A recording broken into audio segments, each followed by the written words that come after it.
Welcome, everyone, to a special episode of All the Stars in the Sky.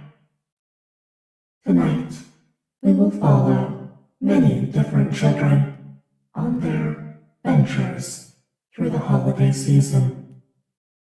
As always, we begin with a few warnings. These stories are dark, their contents just as so. If you have issues with gore, blood, violence, or death, we recommend you exit the stream now. Let us begin.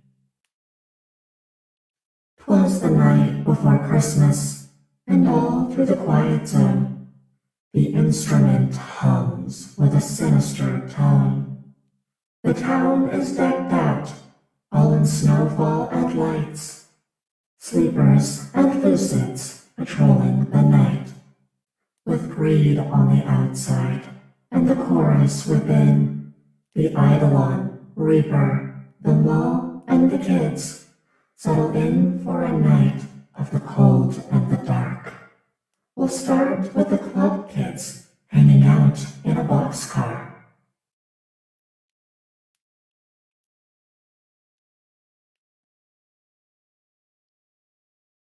Why the... We gotta fucking rhyme. They weren't British, though. What's the point?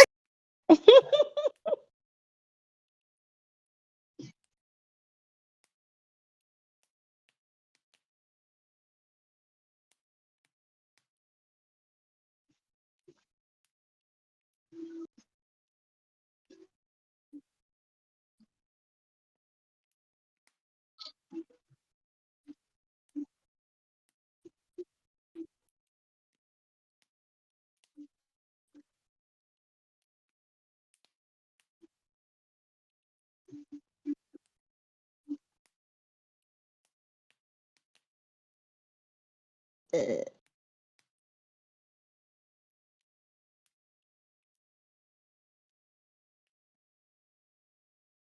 can go for it, Ravager.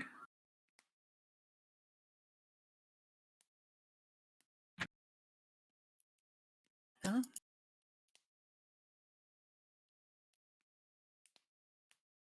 Hello. We can hear you now. Sorry about that.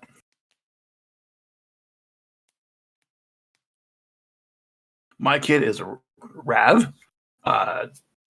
He is a chosen of See the Grudge. So he's an angry kid.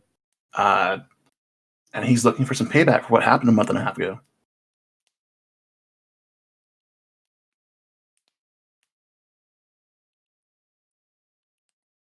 Hello, I'm Violet, otherwise known as Brick.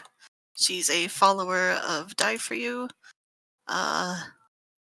And she kind of has run away from home and lives in the boxcar. So, usually under a big pile of sleeping bags.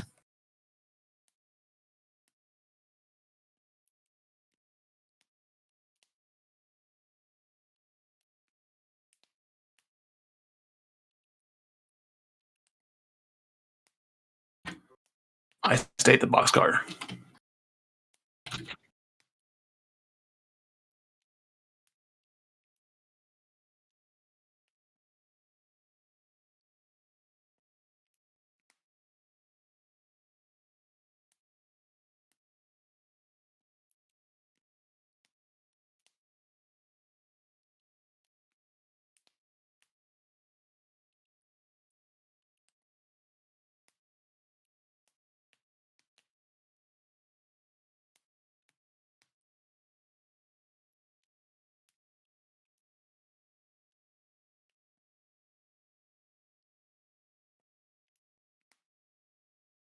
Violet's gonna get up and kind of nudge Ravager with her foot. Hey,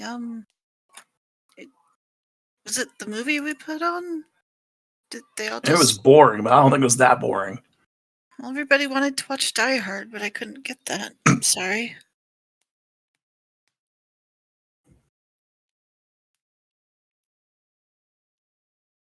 Indeed. Music. They fell asleep rather suddenly. Should we try Maybe and wake them? that's what I was gonna suggest. Yeah, why not? Rav will go over to the nearest kid and poke him with his boot. The kid kind of shifts a little bit in their sleep and turns over, and all the other kids all had seemed to fall asleep at the same time. Everybody had been awake for a while, talking and laughing, and then it had very suddenly gotten very, very quiet as all of the kids very mysteriously fell into a very deep sleep and don't seem to be responding when you try to prod or poke them. Violet, I don't like this. Yeah, makes two of us. They usually are pretty quick to wake. Violet's gonna just start, checking on the other kids. If it's the same reaction, then she's just gonna shake her head and stand up. I don't understand. What would make them do this? Why are we still awake? I don't know. So nothing we do seems to rouse them. Nothing you Correct. do seems to rouse them. If you shake the kids, you poke the kids, even if you slap one of the kids to try to wake them up, they don't seem to be responding. Which I've done. You slap one of the kids and they just kind of snort a little bit and try to turn over. Violet, have you seen this before? Not with kids. I mean, usually holiday parties with my family when my auntie Beth would get really, really hammered off the wine, but that's completely not here. This is weird.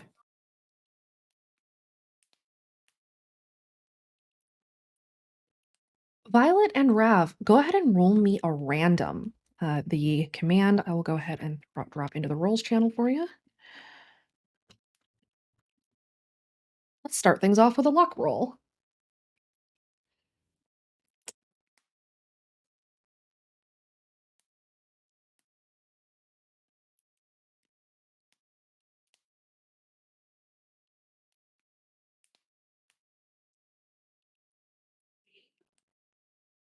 Okay.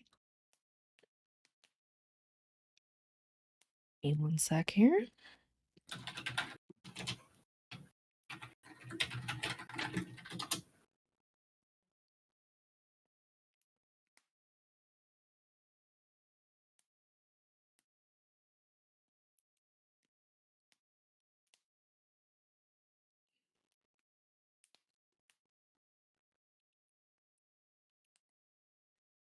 As you two are standing in the boxcar trying to figure out what is going on, very distantly you start hearing sleigh bells. What the? What is that? Well, it can't be Santa Claus. Undoubtedly. Rav will run to the boxcar door and peek out it. Beyond the door of the boxcar, the little clearing that you would normally go into when you're ready up for a mission, is just covered in snow. There is, in the middle of that clearing, a brightly colored red box wrapped in ribbon and paper with a gold bow on top. And it's about a foot tall and a foot wide, and it's just sitting in the middle of the clearing. Did you leave that there? Negative. And I don't think Amazon knows where we're at. Oh. Do you think any of the other club kids would have? Wouldn't they have put it in the boxcar? Yeah, that's a good point. Wrapping paper's gonna get ruined out there. The sleigh bells, do we hear them from the box? I'm sorry? They don't seem to be coming from the box itself. They seem to be coming from somewhere in the woods. Rav is more focused on that location. Hey, will you watch my back? I'm gonna go try to get that box. Oh, I'll come with you. Alright. Grab my crossbow. You guys head out to the box? Yes. Okay. Both of you go ahead and roll me a notice.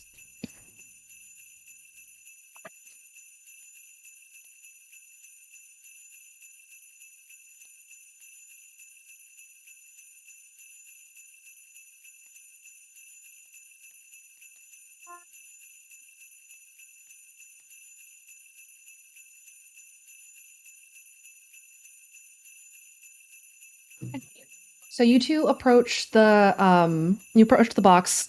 Are you looking around? What is your demeanor as you're getting close to this box? What are you looking for? Violet's kind of focused on the box. She's just crouched down close to it, trying to see if like there's anything maybe oddly attached to it somehow. And Rav is looking beyond the box to make sure nothing's coming out of the trees and bushes towards Violet and I. Rav, for a second, you think you see a pair of like low glowing yellow eyes staring at you through the dark, but an instant later it's gone. Violet, on the box, you see that there is a tag under the bow. Hey, so she'll reach out and turn the tag over, see who it's for. It doesn't have a name on it. Instead, written across the tags, it says, "Merry Christmas." Do you close your eyes? Yes. Emblazoned on the tag, on the back of the tag, is a sort of spherical image that looks like a serpent eating its own tail. What the? So Violet will open her eyes and look to Rav. So it says Merry Christmas on the tag, but when I closed my eyes, it looked like a snake, and it was eating its tail or something, and I'm not familiar with that symbol. Nor am I. But I'm not closing my eyes to look. Yeah, probably smart.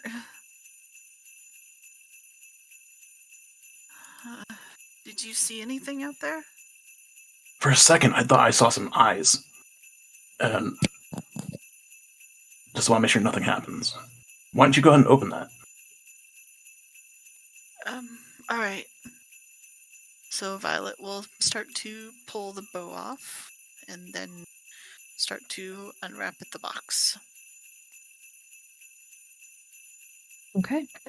Inside the box is kind of a brightly colored green sort of cardboard box with a lid. And emblazoned across the top of that box in gold ink, spiraling gold ink, is the same kind of snake eating its tail circular symbol, but this one has a diamond eye in the center of it. Do you take the lid off the box? She's gonna look over at Rev. Well, it's a box inside of box, but look, that's the symbol I was talking about, but the eye's different. Rav will peel his eyes from the woods for an instant to look at it. You both take a look at the symbol on the box and see the symbol of the Ouroboros that is kind of emblazoned across the top of this cardboard box.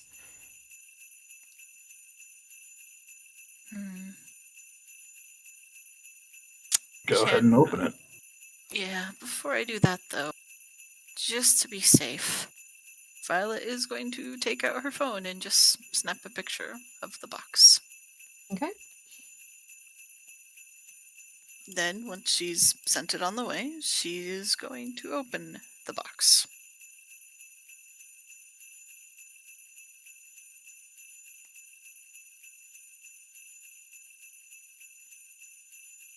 Inside the box, as you pull the lid off the box, is a gush of air that kind of blows your hair back a little bit, and it's very warm, in very stark contrast to how cold it is outside.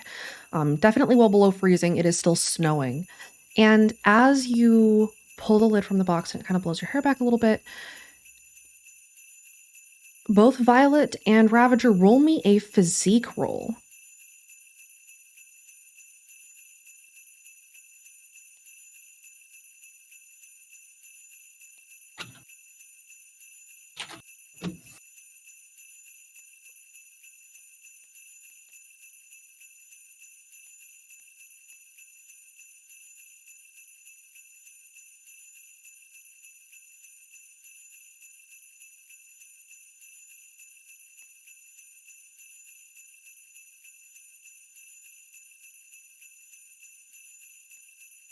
Okay.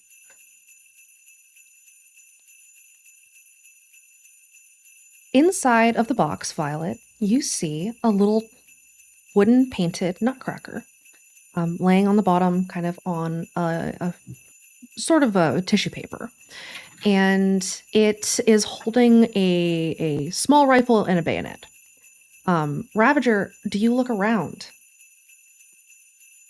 Constantly. Okay. The air suddenly has kind of a sweet smell to it, like cookies being baked, but very distantly.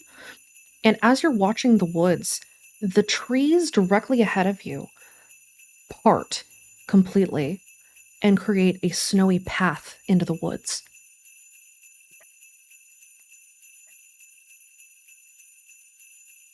Are you seeing this? Or was Vi- there something in the cookies I had earlier? Violet, you see this as well when you look up. Well, when did that happen? Just now. When you open that box. It's only this nutcracker in it. Mm. Violet will reach out and just pull the nutcracker from the box. Okay. Then the little nutcracker looks at you. It does look at you. You see its eyes shift, its painted wooden eyes, and its wooden limb points to the path in the woods.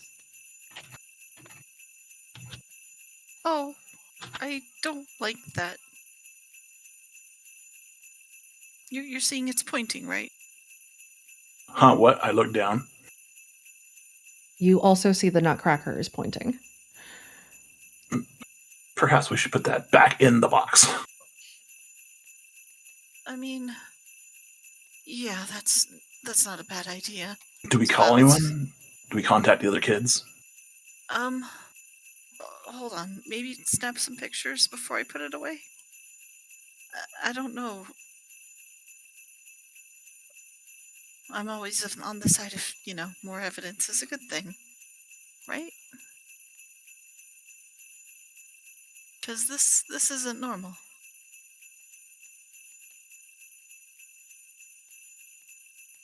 Violet, you know that there are other club kids that you could try to reach out to and see if something is going on. You do have Ambria's number if you want to try to call her and see if they're also seeing some strange things.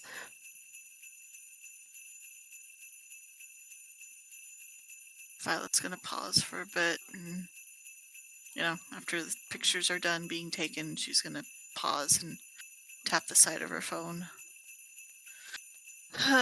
Okay, let me put this thing away. She'll start to stuff the nutcracker back in the box. I'm gonna try calling someone.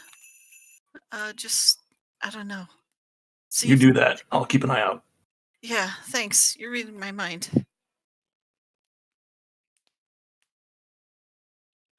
So she'll go ahead and keep the phone open and try to call Ambria's line. Okay. Hello.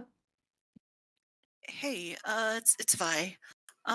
Hey, what's up? I don't suppose you've been seeing or hearing any weird stuff lately, have you?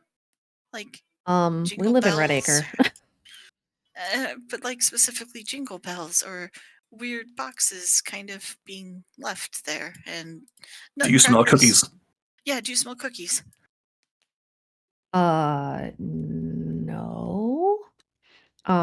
At the occult shop, Ambria is in the living room. I assume she's hanging out with Luna and Sam, while others are, doing their Christmas wrapping or whatever else they're doing. Ambria will give a look to Luna and Sam both with an eyebrow raised. What? You guys hearing jingle bells? No, No. unless somebody got into the jingle bells. No We have jingle jingle bells. bells? God, I The hope fact not. that both of you said that at the same fucking time. No jingle bells, Vi. At least not on this side. Well, all right. So it's me and Rav, and we're at the boxcar, and all of a sudden, kids in like the sacrifice room, they all fall asleep like same time, like night night, and sure enough, we start hearing these jingle bells, and Rav looks outside, and there's a box, and the box just says Merry Christmas on it. But I closed my eyes, and it's got the snake eating the she stops herself, the tail thing, and um yeah. But I only saw that when I closed my eyes. I unwrapped it, and that same symbol was on the top of the box. I took a bunch of pictures though, so I swear I'm not crazy. Violet, make sure you tell them about the path to not Narnia. Right. So only after we open the box, there's this nutcracker inside, right? But and this path opens up in the trees, like almost wanting us to go in it. Not only that. She stops, tries to calm down again. The nutcracker looked at me, and it pointed. Nutcrackers don't do that. She sounds very offended by that. Um, You sound uh, confused, Ambria. yeah. Okay. Hang tight. Okay. Let me hold on a sec. Ambria Yeah. pulls the phone down to look at Luna and Sam. Okay, so spooky box full of a nutcracker that's pointing, and now they have a path to not Narnia, leading from the boxcar into the woods. Huh? Also jingle bells. Also jingle bells. Okay. Anything else?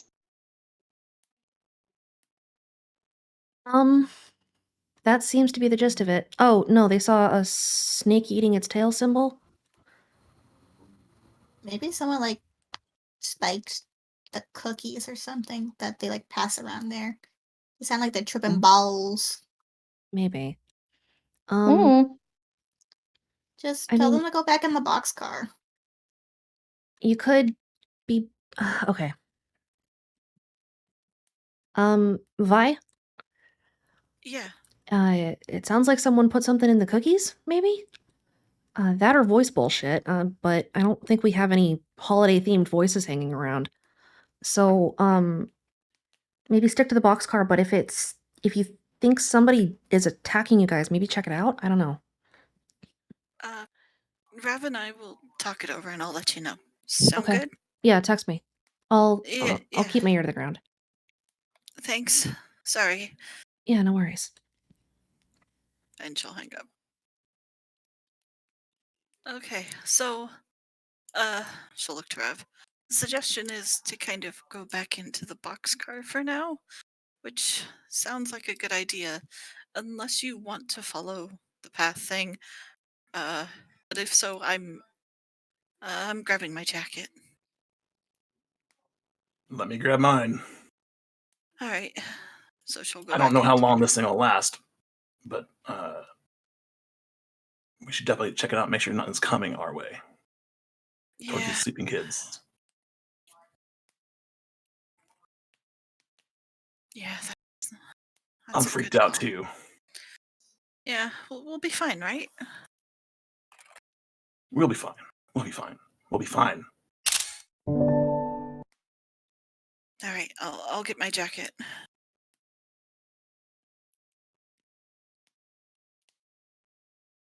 Sophia goes inside, gets her jacket, zips it up, makes sure she's got her gloves and everything else, and she'll come back outside and leave the box there.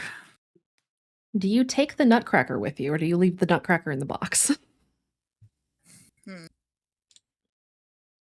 We And should take it need with to us. Yeah, I was gonna say. You want to carry the creepy thing, or do you want me to? I'll totally carry it, but if so, If you're you're on not lookout comfortable duty. carrying it, I will. How good are you at throwing a punch?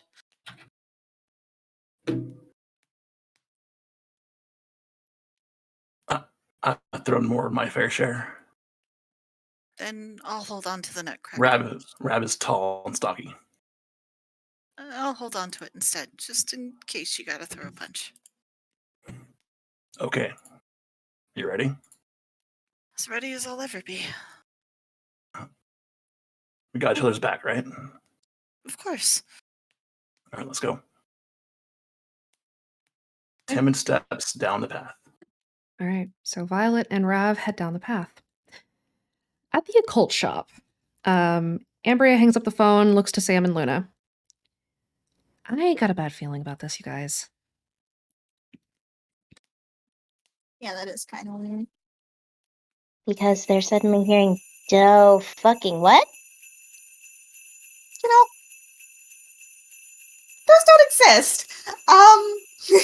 Luna kind of like sits up from sitting sideways in like a chair. You know, I'm sure it's just Cerberus playing a deciding to. No, it's just Cerberus getting into the festive mood. Cerberus Maybe. doesn't know how to get into the festive mood. Maybe it's Kason playing a prank? God, I hope so. somehow doubt it. I'm gonna go check on Cerberus and JP. I'll be back. And Ambria goes upstairs. Looks over to Sammy. Did we eat the bad cookies? Cookies. I don't know. I don't think there's like a prankster host here. God, that'd be terrifying. That would be terrifying. But let's Greg is maybe let's tell Greg. let's go check on. Let's go find Greg. Hi, Greg. She gets off the couch and like holds her hand out for Sammy to grab. And Sam grabs it, just like, I hate it already. Okay, so you guys go to find Greg. Yep. Yeah. Okay. You find Hopefully that in the kitchen drinking a beer. he is not. As you head into the kitchen, you see that there is an open beer on the counter, but Greg is not there. The fuck? It is almost 10 p.m., so you know that it's about time for his rounds. You might find him outside. I want to just leave a beer on it. So wasteful. Luna goes and grabs the beer before putting it in the fridge. Normally he'd finish that. Yeah. But we'll The put fuck? it in there for when he's ready. Come on, let's go get him. Yeah, good idea. And Luna will start leading Sammy over to the window, like peek out, see if Greg's outside. You don't see him immediately. You do see footsteps in the freshly fallen snow, and it looks like he headed off around towards the back of the house. The fuck? Okay, come on. Luna then proceeds to lead Sam to the back door and then look out the window there. Okay, but what about the others? Listen, we're not gonna go outside. We're not stupid. This isn't a murder. What's it called? A horror movie? This isn't a horror movie. We're just gonna look through the window and we're gonna call Greg inside. It's too cold. I'm not ready for outside. Okay, fine. And Luna goes to look out the window showing the backyard. Is he there? Sam getting pulled around like a freaking doll at this point. Sam and Luna, go ahead and roll me a notice. Notice. What is Sam's notice at this point? It's a 3. God, I missed that 4 so much.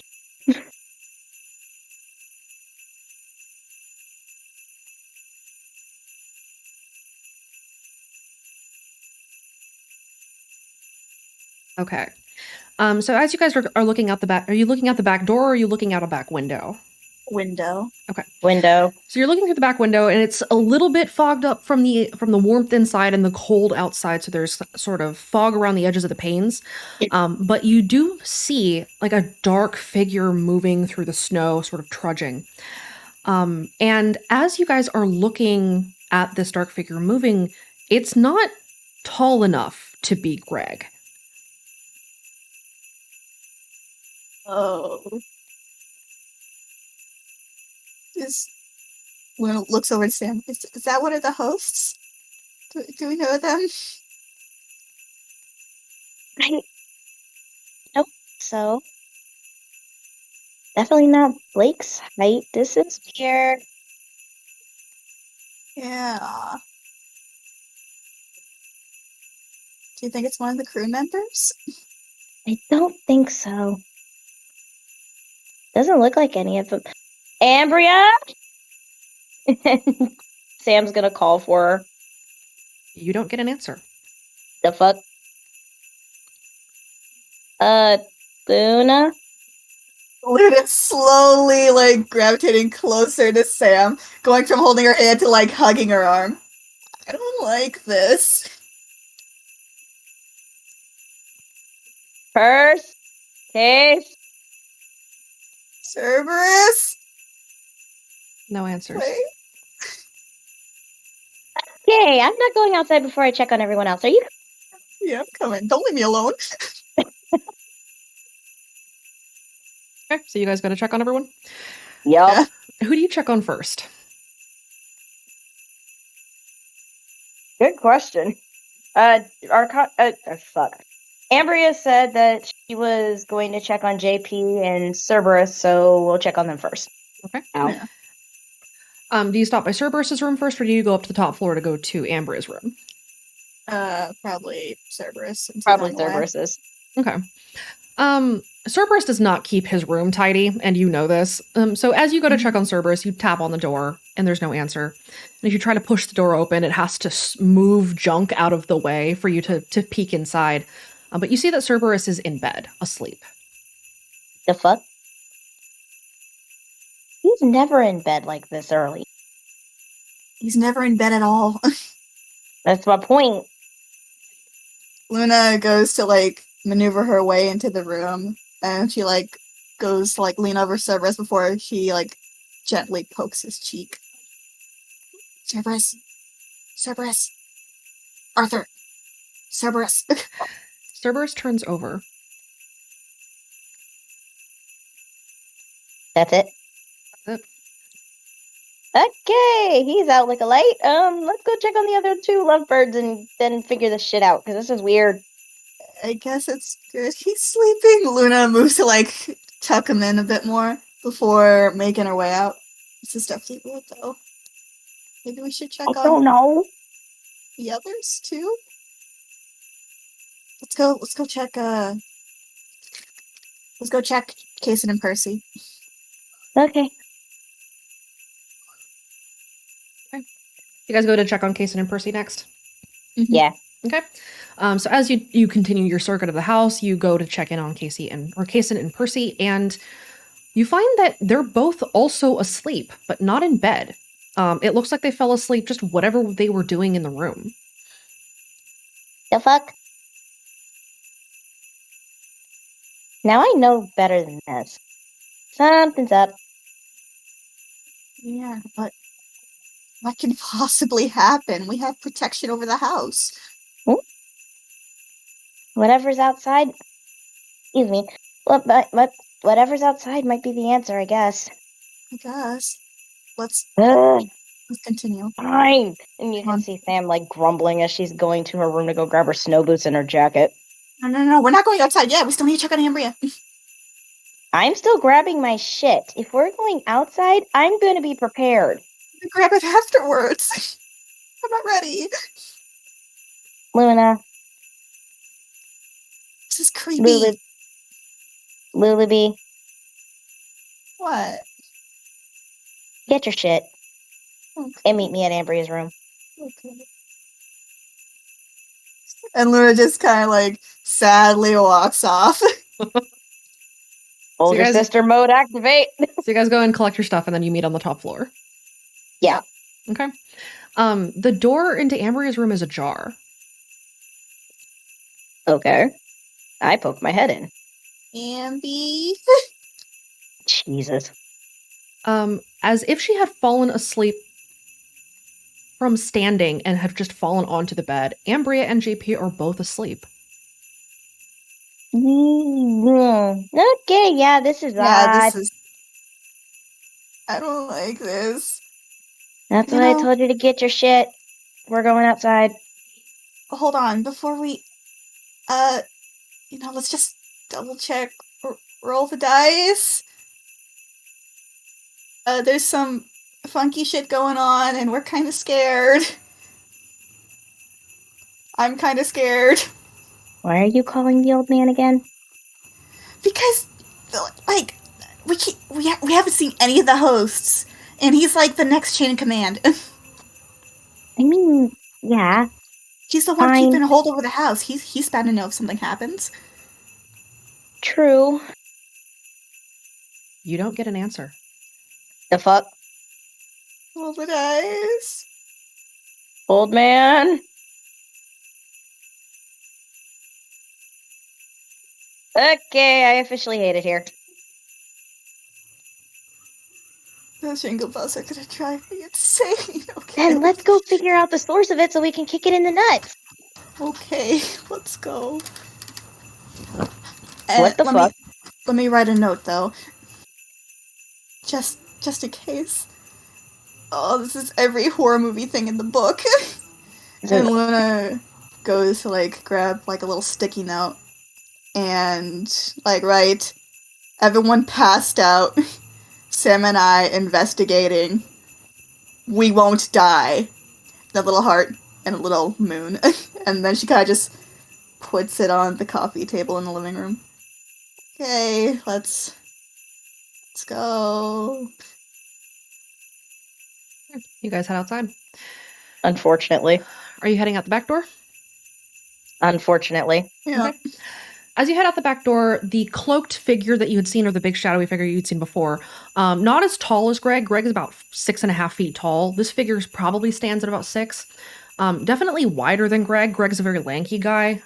This figure is definitely brawnier, but they are completely covered in a black cloak with a hood.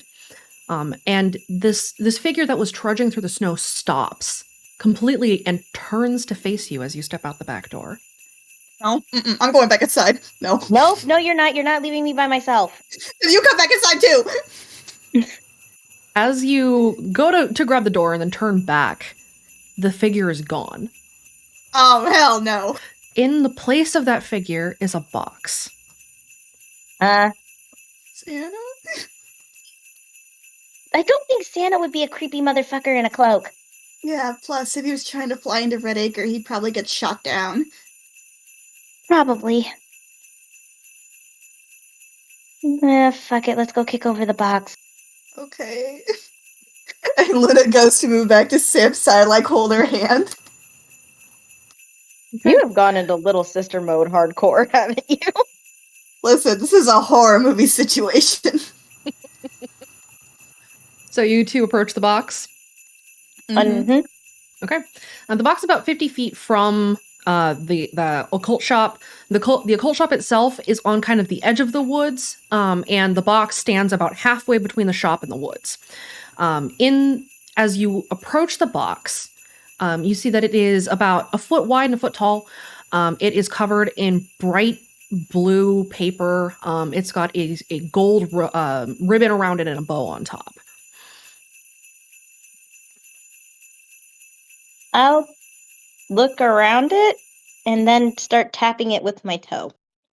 Okay. Nothing happens. There's nothing really around the box. Both of you go ahead and roll me a notice. Note. Okay.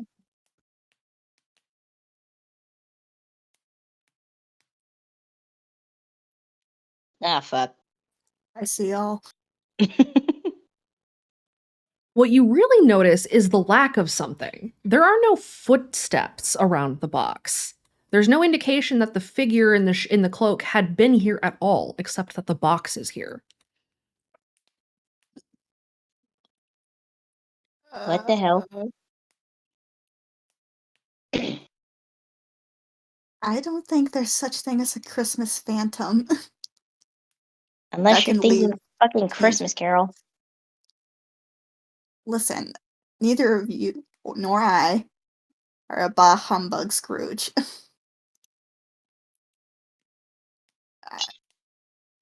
Luna kind of like bends down, like pokes it with like her finger quickly.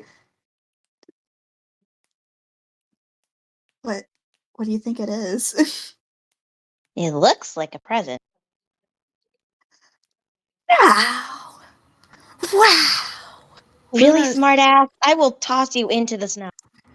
Luna, you also notice that there is a tag on the box. There's a tag. Okay. I, What do your Luna's elven like, eyes see? are you calling me an elf? You're the one who was making fun of me. Now go ahead and read the damn thing. We both have glasses. Shut the fuck up. Luna goes and looks at the tag. Okay. On the front of the tag, it says "Merry Christmas." Do you close your eyes? I guess. On the tag, if you turn it over, you see only with your eyes closed the emblazoned symbol of the snake eating its tail. At this point, do we know what this is? I don't remember. Not No, it was yet. Yeah, I was going to after. ask the same It question. was after Easy died that It we was learned what it after. was. Okay. Yes. Okay, so not yet. Not yet. You guys don't. Okay. The other team might. Okay.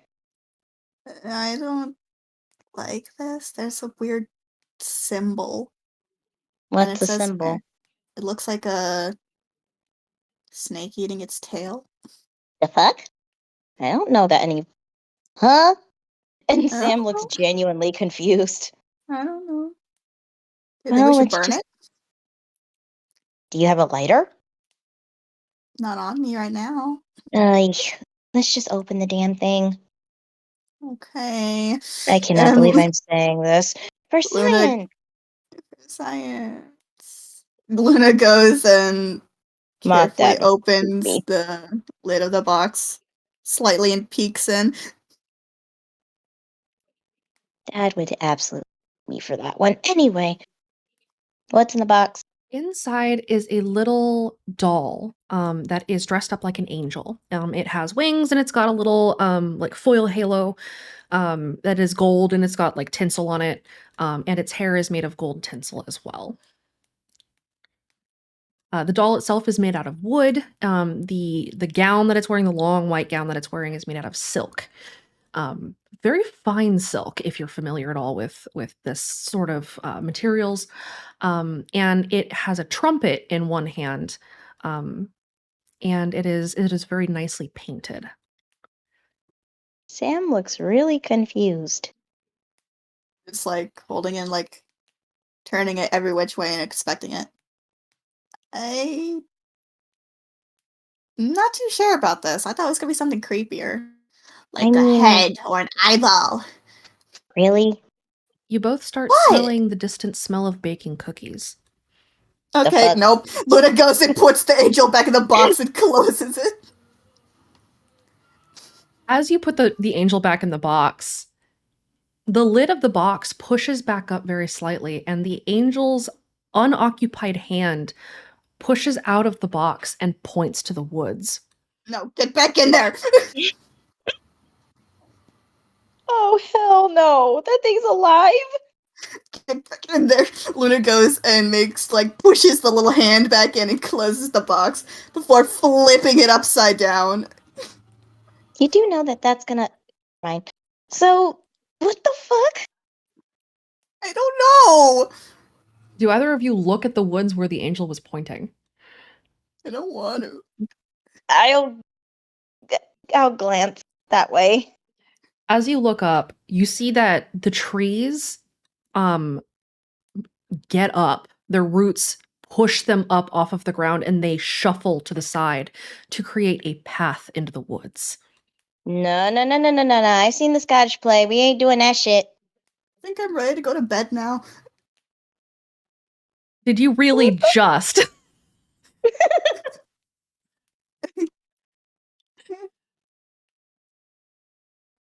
said Scottish play. I didn't say it. We're not jinx. She didn't say it. All right. She said Scottish play. I didn't say it. I'm not stupid enough. I have a theater degree. Do you look back at the occult shop? Yes. It's gone. The fuck? You seem to be standing in an empty clearing in the woods, and for whatever reason, this doesn't look particularly familiar to you. What the actual fuck? Luna goes and like, since it's flipped over, she like lifts the bottom part of the box up and like grabs the doll again. Where's the shop? The angel very slowly shifts to point again at the path through the woods. Luna's face from mild like worry just goes to complete horror as the doll moves by itself. And she just slowly looks over to Sam. It moved. I thought you realized that after I pushed its hand up. I don't know. Maybe it fell weird in the box. Okay, if you are that weirded out by something that's decorated really expensively, do you want me to hold it while we figure this shit out? She looks back down at Angel. Are you gonna murder us?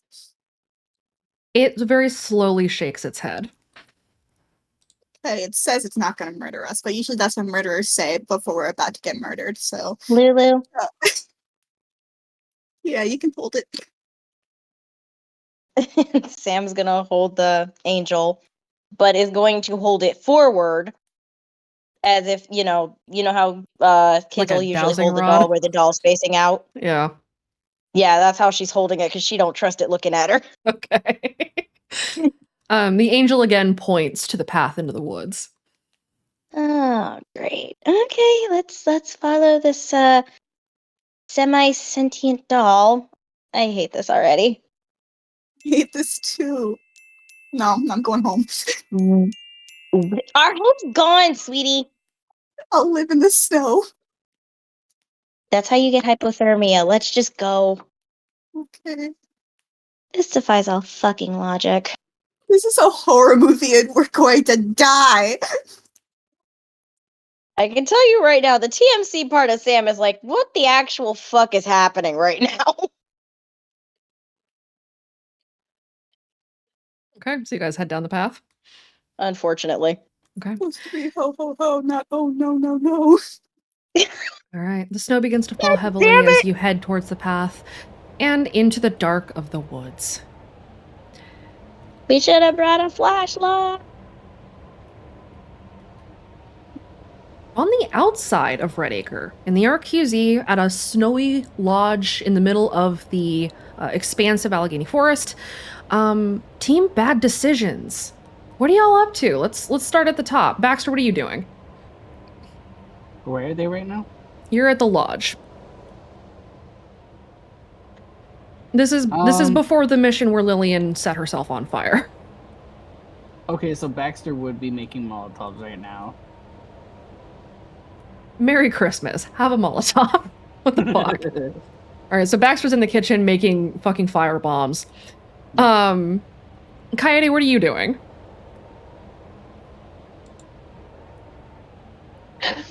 This is Christmas, right? This is Christmas Eve. Yes, it's about 10 p.m.-ish.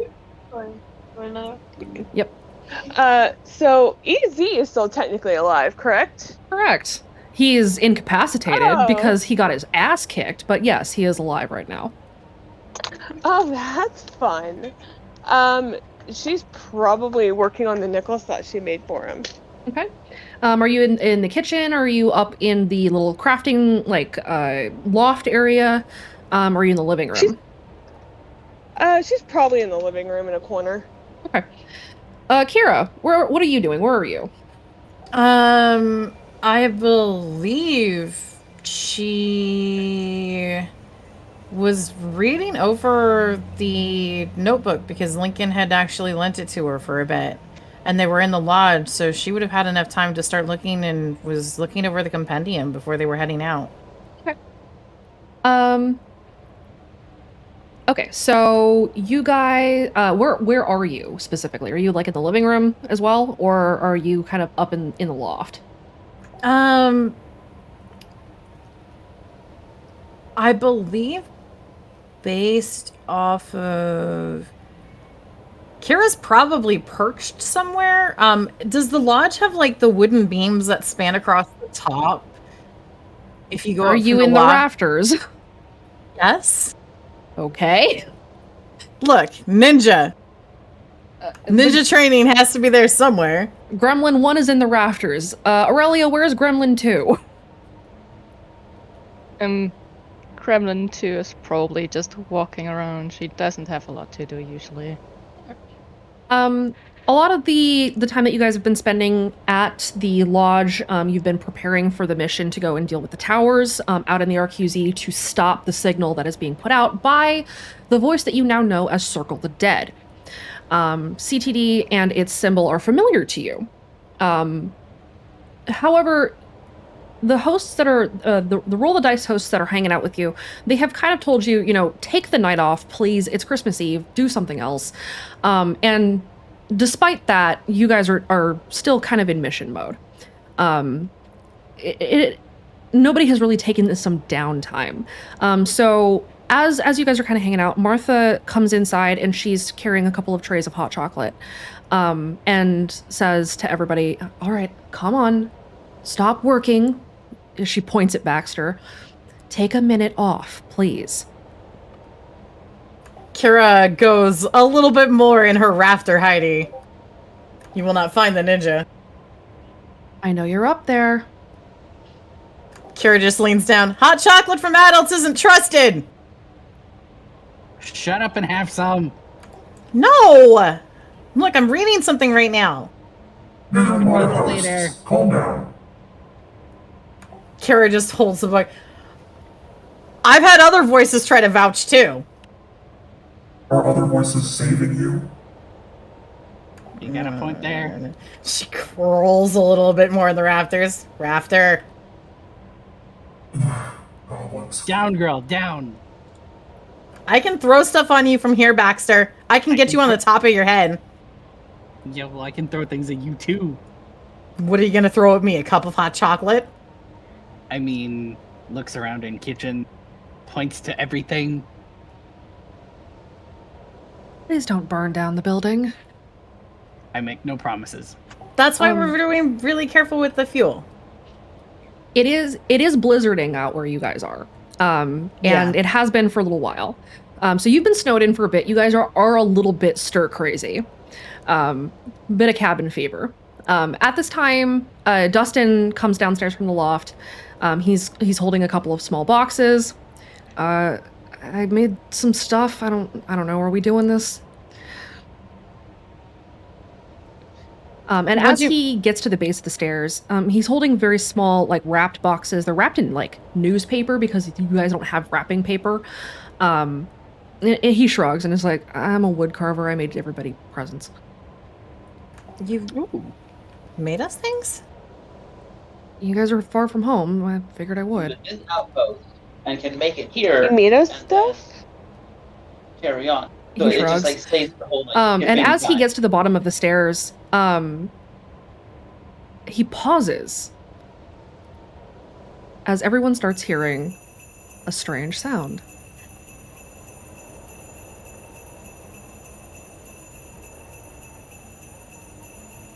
Okay, everybody hears that, right? I don't want to hear that. It's cursed.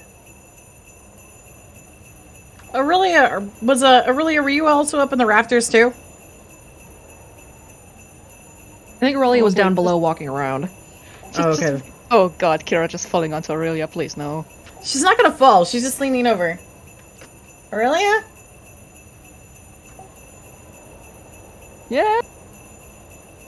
She just kind of does the gestures around, the finger indicating around. She If just not- sighs. So everybody hears that, right? You all hear this. Unfortunately. No, Um, you can't make me. Dustin yawns and he says, "Yeah, I hear something." And then Dustin falls forward onto his face. And man down. Kira closes the compendium. Wait, hold on.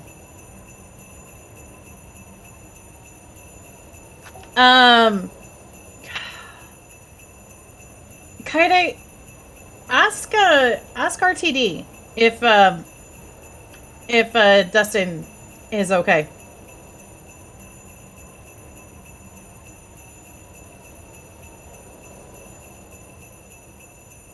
As you say that, Martha sets the tray of hot chocolate down on the table, and takes a step back, and then like slumps against the wall and falls to the ground. How far up the rafter is the rafter from the floor? It's Is a it good a normal? It's a good 20-30 feet. Like, this is a 2-story building. Is that like normal maze jump? Or are there railings that she can hit? Not really railings, no. She'd probably need to jump down onto the stairs and then come down from there. Hey, Kaede, ask the old man. Ask Blackjack. Hey, blackjack and hookers? You don't get an answer. Roll the dice? No answer. He's not answering. Kara's gonna He- jump. What were you saying, Kaede? He just doesn't never not answer. That's mean- kind of weird. Kira's gonna jump down to the stairs and look around. From the lodge, there were other hosts that were in the lodge. Yes.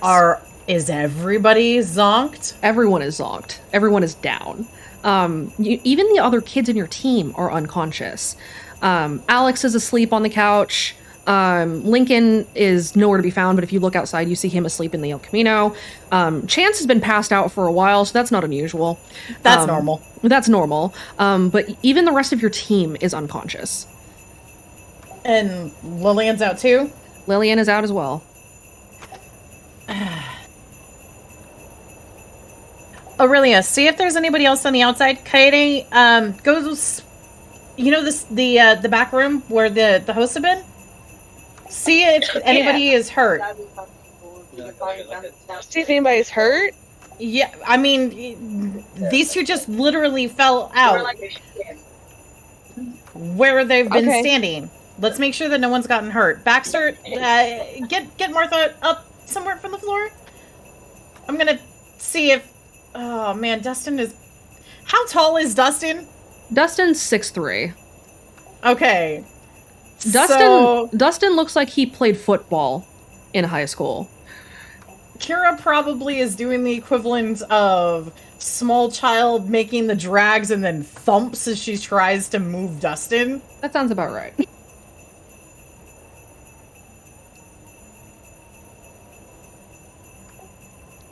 They're out. As you move Dustin, the small parcels that he had in his arms sort of scatter out across the floor, and you hear like wood knocking against the wood floorboards.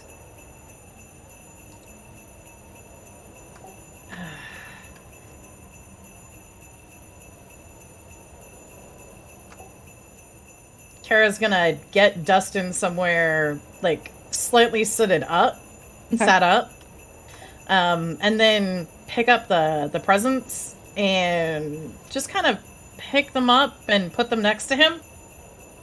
Okay.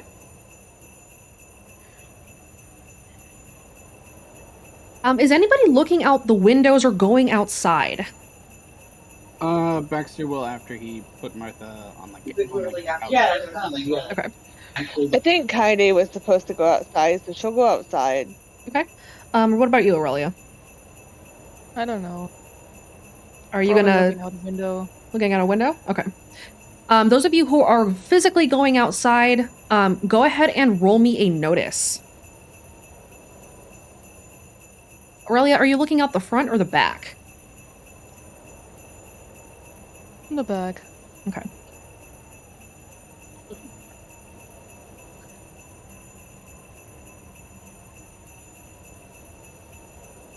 Look at that, Baxter. You actually have notice. I know, right? Oh, do we need to roll a notice? Yeah, roll me a notice, Coyote. So Coyote and Baxter both go out. Are you going out the front door or the back door? Back door. Aurelia, go ahead and also roll me a notice.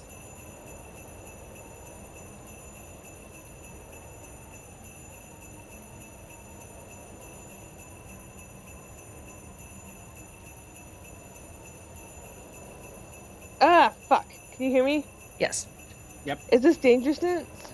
Not at this time. It is a regular notice. Okay. That's not to say that it won't be later, but you know. I'm just asking because I have it. I was curious. I assumed. Always good to check. Three. Okay. Baxter, you went out the back door. Coyote, did you go out the front or back? I think Kaide went out the back because I think Kara said something about going in the back. So Kara was actually asking Coyote to look at the other hosts that were in there to make sure none of them got hurt. Oh, is that what I'm supposed to be doing? Yeah. Okay. Okay, well, I'm doing whatever Kira told me to do. Okay. But eventually, yeah, I should go out the back and check. Okay. Most of the hosts for RTD, if they're not inside, are outside, usually patrolling or hanging out, and sometimes they play cards on the back porch. Baxter, as you go out back, and Coyote, as you go out back, Coyote, you find all the hosts that usually kind of hang out in the back and stand watch, just kind of asleep in the benches and at the tables where they usually hang out. And Baxter, we'll come back to you. Aurelia, you said you're looking out the window as well. The front window or the back window one more time? Back window. Okay. So as you look out the back window, you see the same as Coyote does. You see that all the hosts are kind of asleep. You notice Charlie kind of out in the yard, hanging out under the tree, and he's slumped against the tree, also apparently asleep. It's hard to tell from your distance, but you do see him out there. And you notice, if you're looking around, that the hosts that were in the house are all asleep now. Baxter, as you go out back, you go down from the porch and you see a figure in a cloak, like a red cloak, move out of your periphery and then stop close to the edge of the woods outside of the clearing and turn to face you.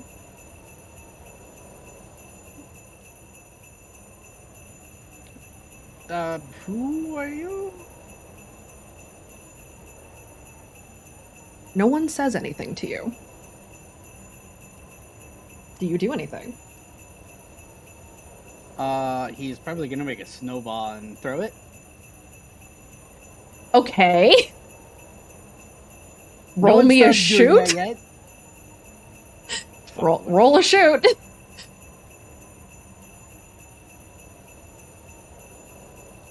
Oh, I do have a sheet.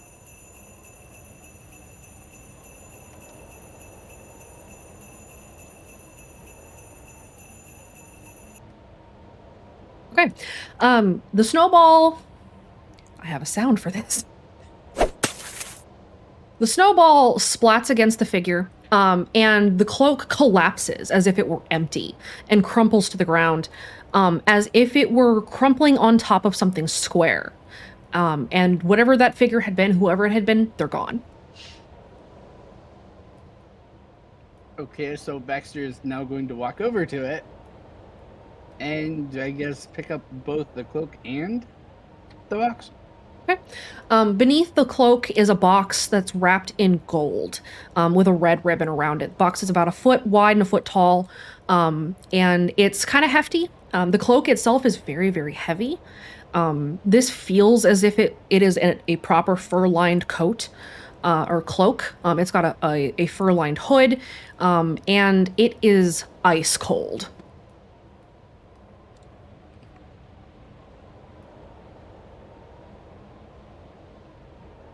Who's gonna bring it inside?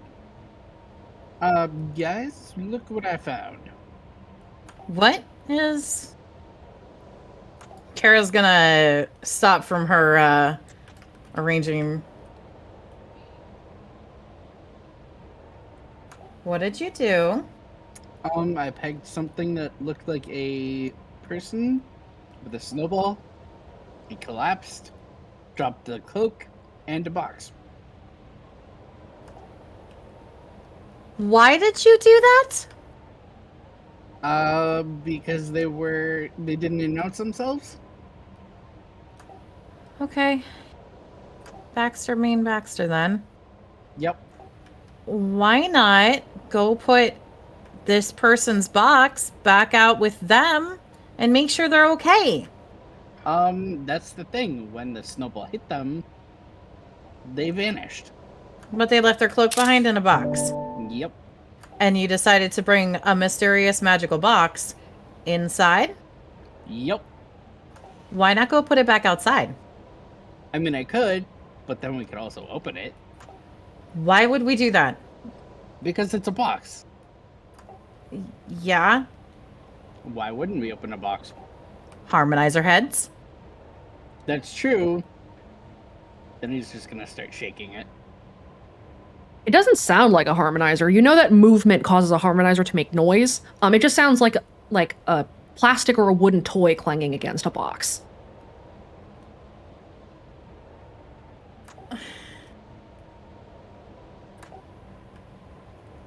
Does it have anything on it?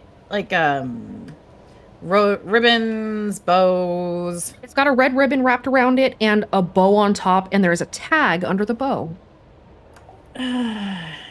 Kara's gonna creep over to it, look at it, flip the tag over.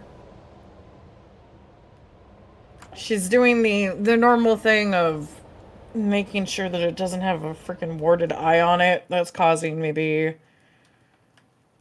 RTD to not talk. There's no warded eye, but there is another symbol on it.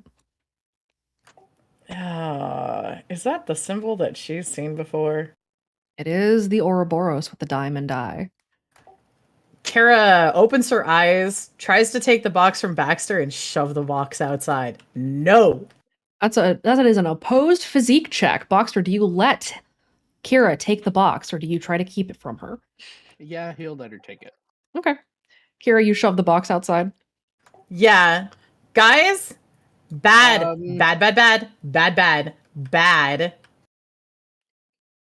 Bad. Can you use your words and explain why it's bad? I'm very confused. Yeah, why is it bad? Hey, remember greed? Uh-huh. Kara Yeah? looks at the box. Remember greed? Oh. Oh, She- does that have to do with Tim? Pretty sure. Oh, can we burn it? Not gonna keep the box inside to burn it. We'll have to keep it inside. I mean, we could throw a Molotov at it. Yeah, see, exactly. That's what I was thinking. I do also know that Kira is naming the wrong voice for that one. That's an OOC thing. I know she's naming the wrong voice. Okay. She's gonna take it outside. Okay. We need to get rid of this. We need to get rid of this, especially before it mutes boxes. Okay, but shouldn't we open it first, just in case? Right? Yeah. Remember the other one that we don't name? Okay, there's a lot of other ones. You have to be more specific, Kara. the Eidolon. Oh, yeah. Huh? Do you want to open something that maybe has that? Again? It is.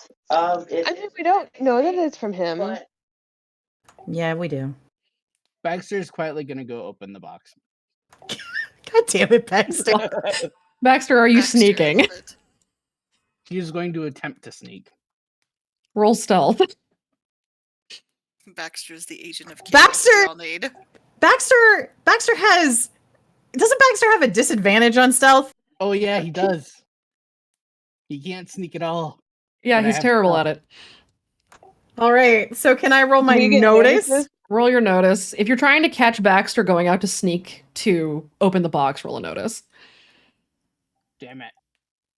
Yeah, they see you. Baxter! What?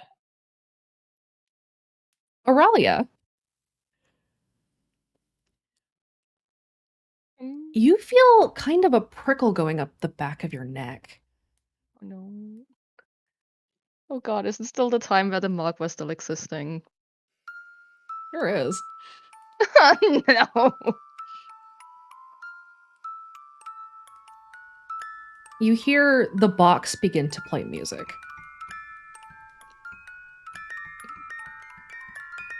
She would just tense up instantly. Clearly look very uncomfortable. Aurelia, you okay?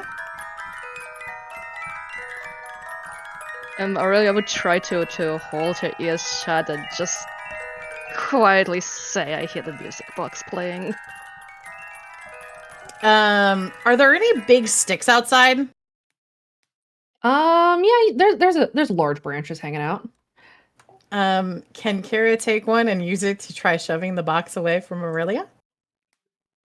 She can. Look, tiny dogs can pick up really big sticks. Yes, you can do that. Kara's gonna just see if shoving the box away helps. Is it any better, Aurelia? Aurelia, you no longer hear the music box as the box is pushed away. However, team bad decisions. Roll me a random. God damn it. Why? Okay. Does that include me? That includes you. Okay. Do I need to re-roll that? Let's see what everybody else rolls first. Well,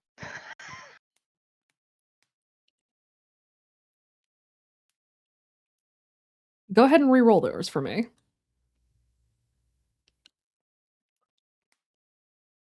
Are we all Oh. re-rolling? No. I rolled high. What is this? And now I get to roll a tiebreaker. Yeah.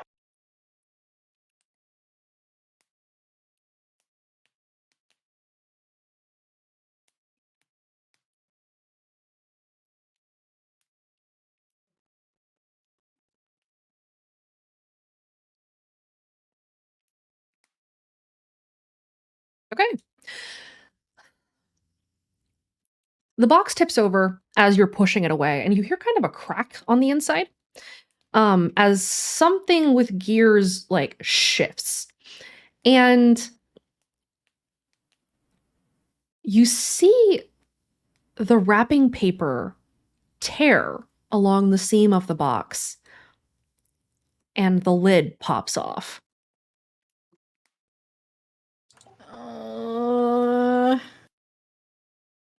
That was all you. Yeah, that was.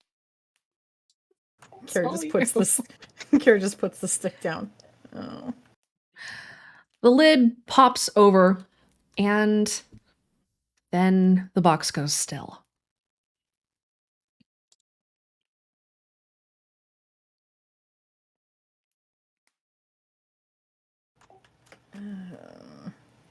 Any signs of movement from anybody inside, guys?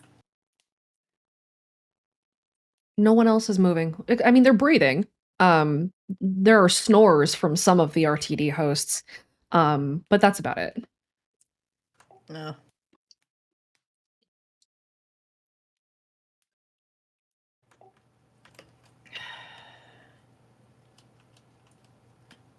At the lodge, we did not have signal, or did we have signal? You have some service, not good service. It's very, very spotty, especially with the blizzard. But you do have a bar right now. Kara's gonna pull out her phone. Okay. And she's gonna fire off a text to Gwen and a text to Ambria. Okay.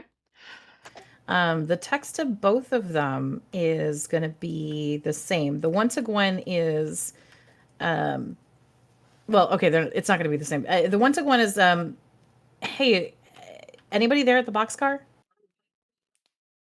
And the one to Ambria is going to be, something weird is happening at the lodge. Are you guys okay? Gwen does not answer you. The message does not even get a red marking. Being that either Gwen is not with her phone or something else is wrong. Ambria sends you a text message back that says, got a call from Violet, something weird happened at the boxcar, about to go check on JP. You do not hear back from her after that. Can Kara also text Dax? She can try. You don't know where Dax Yeah. is. You know Dax got out of town. Yeah, she's gonna try texting Dax to see if Dax will respond. Hey Dax, been a while. Anything weird happening for you? Are you okay? You don't get an answer.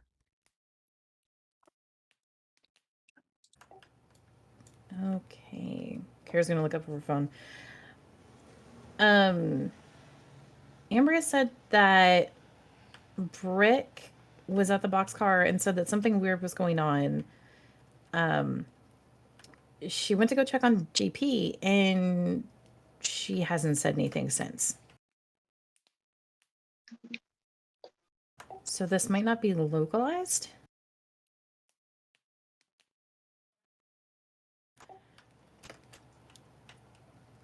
Does the area around them look, does it look the same? Are there any differences? The comparisons that she'd be making would be looking at, like, for example, when Greed had pulled them into that, the dream where things were just a little bit off. So she's trying to see if there's that feeling of just a little bit off around them right now. Roll me a notice. Baxter, what did you do with the cloak? He's still holding on to it. He has it over his shoulder. Okay. Where are you standing, Baxter? Are you still in the back door, or are you fully inside now? He's fully inside. Okay. Kira, nothing looks particularly off to you. You feel a little groggy, but that's because it's pretty late. Other than that, nothing seems particularly off. Okay.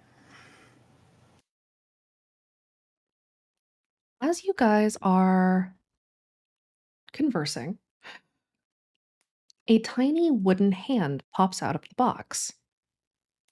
And it is followed by another, and then an arm, and a wind up mouse pushes out of the box. You see the winding gear on the back of it is turning, and it turns and looks at you, sitting upright.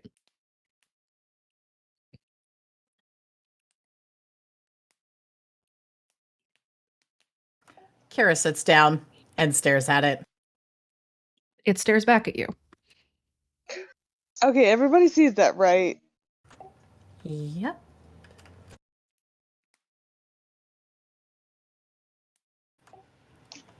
I'm just making sure things are kind of weird with, us seeing shit.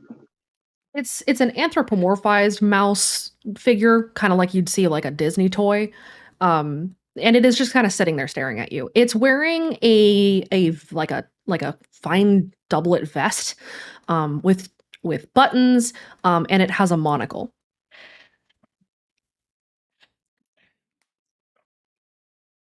Where is A Aurelia? monocle. Don't touch the mouse. Watching from afar.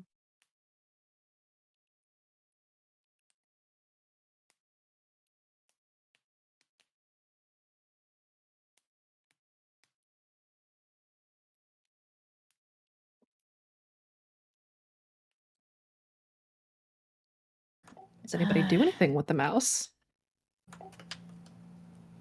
I mean, Kira's practically on eye level with it. That's my joke for myself. The She's mouse turns and points to the woods. Does anyone look? Kaide look. Sure, Baxter will look too. Kira will close her eyes and look. Aurelia, what are you doing? Still not liking the whole thing. Are you looking at the mouse? She did do look at the mouse. The mouse points to the woods. For those who are looking at the woods, you see that the trees in the center where the mouse is pointing shimmer and then fade out completely and disappear, creating a pathway into the woods.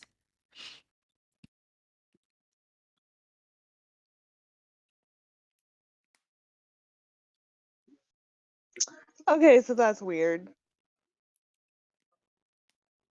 Yup, that's really weird.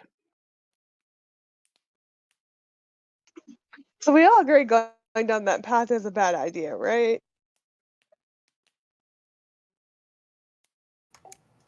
Yeah. But we're gonna do it anyway. We don't have to.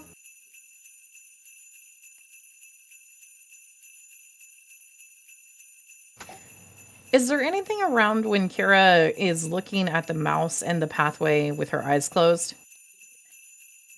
There are footsteps leading down the path.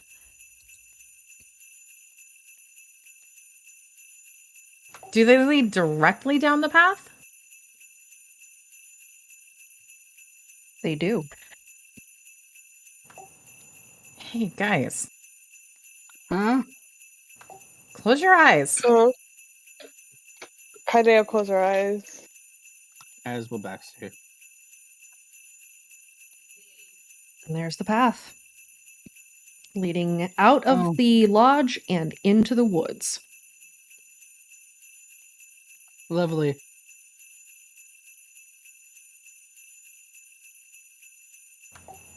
That's, Okay. Okay.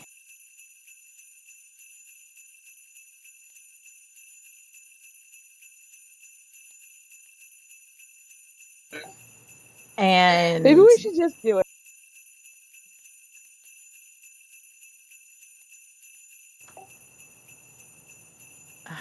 if you guys go, I am going under protest to make sure you all come back.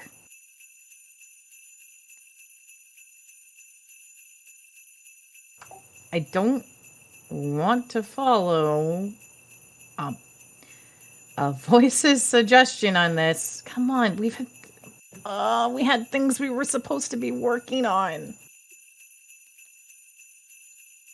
Yeah, but this is kind of a little more fun. Kara stares.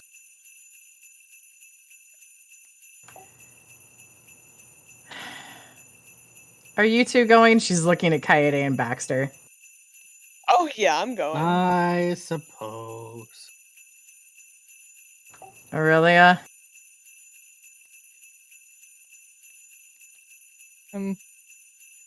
If you all are going, then probably best not to have me be alone. You know.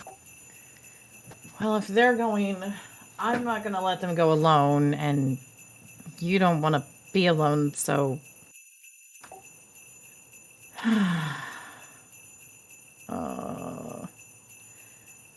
You might as well lead the way, Baxter and Kaede. Onward! All right, so you guys head down the path? Yep. Okay. With begrudging trudge. Okay. You guys head down the path. If any of you look over your shoulders, you see that the lodge fades into the snow and is gone. And you head into the darkness of the woods.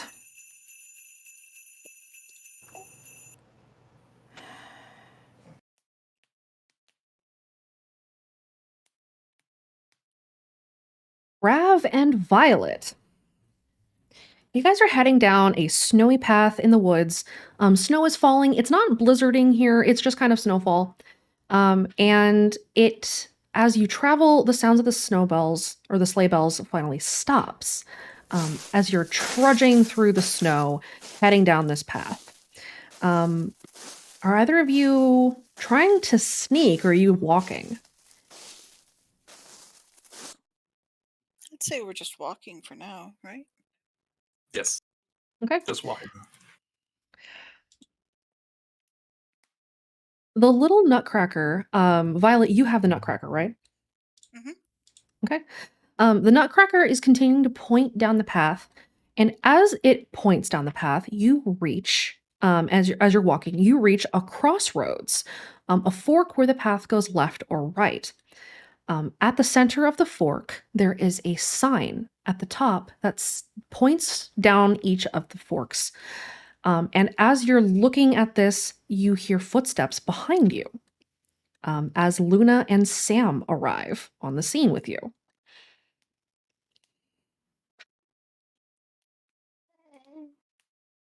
The fuck?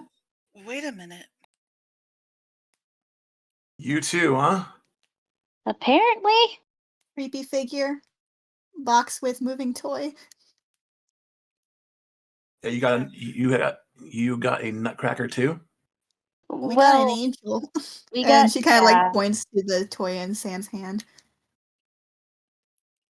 What's Yeah, nutcracker? going on? That's infinitely no worse. fucking clue. Everyone. Wait, you're the guys from the boxcar that Ambria was talking to. Yeah. Everyone. Same thing just started happening to us. Ambria went to go check on the others, and when she didn't come back, we went to check. She was asleep. Everyone was asleep. There were no hosts around. Wait, where were you guys? We're in a Nah, confidential location. We can't share due to In or out of Red Acre? in And- America. Yeah. We really can't tell because reasons. I don't need the I- story. I just need to know.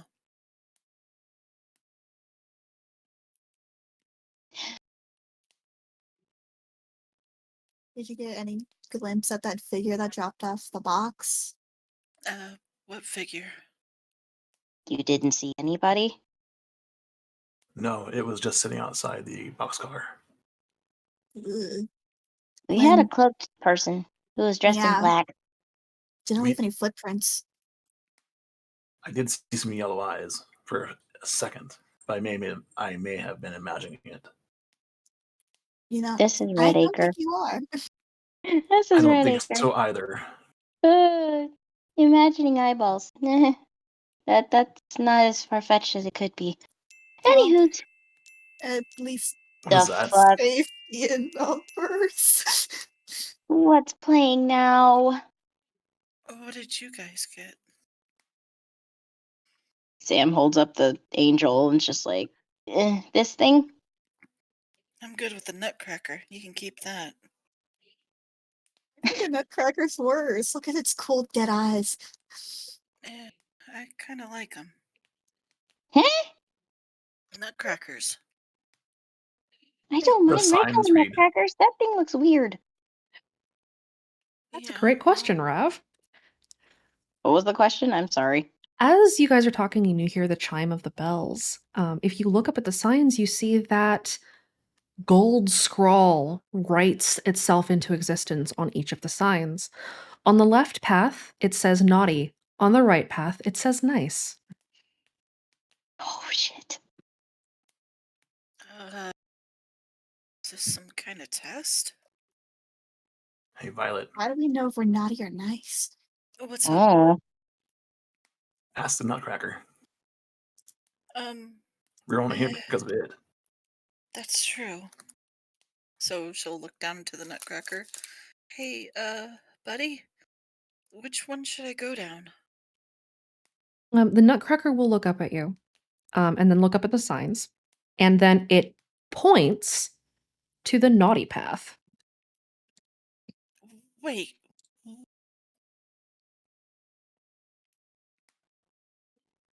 Now I'm curious. what about Rev? And she'll point to Rev. It will again point to the naughty path. Makes sense. And what about these two? She'll point to our two new friends. Maybe we need to ask our angel. I don't know if your Nutcracker can tell.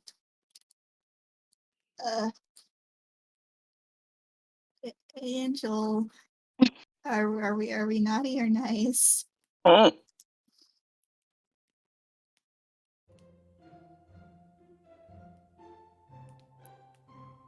What the fuck? You're playing mysterious answer doesn't answer.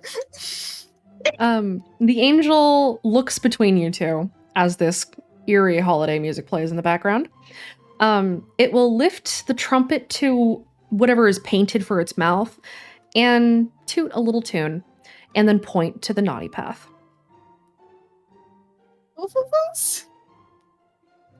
It points again. I mean, What did we do? shit, we burned destroyed again. We don't need to talk about that. Okay. Everything we've done has pretty much been in self-defense. I don't think I'm naughty. Percy, absolutely. Me? No. Well, whatever brought us here wants us to go down it. The fuck? It is not for you. It is for what must be done. Krampus? Something tells me that wasn't Krampus. Not Krampus, no.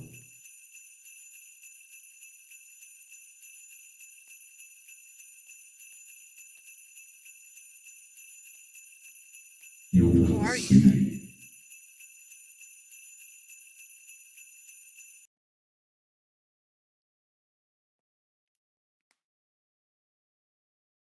Okay. So, we gonna all go down the naughty path? I guess.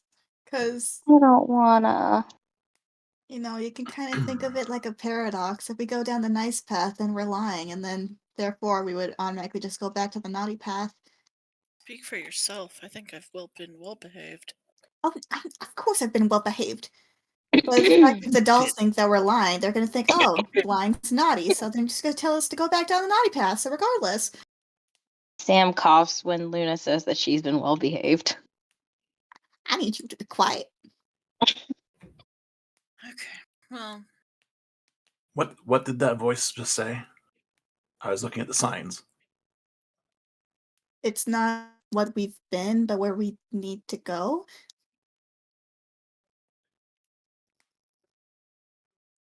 Why do we need to go down that way?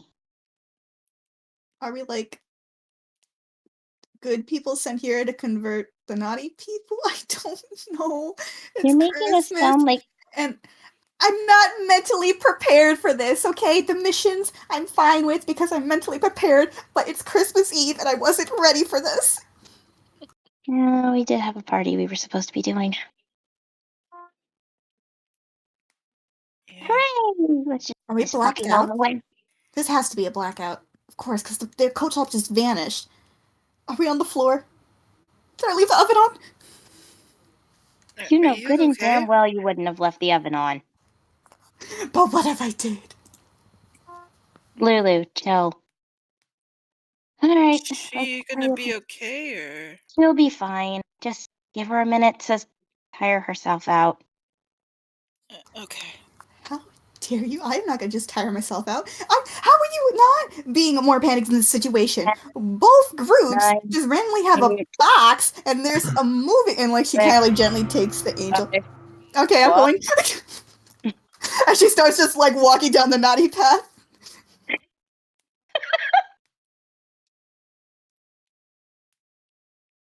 I'm going. It's really bad that I actually counted that down almost to a T. Let's go. Yeah, there was actually some good motivation. It Violet. worked. You did definitely just hear the clatter of the instrument going off. Fantastic. Violet, Yeah. I know the doll said we should go down the naughty path, but do we really want to go where something we don't know is telling us? Well, I look at this in two ways. Either we go down there knowing that if it's a trap, we're expecting it, or we go to the place we're not supposed to go, and every time that's happened, it's led to other worse things happening. I'd rather just take my chances going where we're supposed to go and, well, get ready for whatever ambush awaits. Then let's go. Yeah.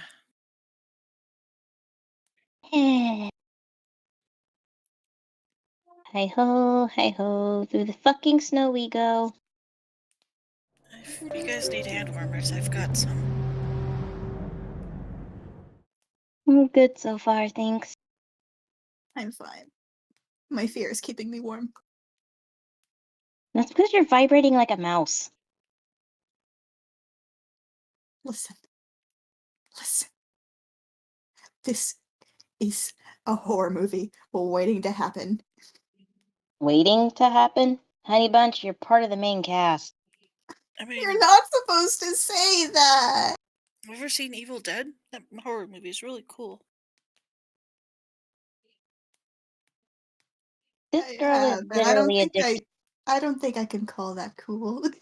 This one's addicted to Barbie movies. Don't try to trash her quote unquote innocence. My brother has watched it. Hence I've seen it too. As I said, quote unquote innocence. Wait a minute.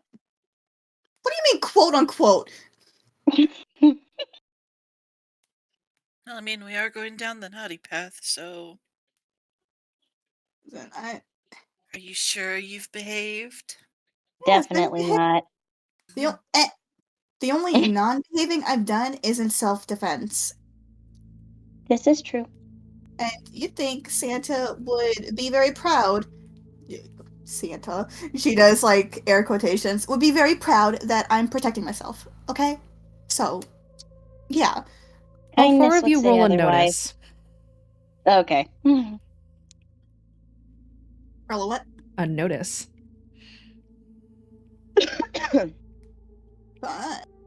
Notice. Oh shit. I got to turn my phone the right way.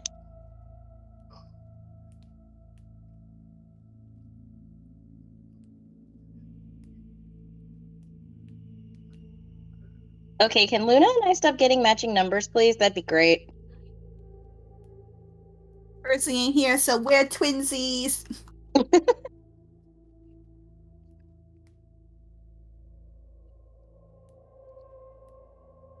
Rav, you're kind of busy watching the sign. You notice that the signs shift every so often, so that they reverse. One says naughty and the other nice, and then back to nice and naughty. Luna and Sam, you two are kind of preoccupied, sort of bantering back and forth. Violet, you hear footsteps coming up the path from the naughty path, but you don't see anybody.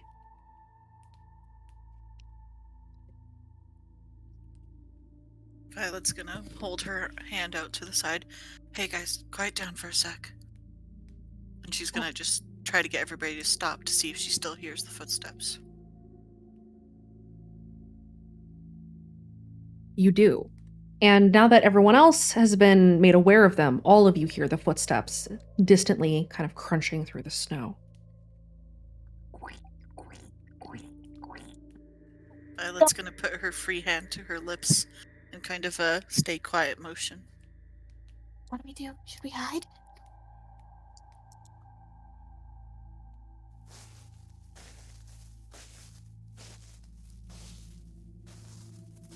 Where's to hide? I don't know. What do you guys want to do? Maybe we should hide. We don't know what or who is out here. All right, fine. Behind the trees, go. Okay, come Moving. Yep. You guys hide? Yep. Sure. All right. Go ahead and roll me a stealth. Need to remind myself what the nerd stealth is.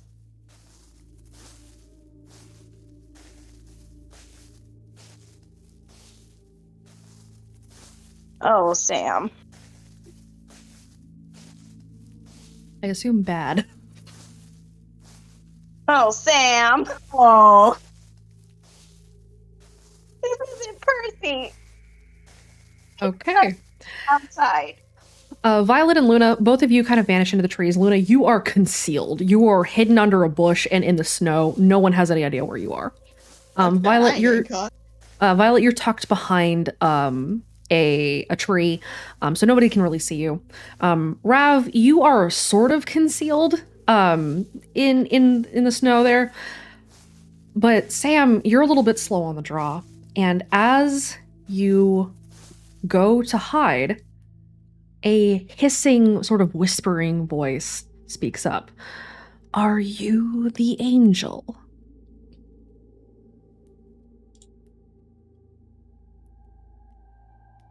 Huh?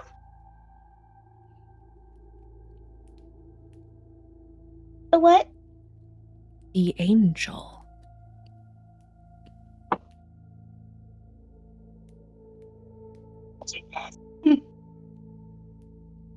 I definitely... Okay, out of character, no fucking clue how to answer this. Just say yes. Can we See see what you? happens. I ain't you. This is a one-shot anyway. I don't give a fuck. Can we see? Yes, you can see that there is a figure walking towards you in the snow.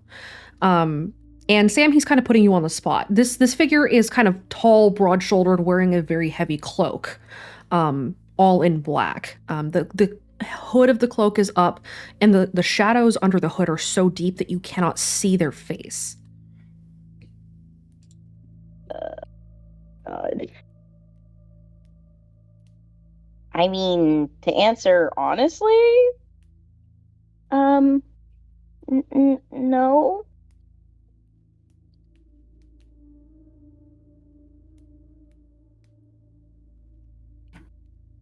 Rav will step out because Sammy's been targeted. Okay. She's no angel. What is it to you? Hey. Rude. Violet will step out too. Luna, are you staying in I'm your here. spot? Okay. Luna's like, fuck this shit. Those of you who have stepped out, go ahead and roll me one more notice. Do I have to roll it too? Yes. Okie dokie.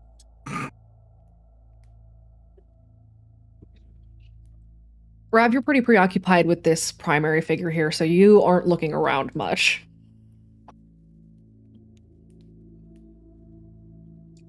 Hey. I'll take it. Okay. So Rav, you have kind of taken this figure's attention on you, and you feel the gaze of whoever this is on you, but you have no idea what else is going on. You're pretty focused. Violet and Sam, both of you notice that moving very silently in the snow are small, dark, like tiny, almost diminutive figures creeping up behind this cloaked individual. Like baby doll sized or? Yes. Oh, hell no. I already hate it. Hey, didn't you guys have that angel with you? You mean the one that I'm holding? Yes. Maybe show him that. And she'll hold up the doll and kind of be like, "You mean this angel?"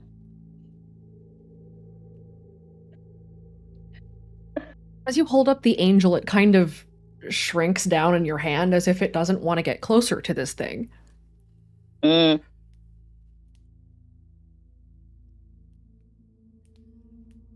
Oh, it's afraid of this thing. That's not good. Oh, great. The figure Lovely.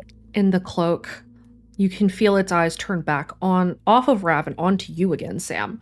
And even though the shadows obscure most of its face, it smiles, and you see rows upon rows of dagger-like teeth as it grins at you.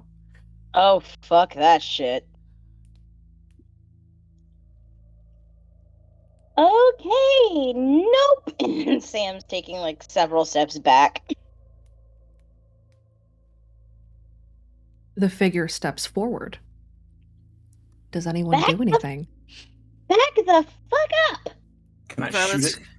Violet's gonna step in front of Sam. You're just gonna take a shot. Yep. Roll me a shoot. Uh,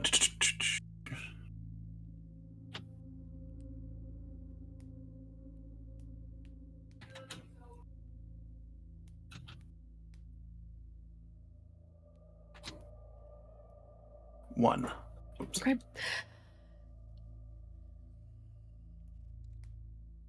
Ow.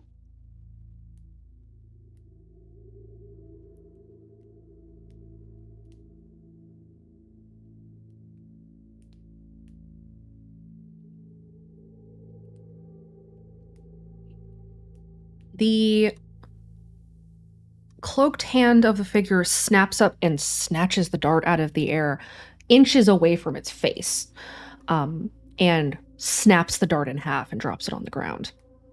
Well, shit. Yeah, I think this would be the time to Flee? Probably. flee. As I am all for fleeing. as you're watching, Luna, roll me a notice. Fun.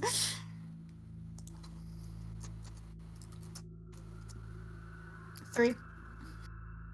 Luna, you can kind of hear something slithering through the snow behind you. Oh. Can I? God, this is a fucking horror movie. Can I look back? You can. As you look back, you notice from your perch that there is something sort of shuddering, and it looks like a conglomeration of baby doll parts that are strung together to form a snake, and it's moving through the snow. Does it seem to know where I am? It doesn't seem to know where you are, but it looks like it's going towards your friends. Okay. Uh-oh. Hate this. Wow. Mm.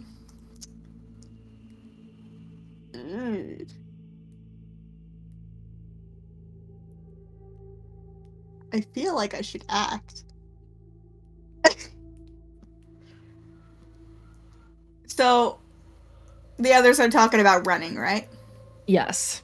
Rav just shot a dart at the thing and it snatched the dart out of the air. Okay.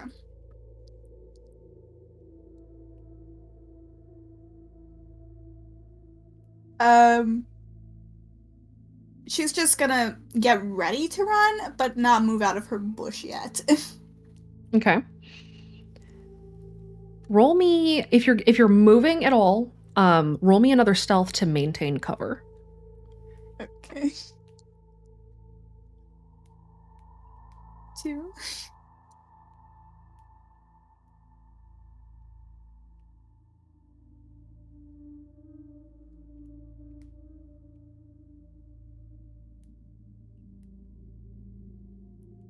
As the serpent is slithering,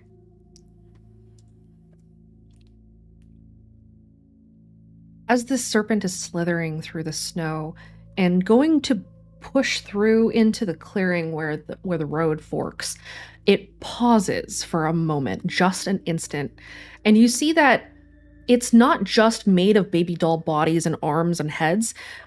The heads have eyes in the sockets and in the mouths.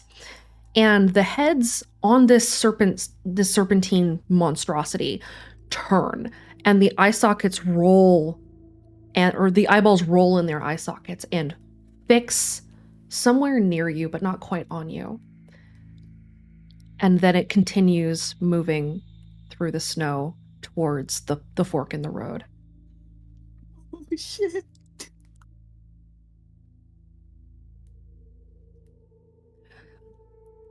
Cool.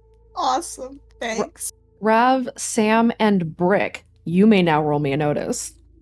Oh, lovely.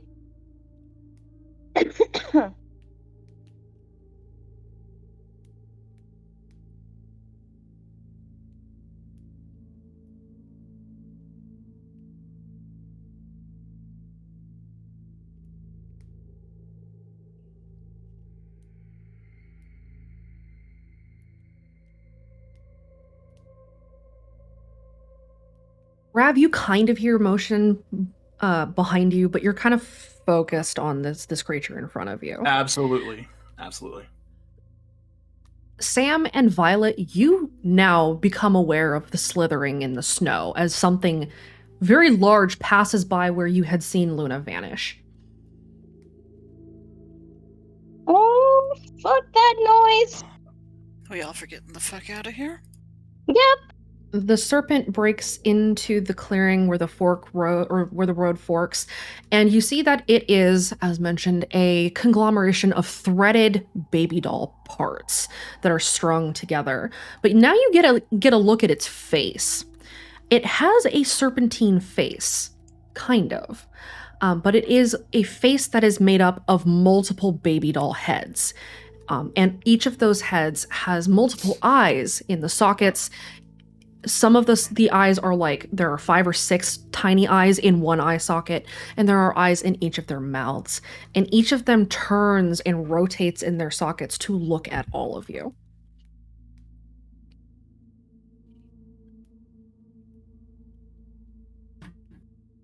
Nope, I'm good. Nope, I'm ready to go. I'm done for the night. It was nice meeting all of you. I'm ready to go. And Sam's starting to make her way to like the naughty sign and ready to bolt. Okay. Same with Vi. She's getting ready to go.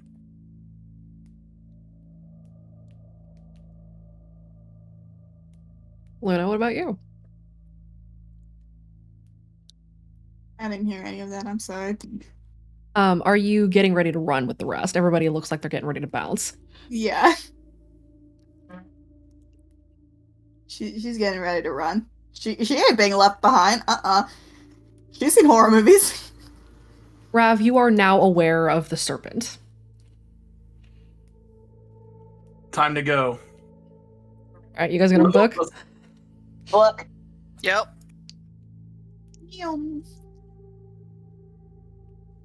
Okay. The serpent kind of rears up, and as if it were some kind of a cobra, and baby doll hair sort of sprouts from it and become the wings on the side of a cobra's head, as if it were getting ready to strike. The figure in the cloak then moves to lunge as if to grab you. You may now all roll athletics to get the fuck out of here. Oh, I don't remember what her athletics was at this time. Not high, if I recall. Thank God. It's a 3. Luna getting the fuck out of here. She getting the fuck out of Dodge.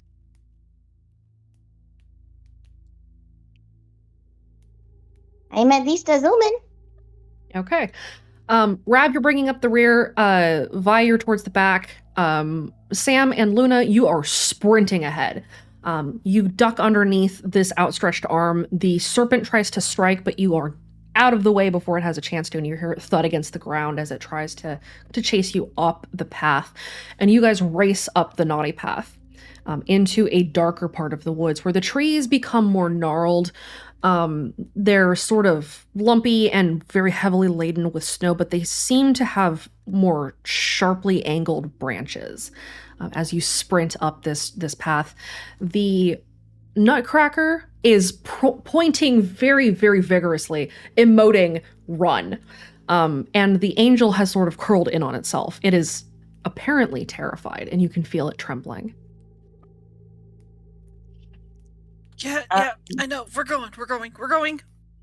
And Sam is holding the angel closely to her, like, oh, I didn't like this thing, but now I feel sorry for it.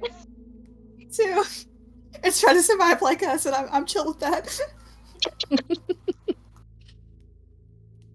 The Nutcracker holds up the rifle that it's holding, and sort of points at another fork in the road.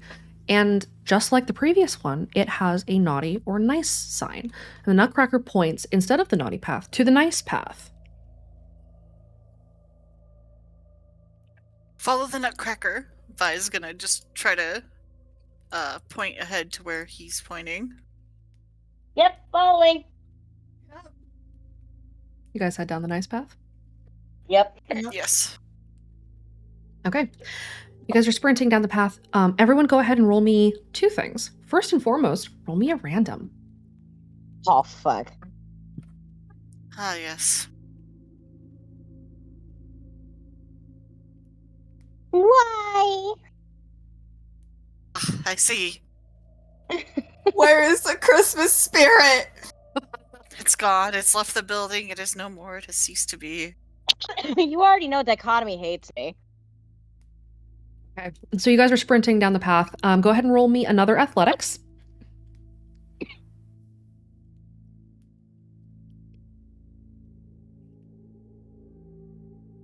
Oh. Sweet. Jeez, A 1. Brick is gone. Brick is hauling ass. Rav, you are sprinting kind of up ahead. You're sort of bringing up the rear, but you're pushing everyone along. Vi, you are hauling ass. You want to get the fuck out of here. This isn't fun. I don't need to be told twice. You do not. Luna, unfortunately, you were at the head of the pack. And you didn't spot the lump in the snow that had formed as you were running. As No. as a disfigured gingerbread man with fangs pops out of the snow and grabs your ankle. She is going to literally shriek at the top of her lungs. Let me tell you, Luna shrieking is a very high decibel, which I'm not going to replicate for the sake of everyone here. Mother would in the room and kill you. What was that, Rob? Do we see this? You do, yes, absolutely. You do see this gingerbread man pop up and grab Luna by the ankle. So when I catch up, can I just punt it? Go ahead and roll me a fight. Hell yeah.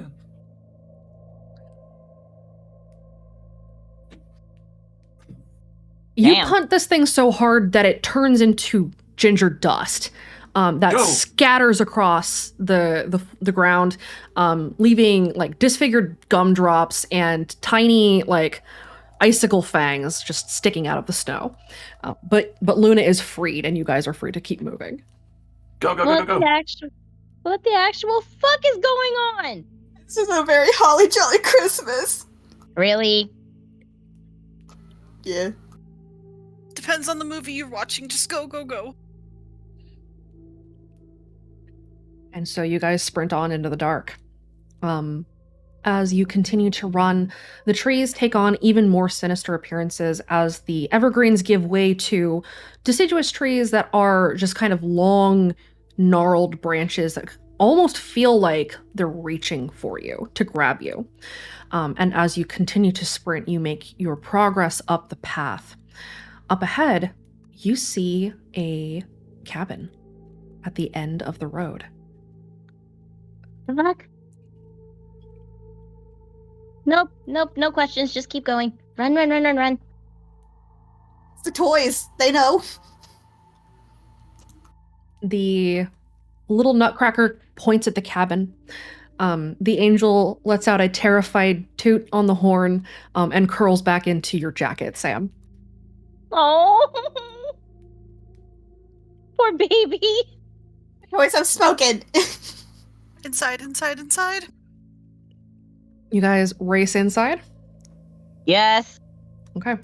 You sprint into the darkened cabin and slam the door, and the tip of a knife smashes through the wooden door panel, and you hear clattering and clanging as other things hit the wall and hit the door, trying to break through. It rattles, the door rattles violently. Everyone go ahead and roll me a physique to hold this door shut. Oh, God.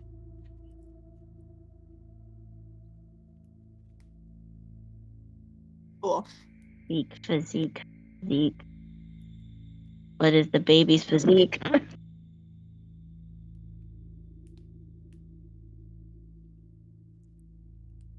So Christmas was going great. Is there anything around we can help use to brace the door? There is a heavy bureau next to the door that you could shove in front of it if you wanted to block the door. Yes, please. Okay. You guys are able to push that in front of the door with your guys' physiques. Luna, you try to help, but you're not doing hot. That thing grabbed your leg. And you notice that it drew a little blood. And so you're not able to contribute quite as much to pushing the door shut, but everyone else is able to push the bureau in front of the door, and the door is blocked, leaving you in this darkened cabin. I don't think Gingy's my favorite character anymore. You know what? Let me see your leg. Okay. And Sam's gonna look at her leg and try to see if she has anything that can help. Or if there's anything around that can help with the blood. There is roll me random. Let's see what's nearby. Your son hates me and you want me to roll it. Okay. Mm-hmm. Okay. Sitting on top of the bureau that you guys have just moved is a small first aid kit. Woo! I'm gonna grab that and use it on Luna. Okay. While Sam is tending Luna's leg, Rav and Violet, what are you guys doing? Violet's just keeping her back against the cabinet and just holding it there while holding the nutcracker. She'll look down to him and be like, "Thanks. We needed that." The nutcracker gives you a salute. Also, Rab is also holding the bureau and looking around where they're at. This cabin is dark. There's no light coming in from any of the windows. All the light that you have is what you've got on your phones, if anybody has a phone out. It is pitch black in here. Why were we summoned to this world of Christmas misery? I mean, weirder things have happened on Christmas. Yeah, haven't you seen the movies? Those They're are just- movies. Yeah. If we're going off the movies, it should be stuff like The Polar Express or Home Alone. I thought Die Hard was based off real events. What? Never mind. Don't worry about it. Don't worry. And Sam finishes up Luna's leg. Okay. The cabin itself is a one-roomed cabin. If anybody pulls out a flashlight, you'll see that there's kind of a moth-eaten couch in the middle of the room, in front of a massive hearth. The hearth does have wood in the hearth, in the bracket, but it's not lit, obviously. There's a tiny kitchenette with a wood fire stove off in the corner, and there are curtains hanging in front of all the windows that are all boarded shut. There are some cabinets, trinkets that are kind of laying across the floor. And in the middle of the room, everyone go ahead and roll me a notice.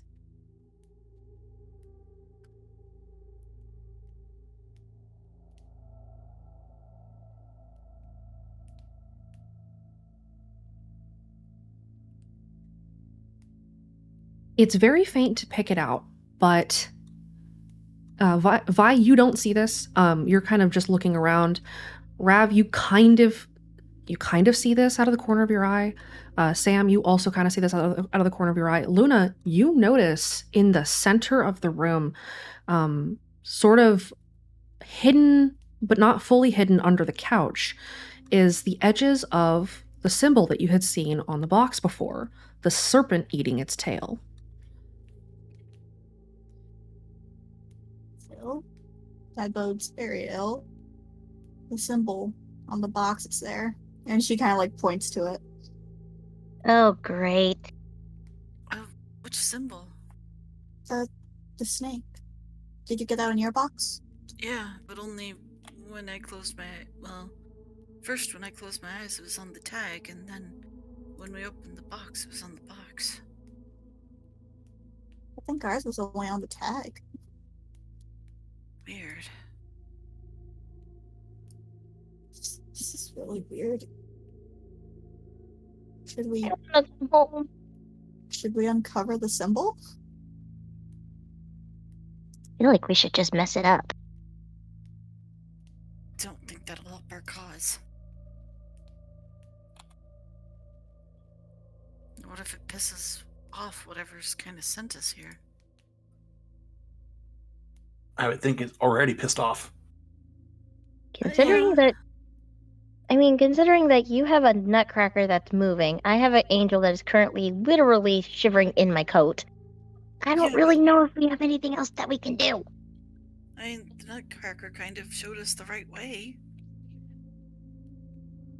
The nutcracker, as you guys kind of point out the symbol, points to the symbol and then raises its arms to create a cross, as if to say, bad. Okay, so... See? He's not that bad.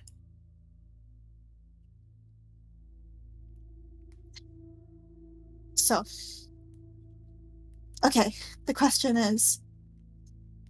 That symbol, she's talking to the nutcracker now. That symbol was the same that was on your box. And she like points to the nutcracker. So are you two not correlated, or the nutcracker shakes its head.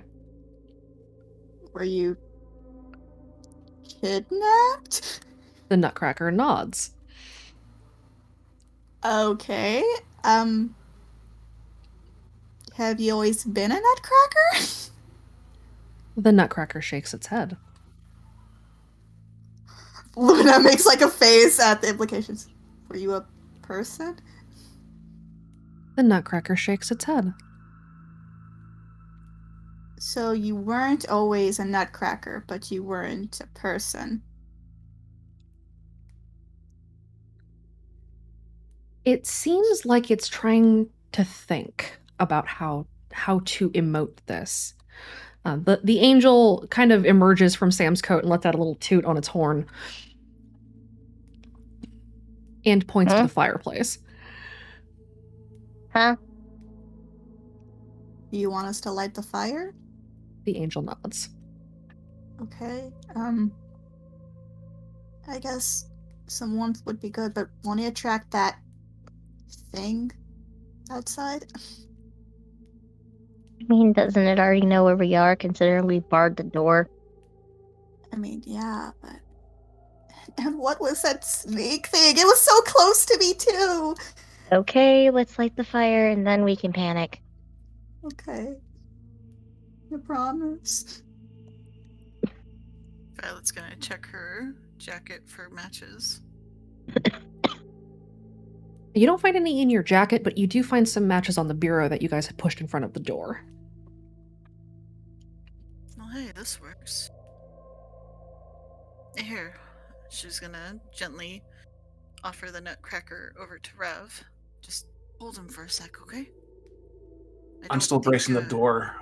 Maybe give it to Sammy? No, you're fine. Put your back against the door and hold the nutcracker, okay? Yes. Okay. He's kind of watched her back this far. Well, set him down. Can he walk around? I don't know. They can move.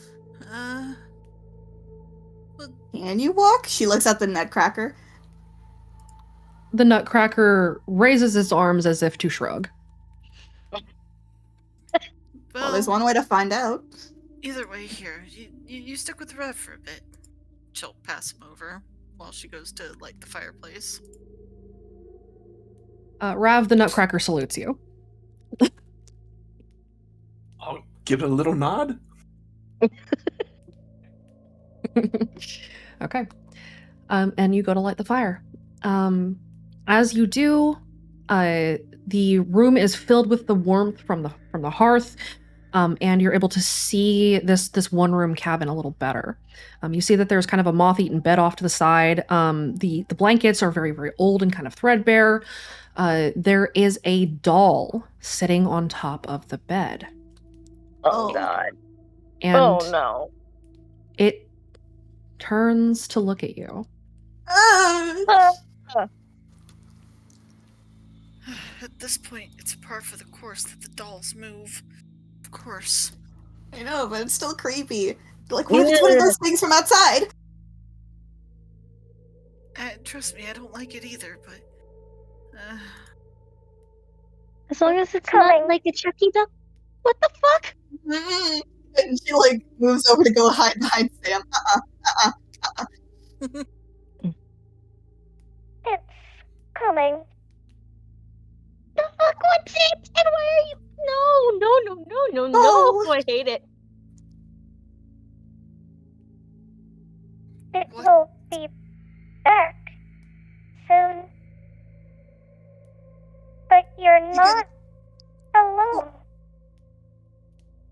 Are you gonna kill us? No.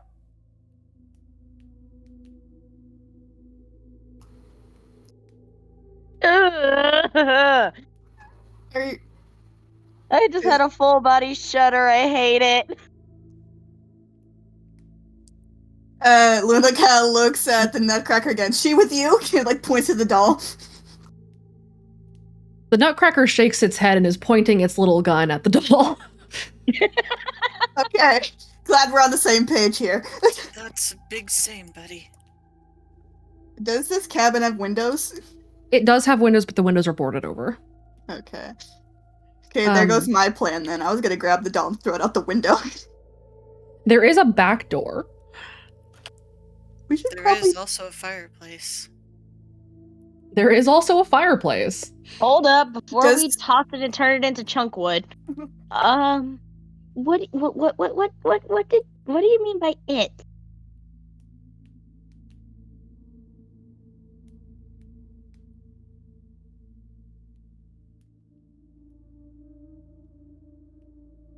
Has the door stopped banging for a minute? Yes, the banging on the door has stopped completely. You don't hear scraping outside anymore. Whatever it was that was banging on the door seems to have retreated. Sam's gonna kind of look at the doll and go, What do you mean by it? The king The what? of rats is coming. Oh, you're shitting me. No, don't ruin my favorite Barbie movie like this. Not my favorite Christmas story. Hey, it was a story before it was a Barbie movie. I know. It's both of them. We have a Nutcracker. We have an angel on the top of the tree. Oh, fucking hell! Are we seriously? So, if that's the Rat King, then do we have to find the fucking Sugar Plum Fairy? Maybe. How do we? It's coming. It's coming. Okay, you can stop saying it. The king is...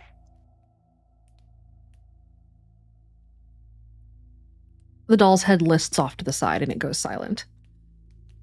Okay, anybody else hated that as much as I did? I despised that. Yeah. I'll move back over and offer to take the Nutcracker back. Before you take it back, I'm gonna look over at it. Do you have to defeat the Rat King, little buddy? The Nutcracker gives kind of another shrug, like, maybe? The Netcracker seems to be just as confused as you are. I'll get back to bye. Either way, we'll keep him safe till then. And the angel thing, too. Is it still shaking in my coat? Not as badly anymore, no. It seems to have calmed down.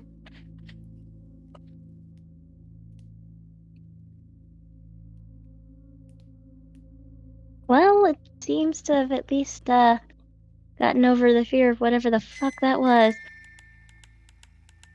Oh, hell no. Shit. Is that the Rat King?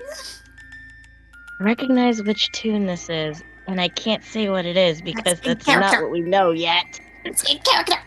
Speak out! And I hate it. Open the door. Open the door. No. No. No. Open the door.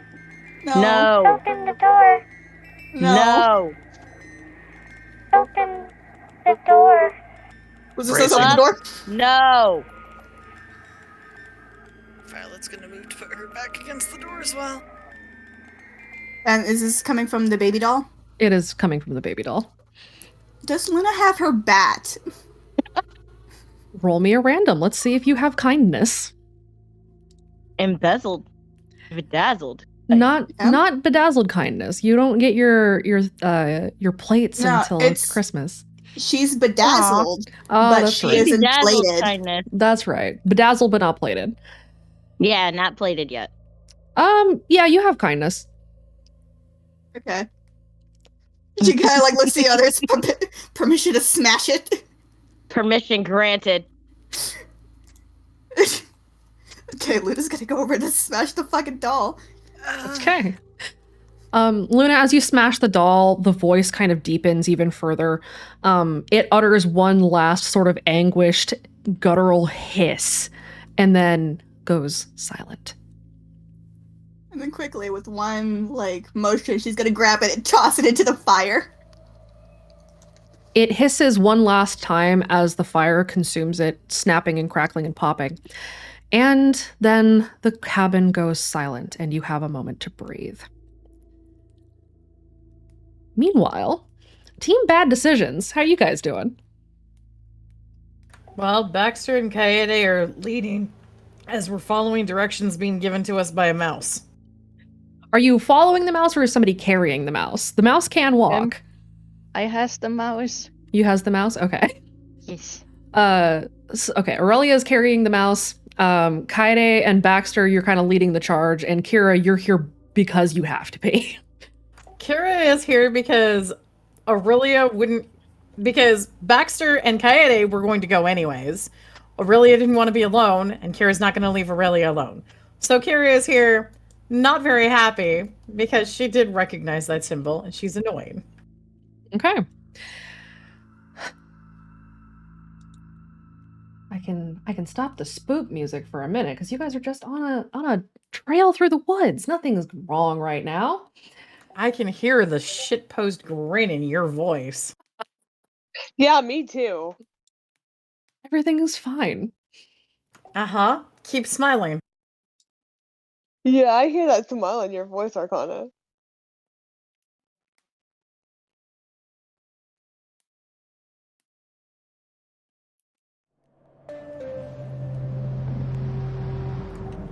I'm not believing that lie. Also, where are the Christmas lights? The Christmas lights are on the intro screen. Oh, Um, unfortunate. I can bring them over later. So you guys are heading down the path. It's very, very quiet as you're heading through the woods. Sort of traveling. Are you guys being at all stealthy, or are you just kind of charging down the path as the mouse in Aurelia's hand is pointing the way? Kira is being stealthy, but with Baxter, does it actually matter? What's that supposed to mean? It means Oh, you're I'm allergic sorry. to stealth, motherfucker. That's true. Yeah. So, I think some of us might be being sneaky. Aurelia, are you being sneaky? Yep. She doesn't like this one bit ever since the Mark decided to be like, ah, yes, I still exist. Hello. Have you put the mouse on your head for getting directions? No. Is the mouse on your head? No, that would have been fun though. Okay, so the mouse is in your hand. Yes. Okay. So you guys are traveling. I will give you guys a quick heads up. I'm gonna have to run to the door here in a sec because the pizza delivery guy is gonna need my ID because I ordered booze. Ooh, booze. So in a minute or so, we're gonna take a 5, and then we will come back. Okay. But I'll go ahead and get you guys set up. You guys are traveling through the woods, and it's very, very dark. Who's holding a flashlight, if anybody? Kaide has a flashlight. So you guys are holding a flashlight, or Kaida's holding a flashlight. Baxter, you're still holding the cloak. Curie, you're here because you have to be, and Skylar Aurelia is holding the mouse. I have decided that Baxter is going to put the cloak on. Roll me a will save.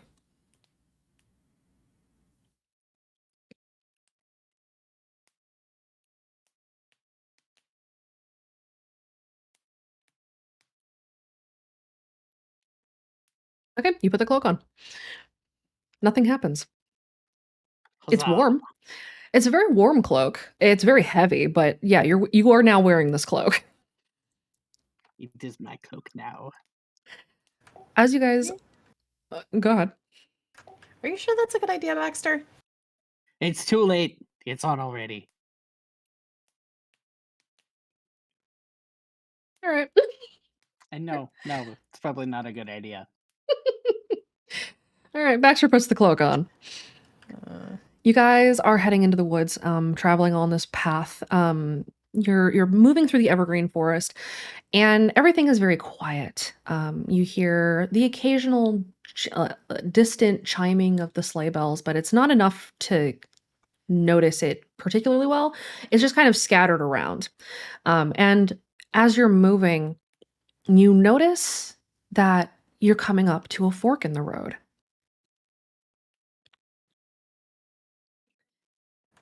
Does it look like there's been anyone around here before us? Like any footprints around?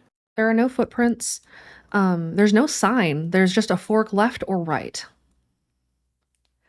What does each direction look like? Down the left path, it seems to be a little bit better lit. The clouds have kind of parted on that side to let some of the moonlight through. It just looks like a typical snowy path in the woods. The right path is dark. It is pitch black. And you can kind of see with the light, the diffusion that is coming up off of the snow, but that's about it. All of you roll me a notice.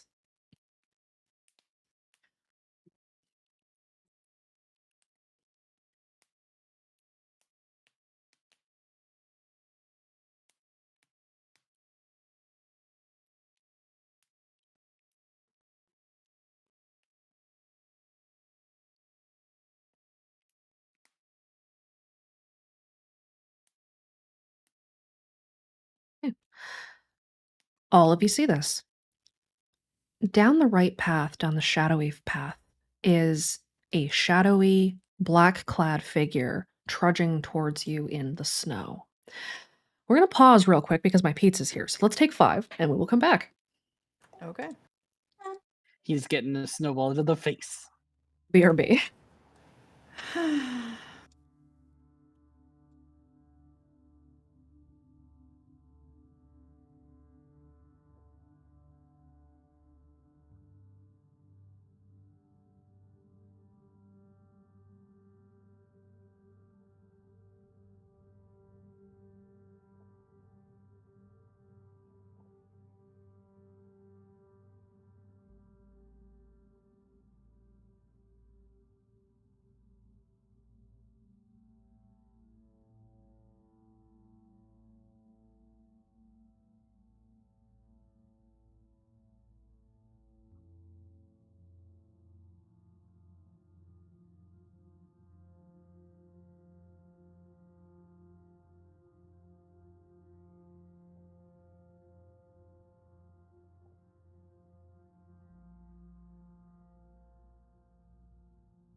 All right. So, you guys are in the woods, and you are seeing a figure approaching you down the dark path. Kara is going for hiding.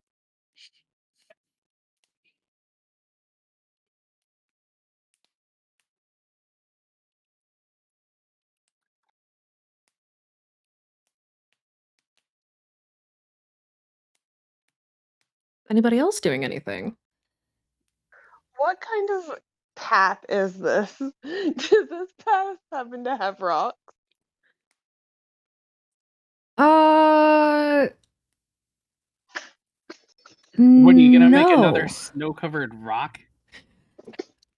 Unfortunately, no rock. unfortunately not this time. There are no rocks on the path. It seems like it's a very well-trodden dirt path under like a foot of snow. Okay. I'm gonna like pack a really hard snowball and then try to hide. Okay. Those who are looking to hide, go ahead and roll me a stealth.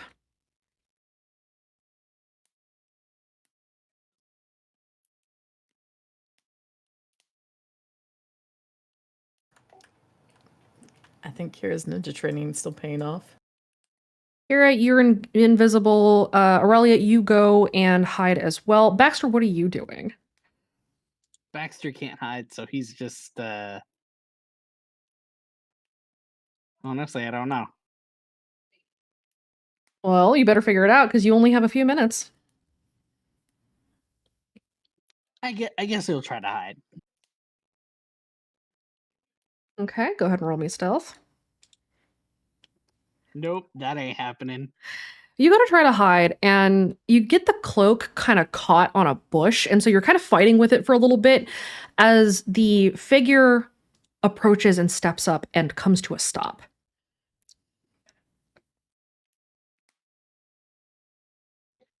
Am I hidden? You are hidden, yes. If he tries anything, I'm gonna throw the snowball at his head.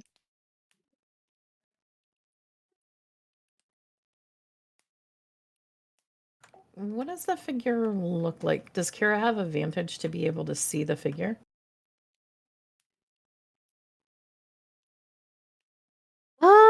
Yes. I mean, you can kind of see the figure. Insofar as you can see that this is a person that is standing there with a cloak on. But you can't see much else. You can see that this is a fairly tall individual. They're wearing a black cloak. You cannot see their face with the hood up. And that's about all you can see. Did Aurelia hide near Kira? Probably. Kara's gonna look at Aurelia and then look at the mouse. Okay.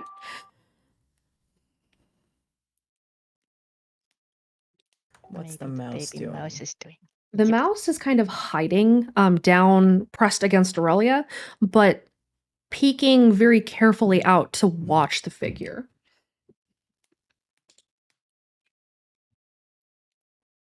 Baxter gives wave.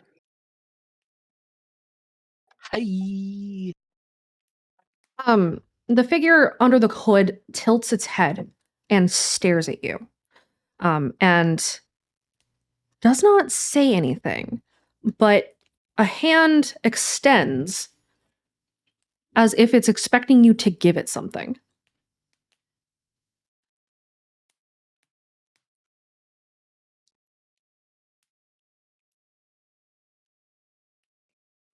To give it something.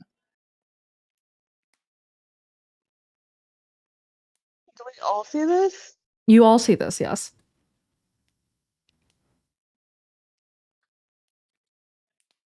I guess Baxter is just going to make a little snowball and give it to him. The figure crushes the snowball in its hand and drops the snow on the ground and then extends the hand out again. He'll make two this time. Once again, the figure crushes the snowballs, drops the snow, and holds a hand out a third time. He'll make three. You get the sense from the way that this hand is being held out that you are annoying this person.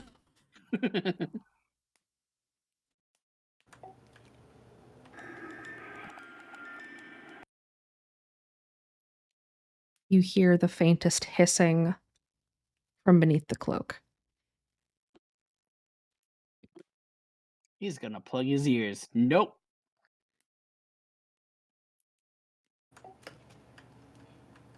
Did we all hear that?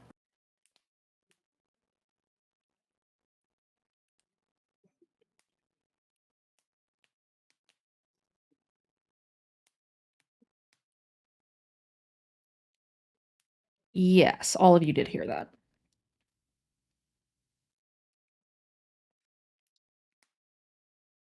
Did the mouse look like it heard that? The mouse did look like it heard that, and it sort of shrinks back in Aurelia's hand.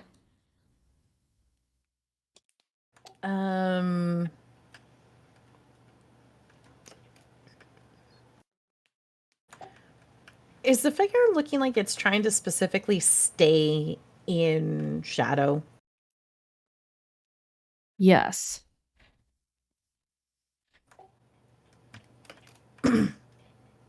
Kira's gonna take out her cell phone and turn on the flashlight and point it at the figure.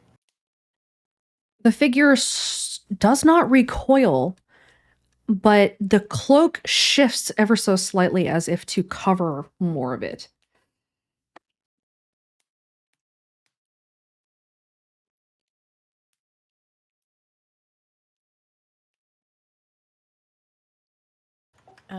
Kara's gonna keep her cell phone pointed on it. She's gonna move away from Aurelia, that way she doesn't give Aurelia's position away.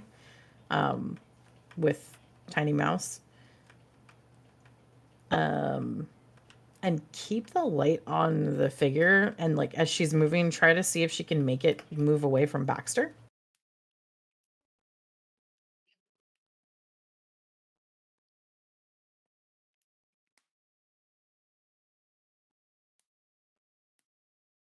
Before that, Baxter is going to ask what he wanted. Eat once.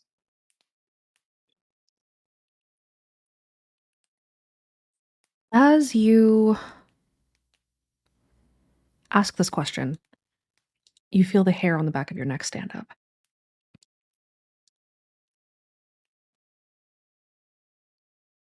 Son of a... Vittori.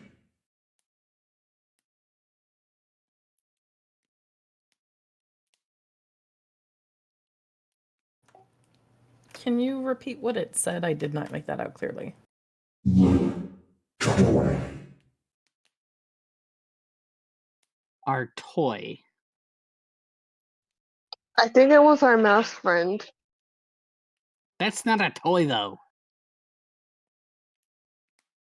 Did we get anything else in the box? Why do you want it?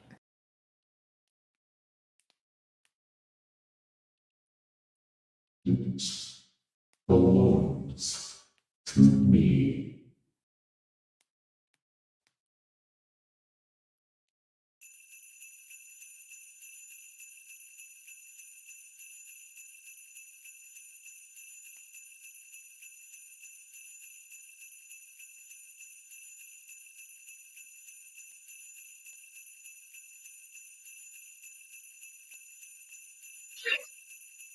You know, alternatively, we could just walk down the light path and ignore this. If it belongs to you, who are you?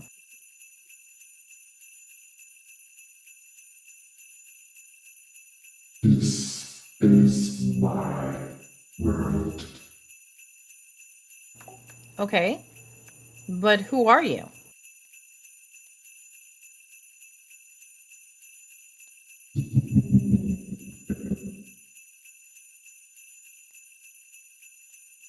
I hate evil laughs. It's like a 3 out of 10 on the evil laugh scale. That's true.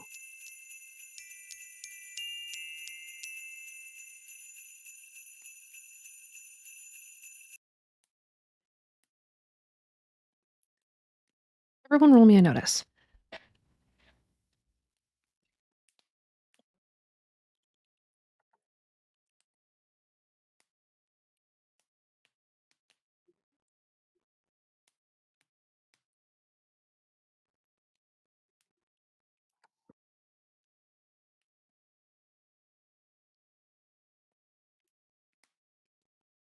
Baxter, I'm so proud you rolled positive. I know, right?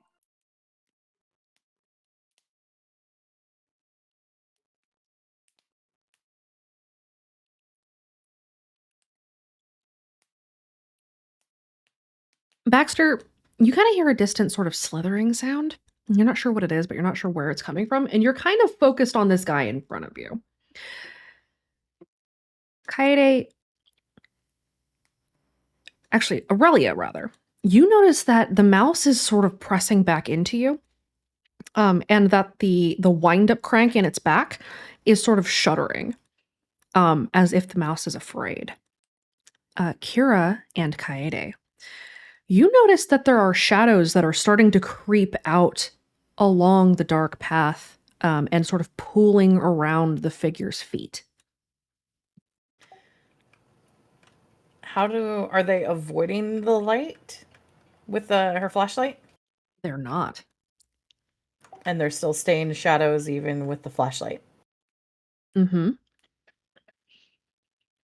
Kara's gonna click her flashlight off. The pooling shadows stand up.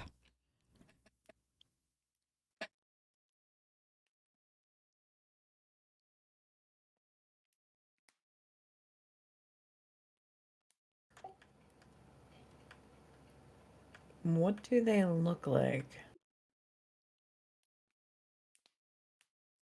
They're not terribly tall. Kind of diminutive. Humanoid shaped. Like perhaps a cookie.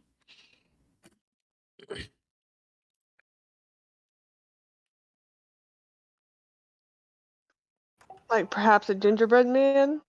Perhaps. I don't want to get killed by a gingerbread army. Are they moving anywhere else? Or just at the figure?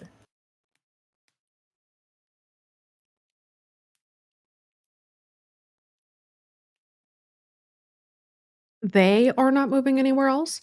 But both Kira and Kaede, you hear something else moving in the trees on either side of you. Can I see what it is? In the dark, you cannot. If you point a flashlight at it, you can. Kaede still has her flashlight on. She hasn't turned it off. Are you pointing it at the trees or are you pointing it at the figure? The trees. As your flashlight pans over and illuminates whatever it is that is in the trees, you catch the faintest, almost flesh-toned wood conglomeration of broken pieces, stripped down and then cobbled back together as these baby dolls and toy soldiers and army trucks and all kinds of other broken toys have been sort of sutured together in a mishmash monstrosity. And they're crawling almost spider-like through the trees and towards the ground at your feet. Oh, I hate that. Oh, that's I fucking really- creepy. Can I point that out to everybody else? Yes, you can. Okay, Kaede will be like, Kira, you see that? And she'll kind of point to the trees. Oh, now I do. I really don't like that. Do we have any of our supplies, like flashbangs? You don't. Does Kira have Pringles still?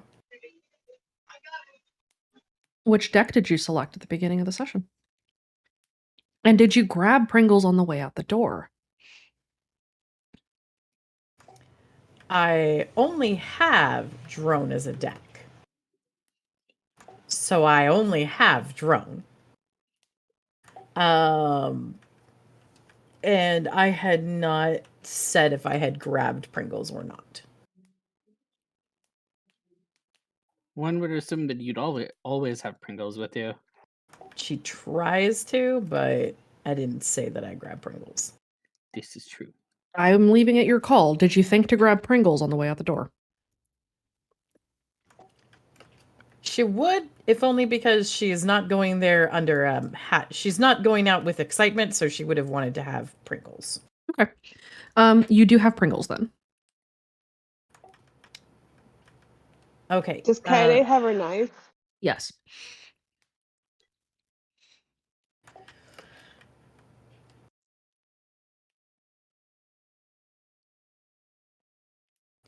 Can she take Pringles and send Pringles out to sort of head towards away from Figure and whatever the fuck that is? Towards the other path, whichever the one that they're not on. Roll me an insight. Okay.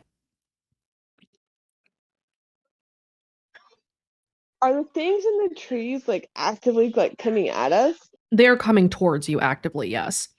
Can I use I will say you don't need to use anything to boost this. Okay. You don't get the sense that you're going to have a whole lot of time to pull Pringles out in here in a minute because these things are moving very quickly towards Baxter. Do they look threatening? Like they're threateningly moving? Yes.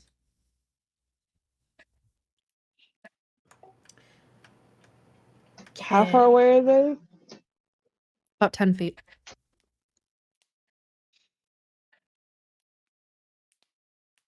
Do we have enough time to yell some things?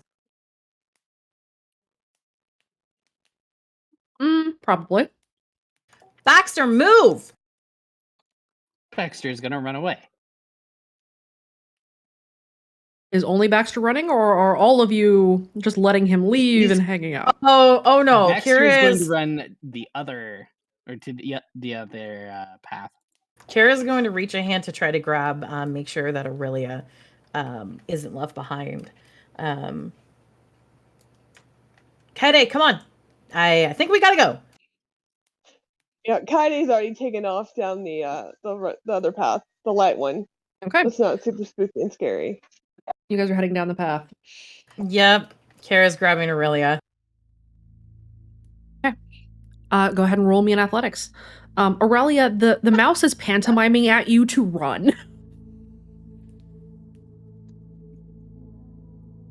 Very cute mouse, but running it is.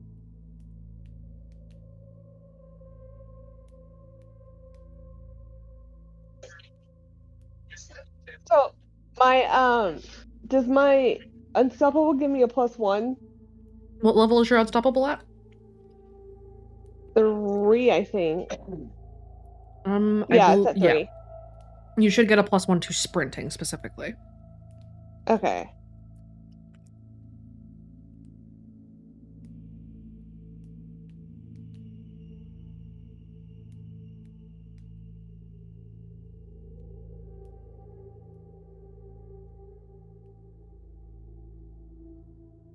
Does anybody look back as you're running?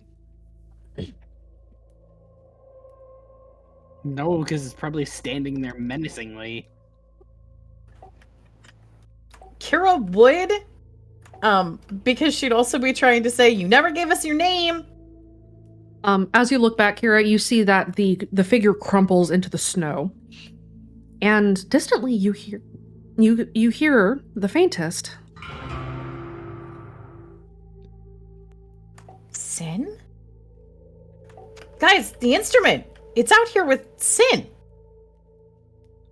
Well, that's not good, then, is it? That's fucking weird.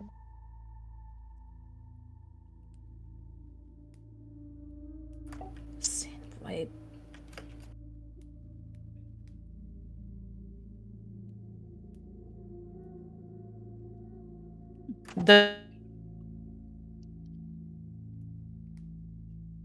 Uh-oh.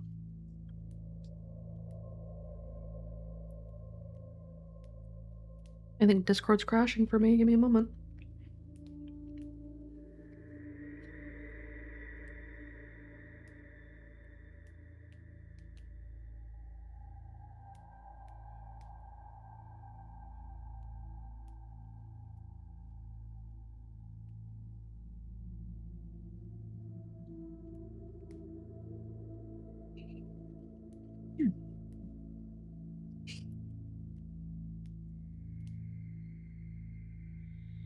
it.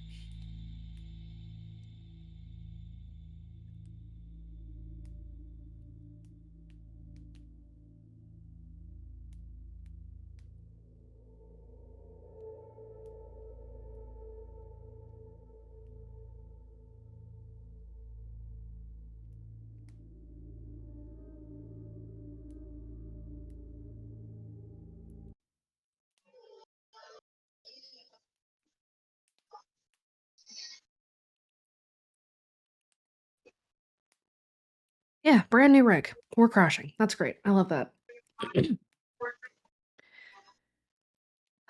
All hail Okay. Windows 11 being as Yeah. good as a Windows update is. Yeah, Windows 11 is not great. But in any case, let me get back up and running here and we will proceed. I only heard part of the question you asked me, Ob, so you'll have to re-ask. Okay.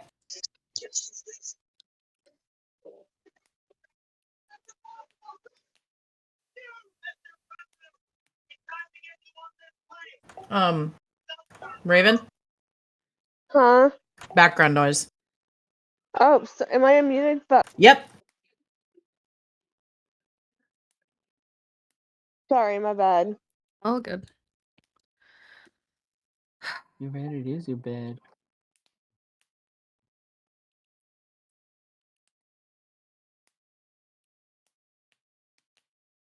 Okay, we're just about back. Christmas spirit was just too strong.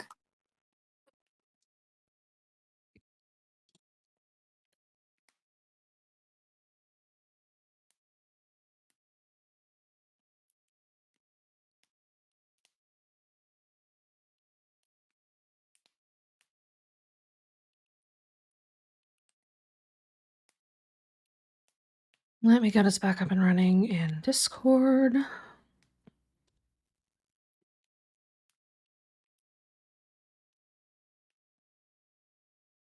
Here we go. Hey. I guess I'm going to be spending part of tomorrow doing troubleshooting again. It was doing fine for the last week or so, and then suddenly it just took shit again.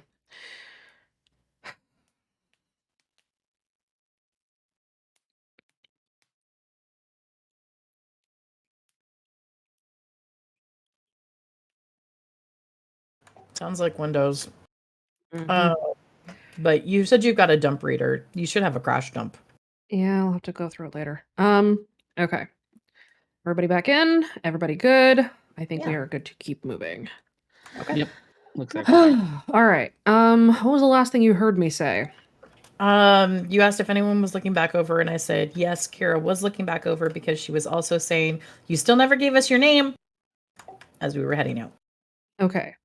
Kira, you see the figure crumple into the snow. Like ash sort of falling down and collapsing. And then the strings sound sin bing bongs. Yes. Kira basically commented, mentioning the fact that we were hearing the strings and hearing sin. It completely fell over like ash in the wind. Isn't there a song about that? It completely is just dusted. There's nothing else there anymore.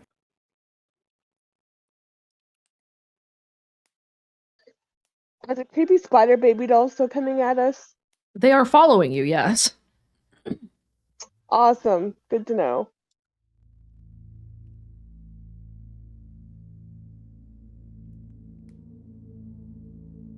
All right, you guys sprint up the path, the light side path rather.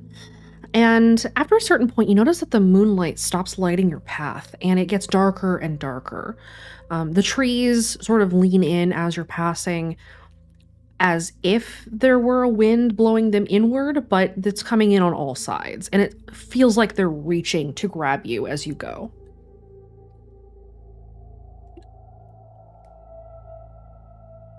Kira's gonna pull out her flashlight again and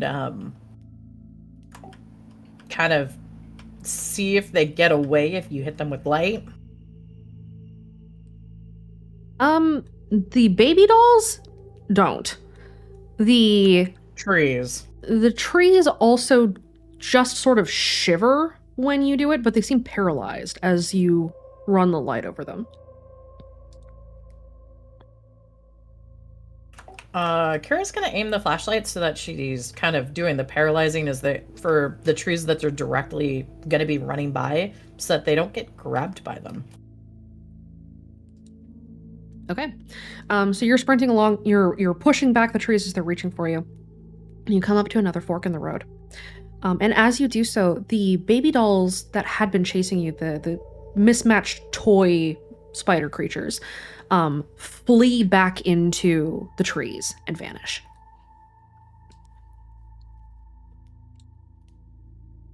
Is there anything that sounds like the strings again? Not from here. Okay.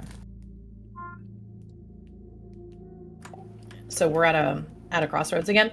You are at a crossroads again. Kara's gonna kind of stop and try to catch her breath because midget, and look around. Is there anything remarkable at the crossroads? Is it just another fork in the path? It is a fork in the path, but this time there is a sign. The signs are currently blank. They point left or right. And the path itself, if you look around, I'm not going to make you roll for this. It definitely looks like somebody has been here. Can we What tell which path direct? Sorry. Nope, you were saying the same thing I was. Go ahead. Can we tell what direction the other people went? It looks like they took the left fork.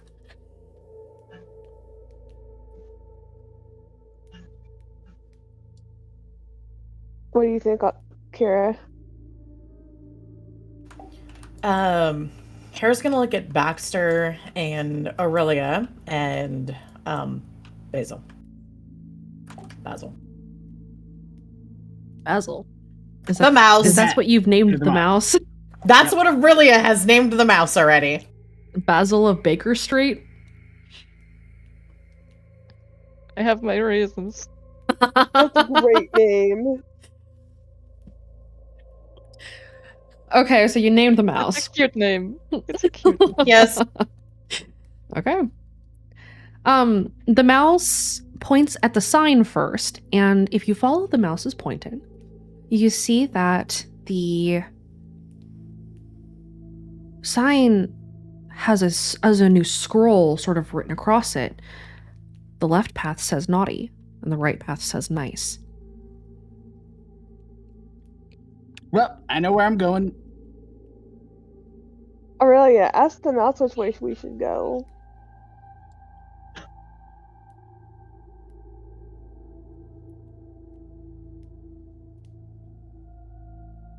She just looks at the mouse to see if the mouse is pointing anywhere else.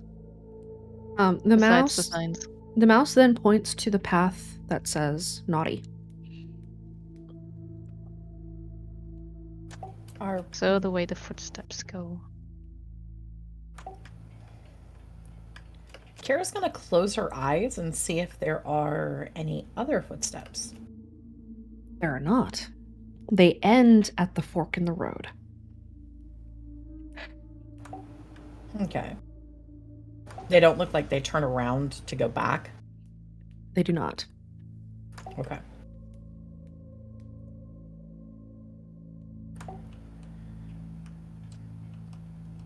Do we want to follow Basil's recommendation? I say no. But wasn't What that the size are same the path that you footprints? wanted to go?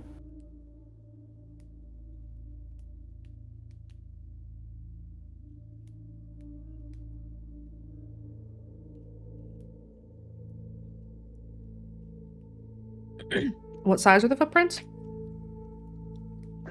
Yeah. There's a handful of them. And they're kind of varying sizes, from middling to larger teen shoe sized.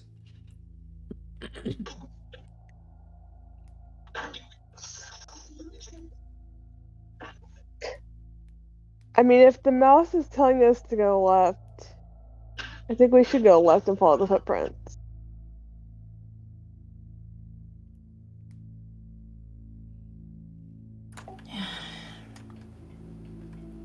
So, Baxter, you say go the other way? Yes. So, not following the footprints, even though that's the path you wanted to go before. Yes. Okay. Aurelia, what do you think? I kinda trust the mouse. Just look at it, it's cute.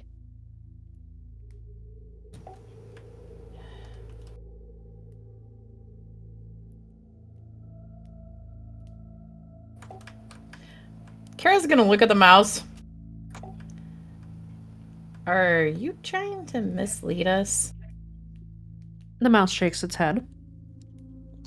Can I see if the mouse is maybe lying to me?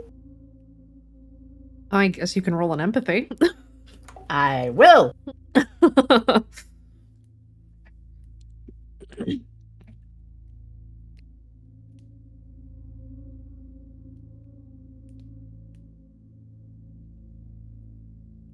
I will empathize with that mouse so hard. The mouse doesn't seem to be lying. It seems to be honest, or at least what it thinks is being honest. It is, however, a wind-up mouse. Yes, it is a wind-up mouse. As far as you can tell, this seems to be... It seems that the mouse is being honest.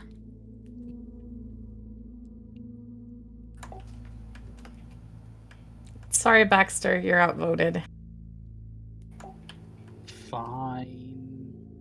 I'm trusting a mouse. A wind-up mouse. You look very, very nice. Actually, you really look very nice. Did someone make you? The mouse nods, but looks like it's a yes and or a yes but. Were you made by the one who was talking to us before, or someone else? Mouse stares at you. Right paw, the one before. Left paw, the someone else. It raises the right paw. Were you made by the one whose symbol was on the box you were in?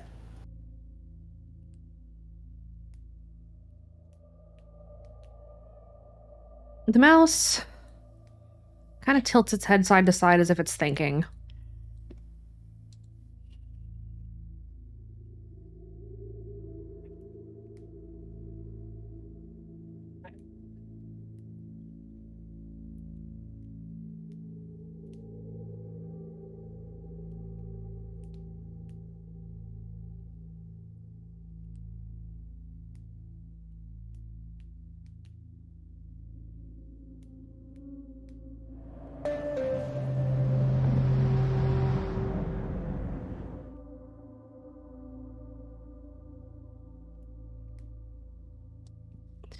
It nods, but kind of hesitantly.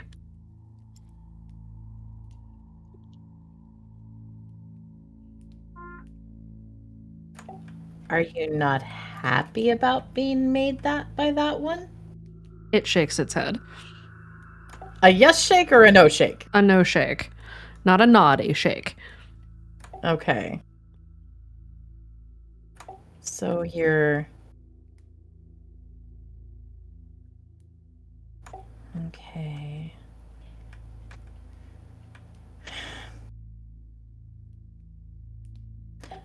Do you know why there was sin before? The mouse nods. Was it something we did? The mouse looks at you like it's a loaded question. You can be honest. It doesn't seem to know how to answer. Was it something we said or something we planned to do?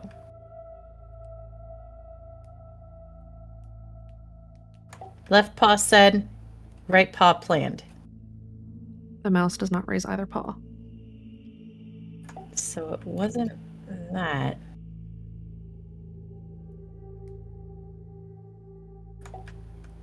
Was it not giving you to it? The mouse shakes its head.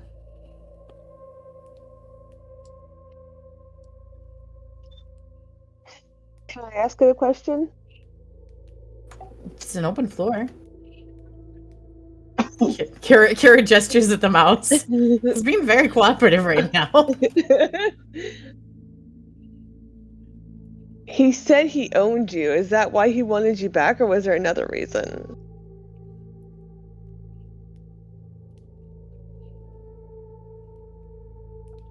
The mouse tilts its Was it head be- side to side. And then raises both hands as if to say both? Question mark? Is it because you're helping us and you're not supposed to? The mouse shakes its head.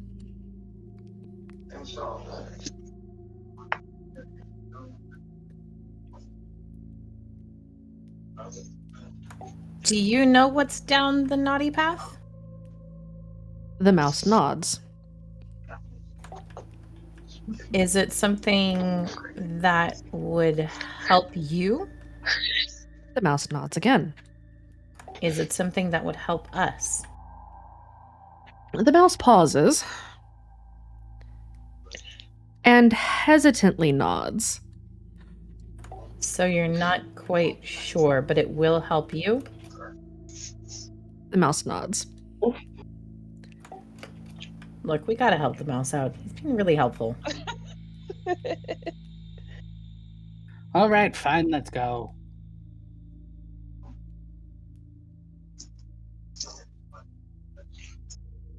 Is there something specific you need?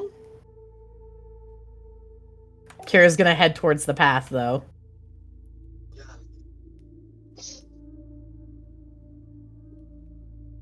The mouse doesn't seem to know how to answer that question by pantomiming. Yes or no? We can take a yes or no answer right now.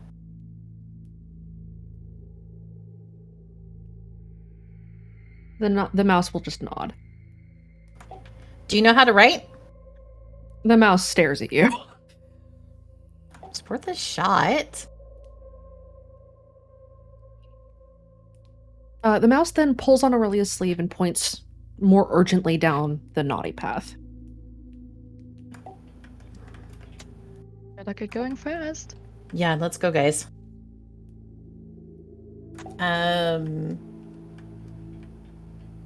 Does it look like walk or run urgency from Mouse Tugs?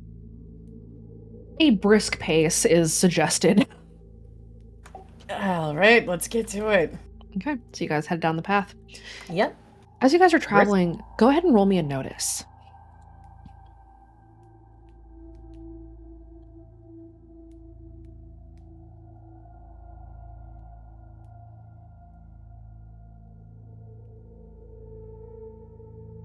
Is danger sense applied to this? Yes.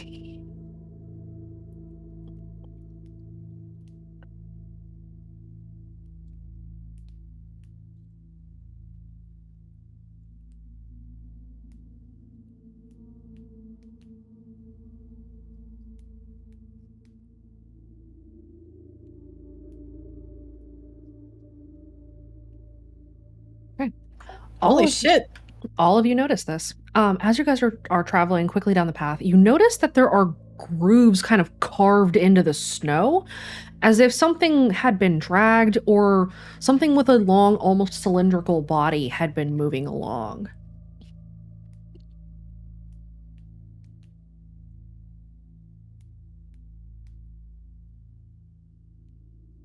Like trash can sleigh? Like large snake. Ooh.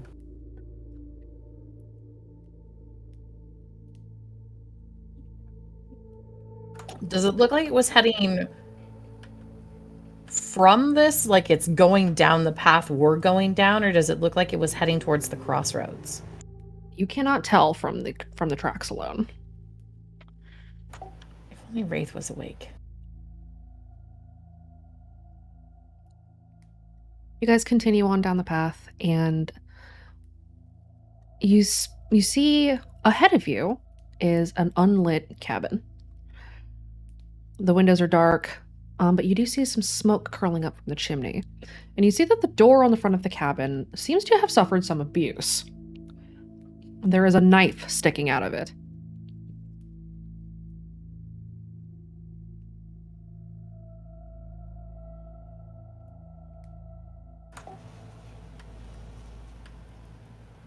Is Aurelia running for the knife? I don't have knife rights.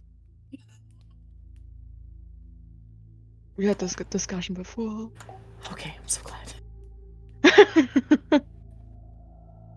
As you approach, the handle of the knife starts to change color to kind of an earthy brown, and the color sort of glides up the length of the knife, and then it crumbles to the ground.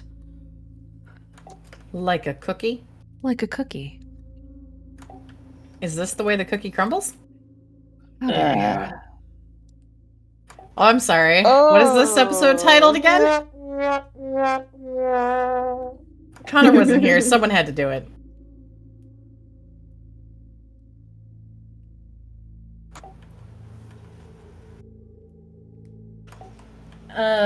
You said the windows are boarded up. There is smoke coming out of the chimney. There is smoke coming up from the chimney. Does it look like there's any... Go ahead. Sorry, go ahead. Does it look like there are any other fragments? Fragments? No. Crumbles? No. Do we see anybody? Not out here, no.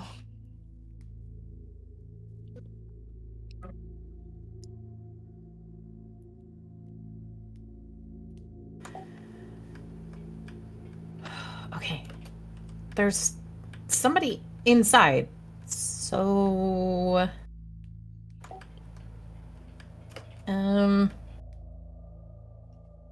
I have knife. I can go in first. Or we can just let them know that there's somebody here and see if they're okay. Or I could kick the door open. Why is that always your first option? He has 2 feet.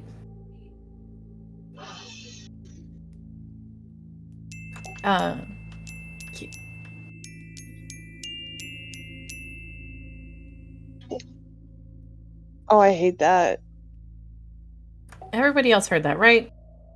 I wish I didn't, but yes. Yeah, wish I didn't. Kira's gonna pitch her voice to hopefully carry to the cabin. The thing with the gingerbread knife is gone. I don't know what it was. Is there anybody in there?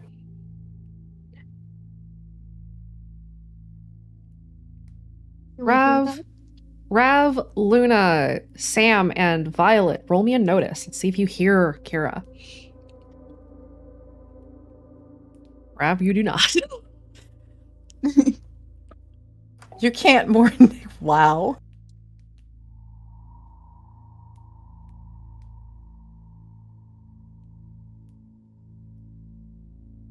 Sam, your notice roll?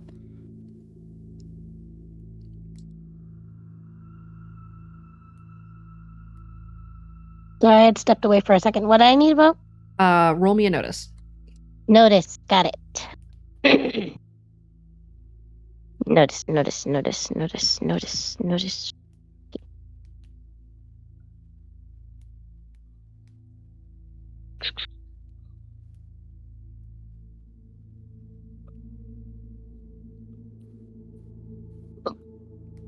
There you go. Okay, everybody but Rav. So Luna, Violet, and Sam, you hear very faintly somebody calling to you guys from outside. Like familiar voice or creepy? Well- Violet, it's familiar to you. Luna, not as familiar. Sam, probably not quite as familiar. I know that voice. Regardless, Luna's just gonna yell back, "If you're from the Rat King, go away!" We have No, a it's home. mouse. We have a mouse with us, but that's it. It's very, very dapper. Wait a minute. Kaida, you Kaide recognize that. Luna? Oh no, they got Kaide! Lulu, chill, please. And chill the doll just said the Rat King was back! Can you let us in, maybe? And he wants cheese. Box, Luna, you're not Going helping. to peek through the boarded up, or is it like very good boarding up? It's not very good boarding up. There are cracks that you can peek through. Luna goes to peek through. Show the mouse to the window on the left. Okay, Aurelia. Lift up Basil. Aurelia just looks at the easel first, what he wants You to do. named it. Yes, we named it. Aurelia, Basil nods to you. Okay, she will just hold it up. Aww. The little so mouse will wave. little. Aww. Oh God, you are so easily won over. Shut up, Sam. Okay, now Whatever. rest of you come closer to the window. I just want. The Rat King wasn't following you, right? Or was he? Oh my God, are you in danger? Well, Are there's you some in danger? There's some jingling bells out here, and the voice that had some jingling bells earlier also had sing bongs. That was really not good. There's Sin out here somehow with this. Hey, Yeah. And there Okay, these let's- spider dolls. let's get the door open. That's Yeah, let's get the door open. Like There's that. spider dolls. So if you could let us in, Luna. Yes. We're moving the thing. We need to unbarricade the door. Unbarricade the door. Unbarricade the door. Basil, do you know why we had Sin again? Basil nods. You can't talk because you're a wind-up mouse toy, right? Basil again nods. As if that were an obvious thing. How good are you at charades? The mouse stares at you. Why don't we have... Why is there more... Uh-oh. Where does it sound like that is coming from? Behind you. Kara will turn to see who is behind them. Strolling up the road, probably about 100 feet away, you can see the silhouette of a figure in a black cloak. And you can see very, very faintly through the gloom and the darkness a Cheshire smile of fangs under the hood. All right, Luna, please get the door open faster. Is that the same Get in. motherfucker we saw earlier? Get in. As soon as they're in, barricading the door again. Kara's shoving everyone to get inside. Kaide will hug Luna and Sam. Whoa, Hey. hi. Hi. Hi. So you guys got here with a mouse. Yeah, What what do about you you guys get? guys? We got an angel. Whom is still currently in my jacket. The Yeah. angel peeks its head out. Oh, you Yeah, look got very her. cute. Meanwhile, these two have the nutcracker over there. Brick. Huh? hey. Okay. Oh. Nutcracker, angel, adorable mouse. Luna kind of just points to the door that's barricaded. The Yeah. Rat King. So we got in here and there was a doll which we threw into the fire because it started being real creepy. But it said that something was coming, and yeah, sorry, we barricaded ourselves. Nutcracker said in here was safe, so That's okay. yeah. Does the creepy doll ring a bell? Not yet, it doesn't. Okay. Does any of this seem familiar at all to Kaede? Not really. The four of you who just arrived, go ahead and roll me a notice. Danger sense? No danger sense.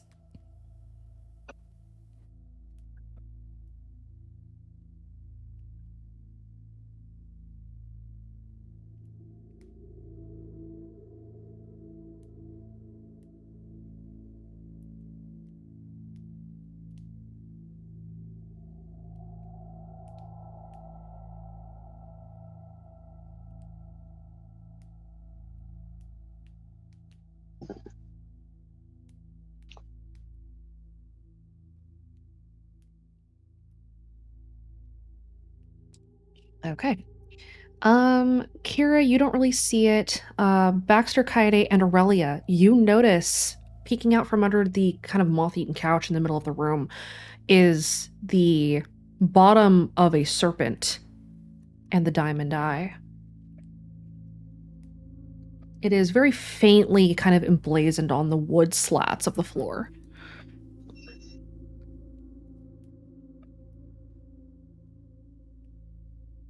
Aurelia would point it out to Kira and just be like, Kira, the infection, and points to the symbol.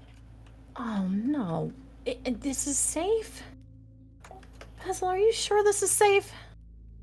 Basil gives you a kind of a shrug and a nod as if to say, this is the safest you're getting for now. Cracker told us not to touch it. That's a really good idea. That... You know about the Eidolon, right? The what? The I've heard- Eidolon? The what I've now? heard kids mention What? it before. Yeah, also reading the transcripts. Some kids write. Yeah, the image media voice. Mm-hmm. Kara points to that. I've kind of been in the boxcar since but no, I don't. Bad news voice, hallucinations, the infection. Bad news. Look, I just work here. Give me a brief summary. Hallucinations and being able to trap people into dreamlike states where the world reinforces the belief that the voice is manufacturing for them. Do you think that's what this is? I put pretty good odds.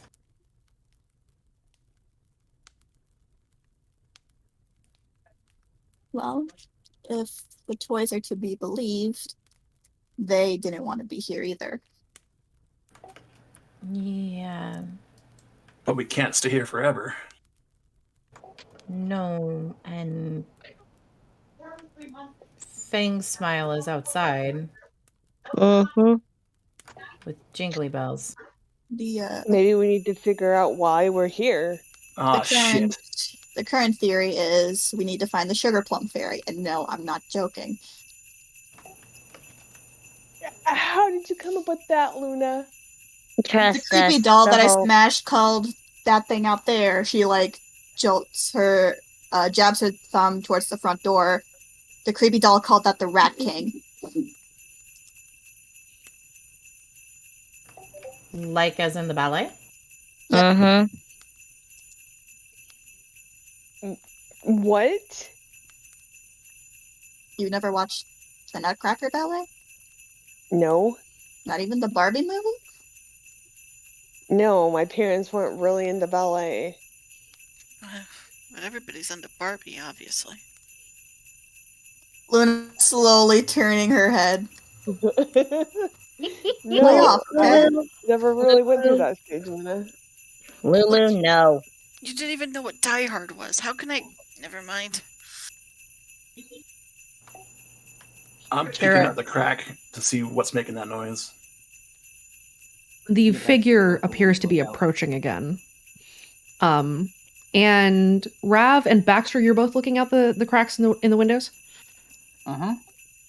Both of you see as the great cloaked figure sort of hunches over, as if finally standing up to its full measure, but not able to fully stand upright. Kind of as if it was trying to make itself more compact before. And it definitely looks more rat-like as it stands up, and you kind of see the digitigrade feet as it stalks towards the cabin very slowly. And around it,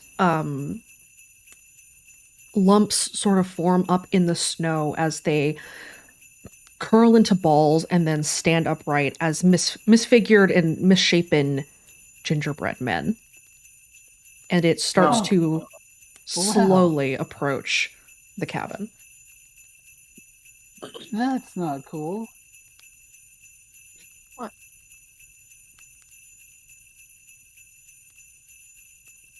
Basil, was the sugar plum fairy the doll that they put in the fireplace? Basil shakes its head. Okay, good. That'd be a problem. If that was the sugar plum fairy, then we're fucked. Mostly because when before I smashed it, lovingly, of course, it said the Rat King was coming back and to let him in. And I was not doing that. Okay, that's not sugar plum fairy. Yep. But you guys have a mouse.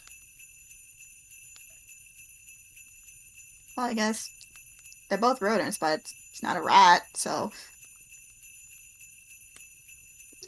The mouse Yeah, does a dude. little bow. Oh! The symbol underneath the couch, Mhm. is it painted or drawn or? It looks like faded white paint.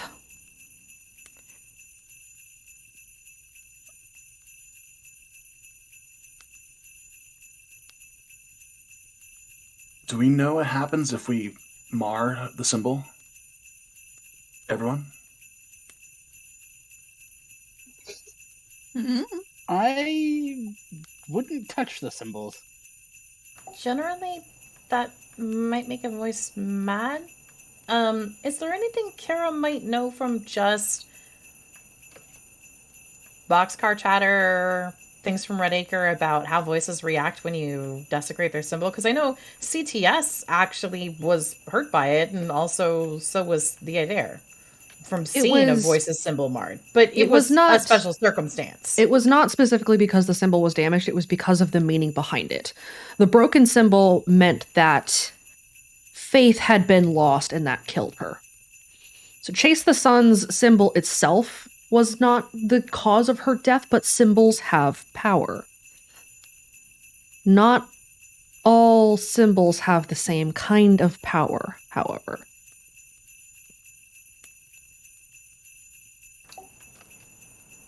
What's around inside of this cabin?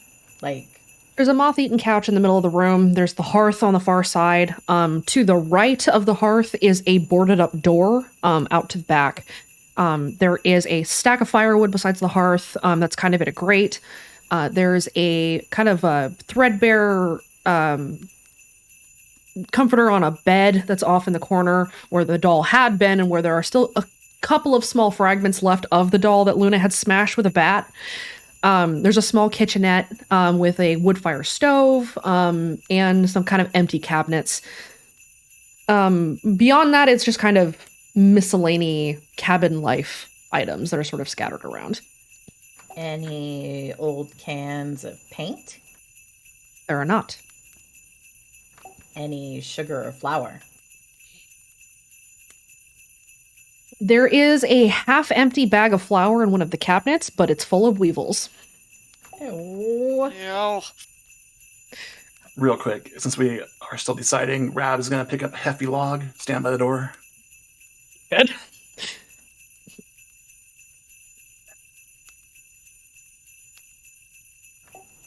Are there any other symbols or anything else in this room?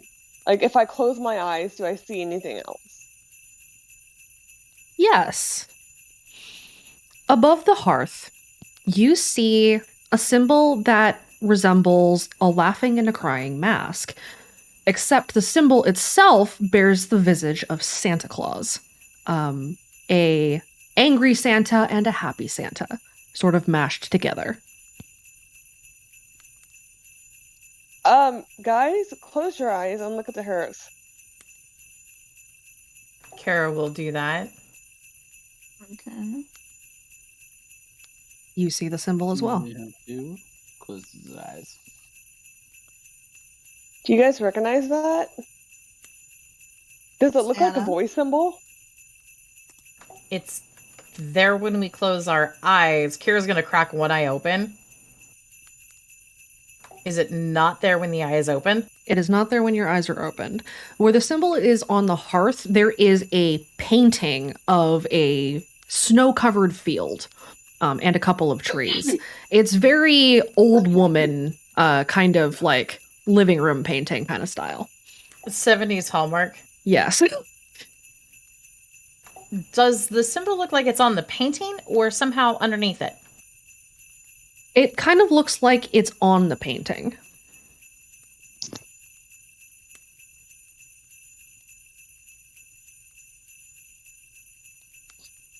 Resisting.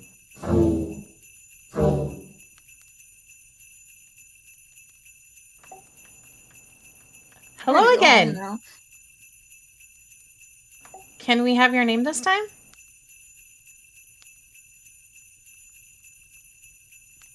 Deck the halls. Deck the halls. La la la la la la la.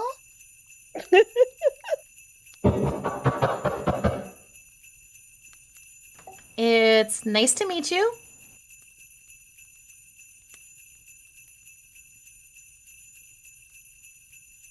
Is that your symbol that we see? You. It is mine. Yes.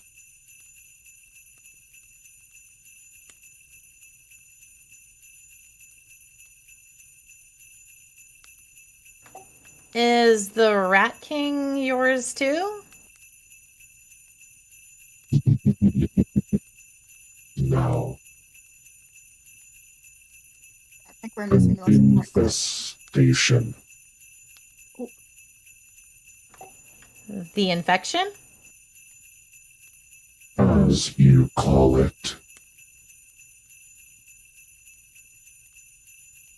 So we definitely don't want to give these to the Rat King. She's looking at the angel and the Nutcracker and the mouse.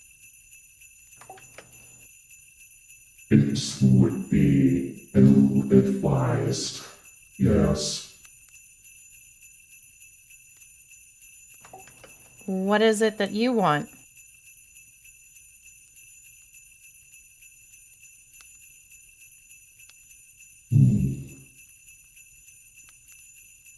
A cleansing. Oh, You're not that gonna sounds kill us, great. right?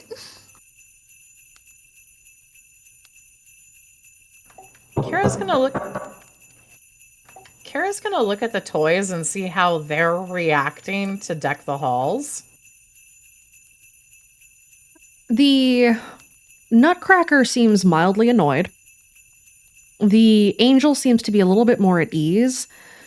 And the mouse is not really paying much attention. The mouse is pulling on Aurelia's sleeve and pointing towards a cabinet at the back of the room.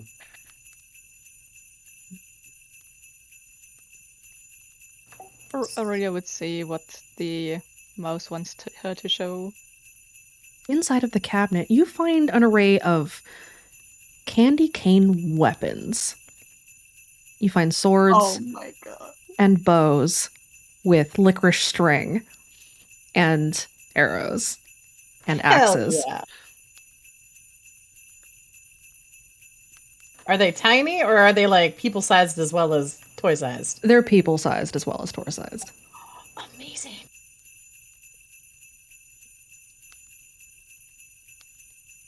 It infects the ideals of holiday cheer.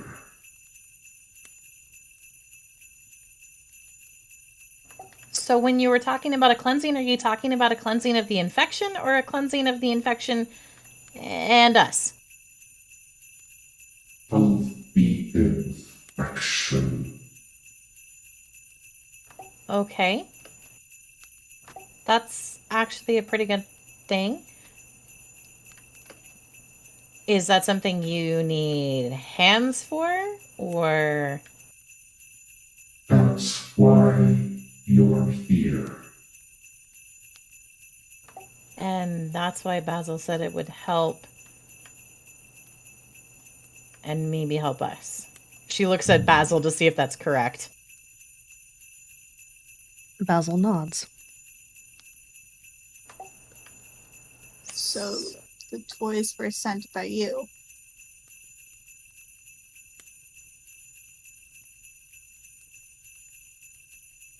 Yes and no.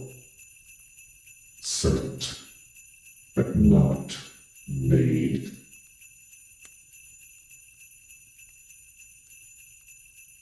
So since you sent them, you kidnapped the toys because the Nutcracker said they were kidnapped. No. I simply repurposed what was given, what was changed. Uh-huh. The infection took them, and if the infection gets them, then it would be able to have an access to the holiday spirit? In a manner of speaking, yes.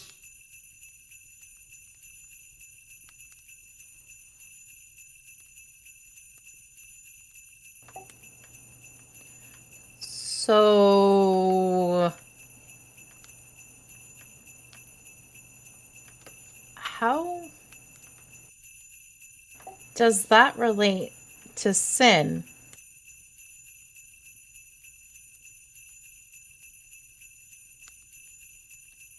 You mean the strays, yes. Yeah, something's been making those go off. The world around you is not merely a projection. You dwell within the bounds of the instrument.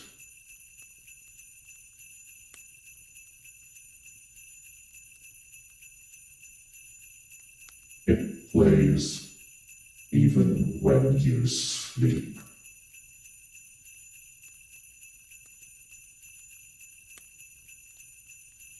Find the rat cave, the instrument of infection, and excise it.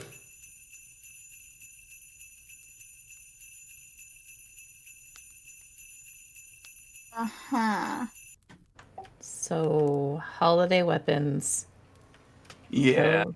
Kill the Rab's just gonna rat. drop the log and grab a sword. Hell yeah. You're going for a sword, not an axe?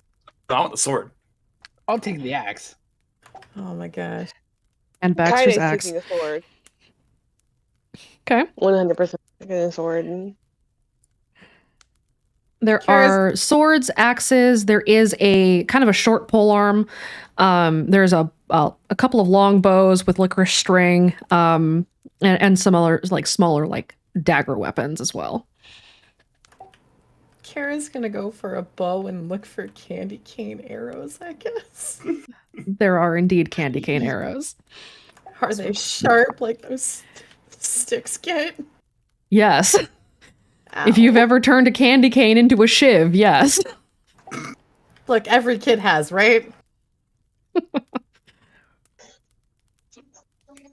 Well, Kira will get a quiver of candy cane shiv arrows. I think we have to kill the Rat King. If the Rat King is the infection... Oh. That's the way I took it. I'm surprised you guys aren't more surprised by this. We basically just got told by Santa we have to murder the Rat King to save Christmas. I mean, I'm on board. I'm just happy if voice could hear me for once. Okay. Are you like a little bit suspicious that we're listening to this voice to tell us to kill this thing that's supposed to be a Rat King? Like, we're not gonna question this at all. We're just gonna do it. Well, we did walk down its path. Face a Rat King. I mean, the Rat King is bad. I mean, look what his little gingerbread minion did in my leg. I mean, it's not much, but it hurts.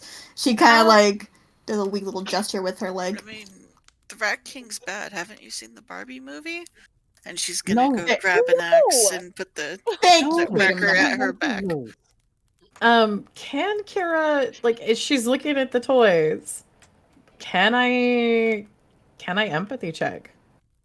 What are you looking for? She's looking to see if there's any hint of duplicity within either the toys or how the voice has been phrasing things that sound like it's not telling the whole of what's going on.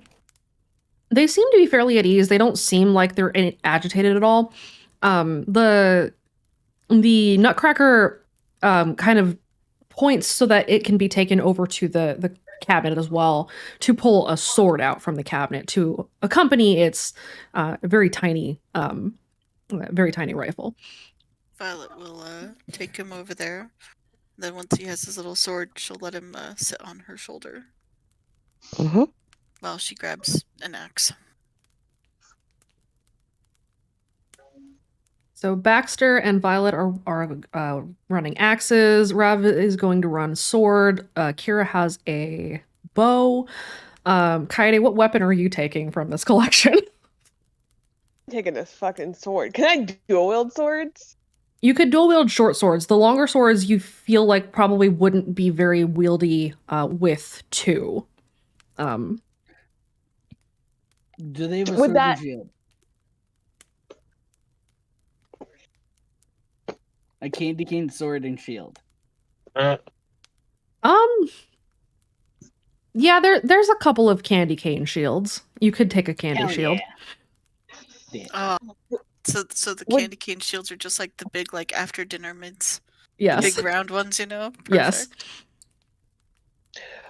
Would this go by my fight or my athletics to swing both of these at the same time? This will be fight.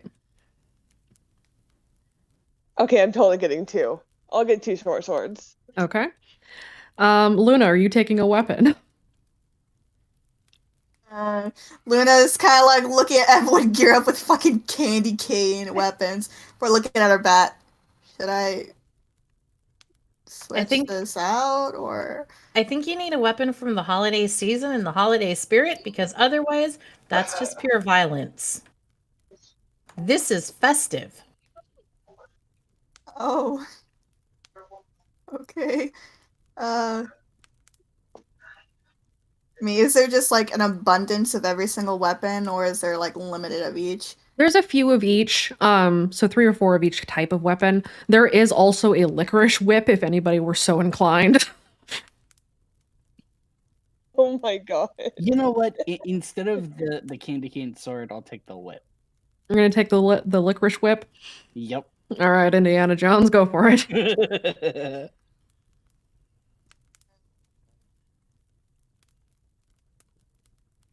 You are also free to just tie ribbons around kindness. To put in the holiday spirit. Yes. Wow. Make it festive. Put so many bows.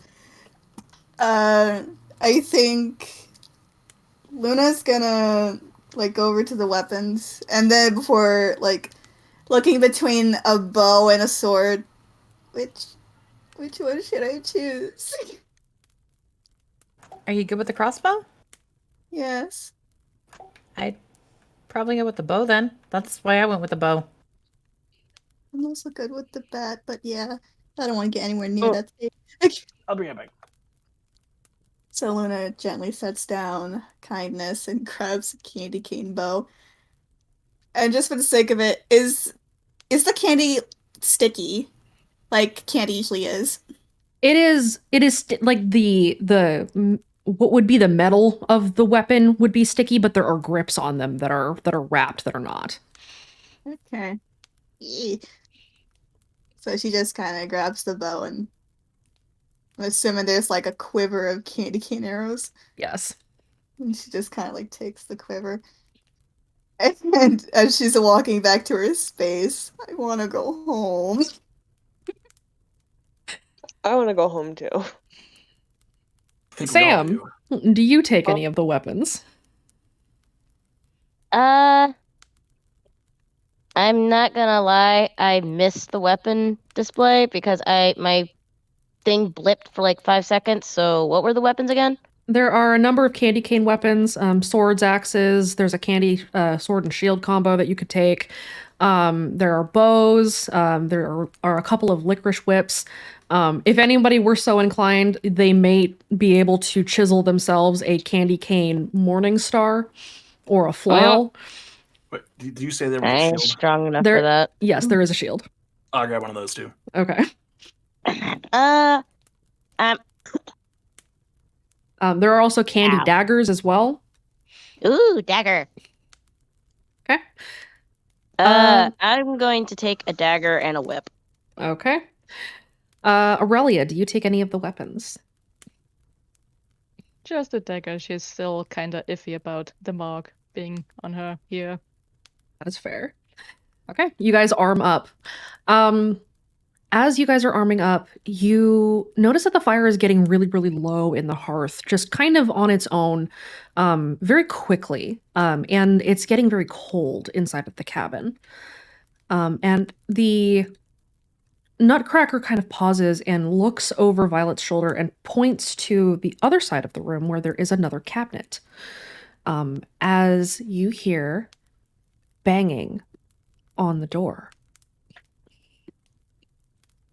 Kylie, I'll run over to the other cabinet really quick and open it. It's a secret passage. Fuck. There's a secret passage here, guys. Should we follow it? Well, I'm following the Nutcracker's advisement. If I shine my light in it, like my flashlight, can I see how far down it goes? Or like, does it go like underground, or is it like through the house? It goes down kind of a hole in the ground, and then it travels through what looks like a massive snowdrift. So it looks like it was a path carved into deep, deep snow. And you cannot see the end of that trail.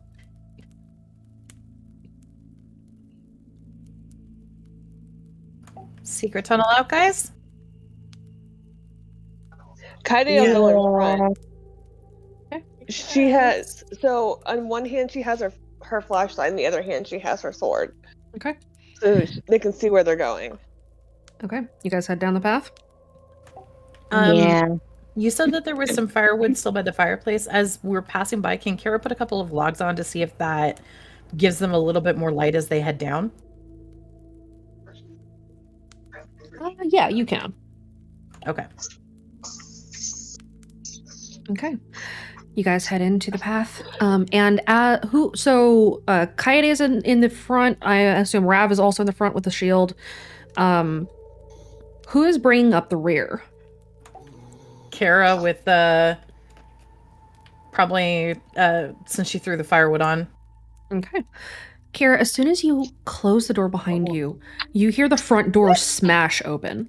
And the pattering of dozens upon dozens of tiny feet pouring into the room, along with the very heavy thunk, thunk, thunk of something extremely weighty walking into the cabin behind you guys. Kara's going to move quietly and hope that everyone else is far enough ahead that they don't give away where they've gone. But she would have had that door She'll try to make sure that that door closes quietly behind them as she's doing this. Okay. It's that time of night, guys. Roll me a random. Let's see how your luck's holding up. Oh, great. Let's see if we tick a Hail Satan tonight. No. Wrong chat, Rabbit. I'm surprised we haven't gotten very many. Ooh. Gotten very many what? Roll me a random, Why Baxter. did you say that? So far, so I don't want to be in good. the 600s. I don't want to be in the 600s. Well, nothing's ticked us so far, so we're all right. Still 600s. No. Okay. You hear, as you guys are traveling down the path, kind of an irritated, guttural snarl from the cabin as it falls away behind you. And the trail leads on for some time before it finally lets out onto a large, snow-covered field. The trees are kind of up above you. You seem to be coming out from the base of a cliff. And ahead of you, you see a massive sculpted castle made of pure ice. Snow Queen much? I think the sugar plum fairy lives here. I would think it would be. You know what? Never mind. Regardless, it's better than what is behind us. True. And Sam's gonna look down at the angel and go, "All right, where are we going?" The angel will point at the castle, though she does not look like she wants to. Okay, so we have a reluctant going to the castle. Violet will look at the Nutcracker. The Nutcracker gives you a resolute nod, and it looks like it's getting like psyching itself up for a fight. Oh, fun. What does Basil think? Basil looks up at Aurelia on her hand, and then looks at the castle, kind of with like a resigned sigh, and nods. Should we keep our weapons? Yeah. Basil nods very, very furtively, yes. Should we be geared up for a fight and approach with that in mind? All three of the toys nod. Kara checks the quiver and draws up candy arrow. Keeps it at the ready. Okay. Why did you sound pained when you said that? Archery. I mean, it's not that bad. Hi, Dale. It's just made of candy. Real quick, Rab's gonna pull out his cell phone and take a picture of everyone wielding these weapons. Okay. Wow. Kaidi Alright. has put her phone away and drawn her second sword. Okay. Seeing the photo, she just speaks up. If that photo makes it out of here, out of this illusion, by some unknown reason, I want you to send that to me. I'm framing this shit. You're framing the craziness? Well, besides, oh no, voice it was blackout. How else are we gonna describe what the hell happened? Yeah, good point. Okay. Are you telling me none of you took pictures of things along the way? No. Did you? Yeah, That's I took 'cause pictures I is of the smart. present. Yeah, you took pictures of the present and everything. You took pictures of the present? Uh-oh. Yeah. Did you take pictures of the symbol on the present? Uh-oh. Oh! I don't took like a that picture of voice. the box. No, did you take a picture of the Brick? symbol specifically? Brick, What? dump your phone and don't send those to anybody. You need to get a new phone, please. That's easy for you to You say. have no. I Media have voice. smartphones. Media voice. Pax, we're nowhere near where Brick is. I know, Media- but if they're at the train car, there is a plyboard that he's holding all the phones that I have. Oh. Maybe we can get okay. you one of JP's phones. One of the 180 You of know them. good and damn well he's not gonna I've let got us like use I've got like those. 20 stalker phones. Maybe if we ask nicely. No, he's But- not. Alright, but- You alright. don't know. It's a really bad idea just because infection I know. tech Not spread. fighting it. I know. I'm sorry. It's fine. You guys head on to the castle. Yes, unfortunately. Okay. Onward to storm a castle. You head up to the castle, and beyond, so the castle has a large ice wall kind of built around it, and an icicle gate in front of it, kind of like it would be like a wrought iron gate, but it's ice. And it has two towering sort of Candyman guards in front of it, and they appear to be made out of gumdrop and licorice. And they're just kind of having an idle conversation back and forth where one of them's like, hey, yeah? Why do you think we're out here? It's a deep question, man. God damn it. I love them already. Favorite character here. Too bad they're gonna die. No! Besides this closed candy gate or ice gate and these two candy guards, you can see that there's a candy patrol inside, and at the very top of the highest tower, you see something that's shining light that seems to be glittering, and all three of the toys try to pull on the sleeves or the jackets of whoever is carrying them and point at the tower.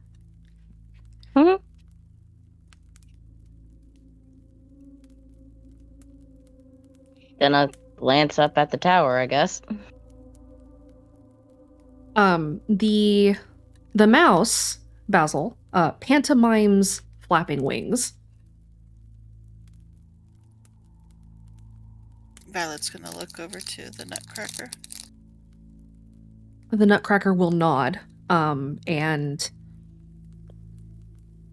with its wooden hands, try to create the hand symbol for a butterfly. Sugar Plum Fairy? Flying. Wait, so we gotta rescue the damsel in distress? Well, yeah, we have to save the Sugar Plum Fairy, obviously. We're I saving think I the was actually sugar. right. Kira's gonna look, and then she's just gonna put her bow away and pull out Pringles. Okay. You know the shit that I've modified that I had Pringles do for carrying things. Can Pringles carry two of these toys? Yes, Pringles can carry two of these toys. Hey guys? She shows her drone. So we could fly one of the toys up and have the toy convince the Sugar Plum Fairy to come back with it. No, what if the Sugar Plum Fairy's captured? What if the We sugar send them plum up- fairy is huge? We send them up armed. I reiterate, huge. But then we should probably send up the Nutcracker, because he has the weapon. Because he has a sword and his gun. Yeah. You willing? She's looking at the Nutcracker. Are you willing to ride up this and go rescue the Sugar Plum Fairy? The Nutcracker will nod. Kara will hold it out so that the Nutcracker can get inside. Violet will help him down and give him a stern talking to. Alright. Now, I know you haven't seen this, but you need to do this, okay? You go in there and you save her just like John McClane saved his wife. And when you get up there, you yell, "Yippee-yi-yay, mother..." Yeah. What? I'm sorry. Are you telling the toy to cut? Kara You guys just see- gets. You don't get it. It's the best part of the movie, and okay. Prick, it's really rude. No, don't yell that. Don't yell that. Yell anything. Not Yell yippee that. yippee-ki-yay, motherfucker. Just do it once.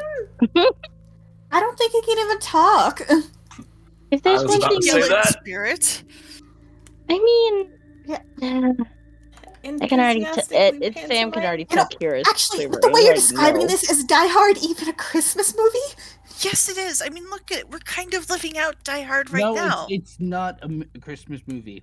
It is so a Christmas It is movie. so not. My Kira just older leans, brother says it is. Kira leans Or down the and nut whispers is to a the nut. bum. Calm down, calm Ladies, down. Quiet, quiet, quiet, quiet, quiet, quiet, gentlemen, quiet. can we please get this over with? Argue about it later. Kara just kind of leans Holy down and shit. whispers to the Nutcracker. Okay, so hold on to the sides.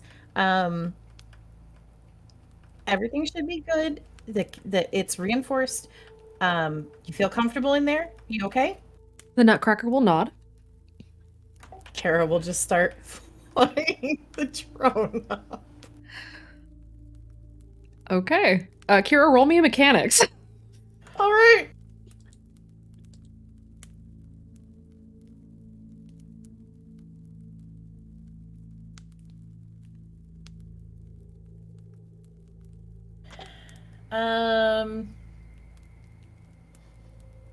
I do have things I can use to boost this if need. I might not need. You're able to fly it up. So the Pringles expertly maneuvers up to the top of the tower, and inside the tower you see, or as you're piloting the drone, is everyone looking over Kira's shoulder to see what she is doing? She's gonna angle this so that everyone can look on the screen for the Rav's camera. not. Nope, Baxter's just looking around. Okay, Same Rav, here. I'm assuming Rav and Baxter, I assume you guys are standing guard. Correct. Okay. Mhm. Okay. So the drone flies up and up and up, and Kira, you notice that as it's getting up there, it is starting to reach the end of its range, but you are able to get to the top of the tower. And as you get closer, roll me another mechanics.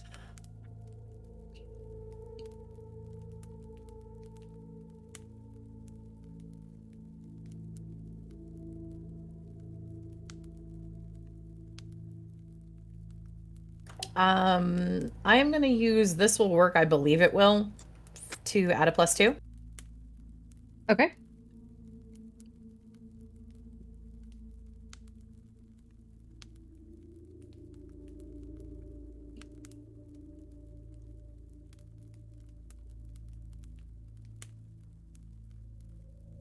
No! You see a candy spear fly out from the top of the tower. Before the spear collides with Pringles, you spot the towering figure of the Rat King shoving off of its cloak as it falls to the ground. And it is a gnarly looking rat. This rat looks like it's been in a bar fight a few times. Missing one eye, there's a hole bitten out of one of its ears. It's got jagged fang-like teeth instead of the typical rodent setup in its mouth. And behind it, you see in a tiny glass container is a wind-up sugar plum fairy doll that is banging on the glass and reaching as if to grab or reach out for the Nutcracker, who leaps out of your drone as the spear collides with it, and you see Pringles explode in the air. Pringles the 7th. It's not good. Oh, there goes the drone.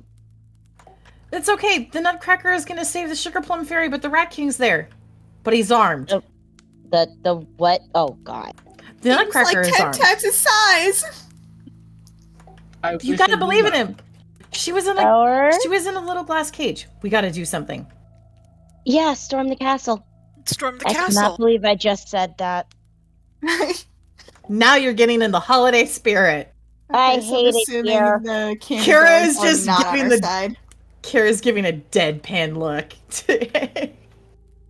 Look. The TMC kid is already like, this is my voice's favorite holiday. This is already weird. Well, what are you waiting for? Let's go. Baxter's gonna go towards the gate. Oh no. All Yeah, right. Kaide's already headed towards the gate. Hey, Come on, Slowpoke. oh, for fuck's sake. Do you want me to hold the angel since you got daggers? And she's gonna look down at the angel. You want to go with Luna, or do you want to stay over here? The angel takes a heavy breath and kind of crumples up the trumpet, the long trumpet, and turns it into a sword and nods to you. Oh, she's ready. She's ready to I fight. love this thing. I think she's gonna fight. The Luna, mouse- very much not expecting that, like, makes a face like, oh. Welcome to Okay. the party, pal. Well, Oh, dibs Is that on another holding quote? the sugar plum fairy, I guess, if that's needed. well, Baxter, you want left or right? I'll take left. I'll take the right. Okay, you guys are storming the castle? Yep. Yeah, Okay. I guess. Let's storm the castle. It is time for conflict. To expedite conflict and to make it a little bit more dynamic, what I'm going to be doing is running things in rounds so that you guys go and then your enemies go. I will let you know who is on the field. You can plow through them and move on. You guys ready? Yep. Mm-hmm. Okay. Let me change our ambient music. See, Did this is when you we just throw find- hands to the dance of the sugar plum fairy. I thought about it, but I don't have a copy of it. Oh my Oh, god. What about God. Carol of the Bells? No. No, the Trans-Siberian Orchestra, Carol of the Bells. Let me see if I can Maybe, find a but no. long version.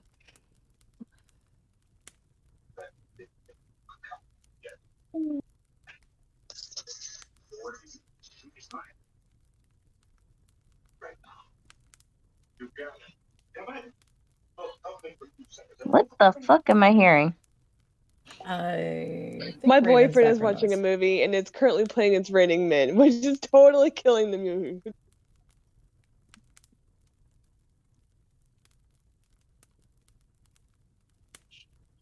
I don't know what he's watching, but that's the song that's playing right now, and I completely apologize. I was just wondering what the fuck I was hearing. That's it.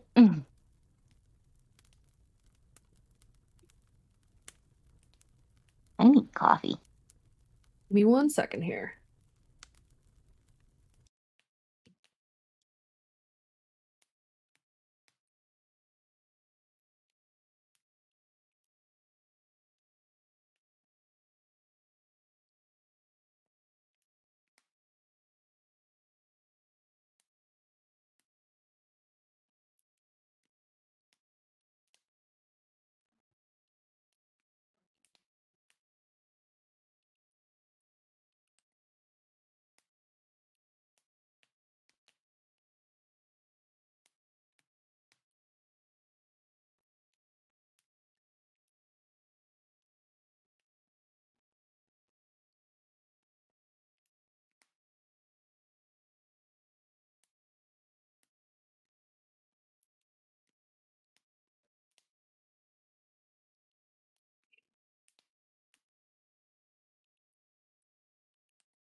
Okay.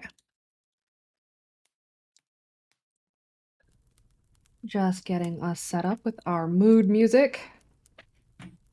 For all the missions I've done in Red Acre, never had an open skirmish. This should be fun. I know, right? Fun? Fun. Yes, fun. Fun. Not fun. Sorry, Kara but just points to Sammy. Yeah, that one gets it. with how that was opening, I'm currently listening to my own music, and I thought my music I turned into a Ford commercial. I'm sorry. While I'm getting us set up, why don't we take a real quick break so that everybody can use the bathroom, get drinks and everything, and then we will proceed to our finale. Sound good? Okay. Yeah. I'm good. All right, let's Great, take 'cause I 5. need coffee. We'll be back. Okay.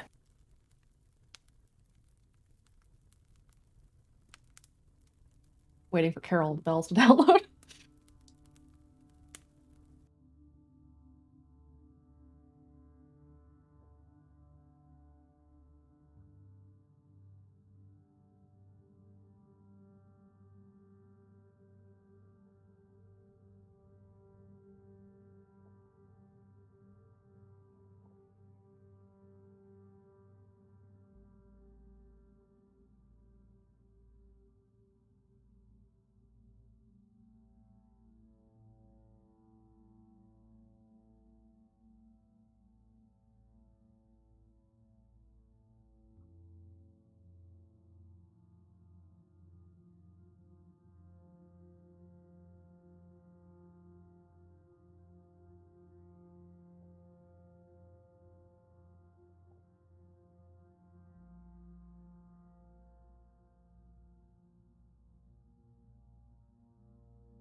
Freaking have crackers. ice cream sandwich is fucking freezer burnt. That makes me sad.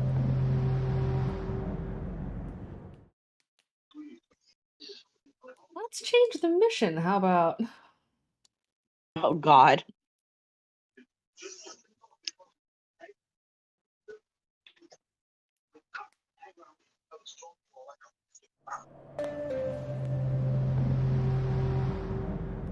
There we go.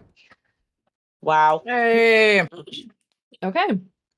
So, as a little recap, you guys are standing at the gates of the Ice Palace, wherein the Rat King is at the top of the tower. And you know that you have some kind of resistance that's going to be coming up against you.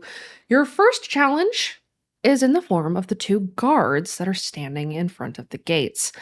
Rav and Baxter have already decided who is taking who. I assume the two of you are just gonna sprint at it, yes? Yep. Zoom. I was Okay. gonna try to talk YOLO. to him, but okay, never mind. What was that? I was gonna try to talk to him because we don't know if they're bad. Nah, they're gumdrops. Who cares? Oh my Be- gosh. Because are there's people no too. use to go straight to violence.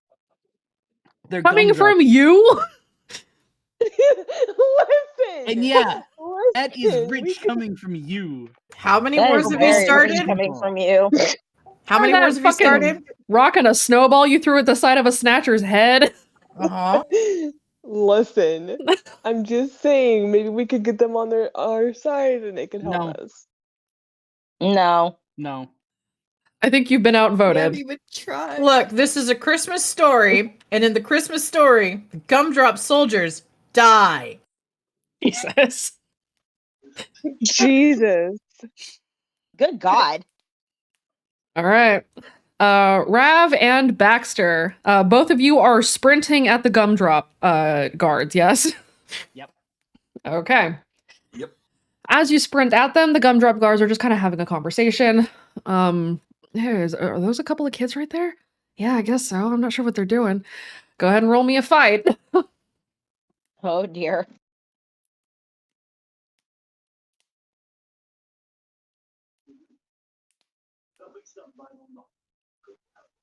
What? You are free to re-roll that if you want to burn fate. Yes, I'm going to re-roll it. What aspect are you invoking? Hey, look over there. All right, I'll take it, I guess. Go ahead and re-roll.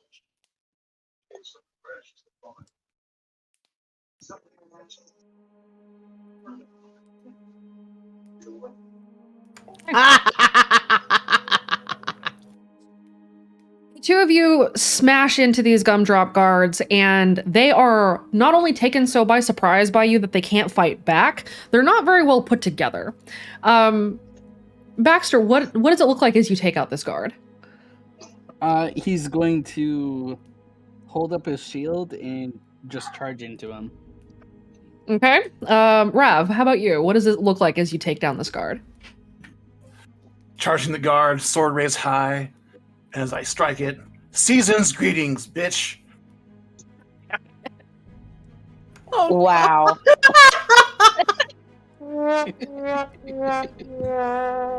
Okay. That's appropriate. I'll leave it. All right. Both of the guards are cut down with screams as they bleed out jelly blood that stains the snow red. One of them lifts a hand and says, "But why?" and then collapses. The fuck? But why? What?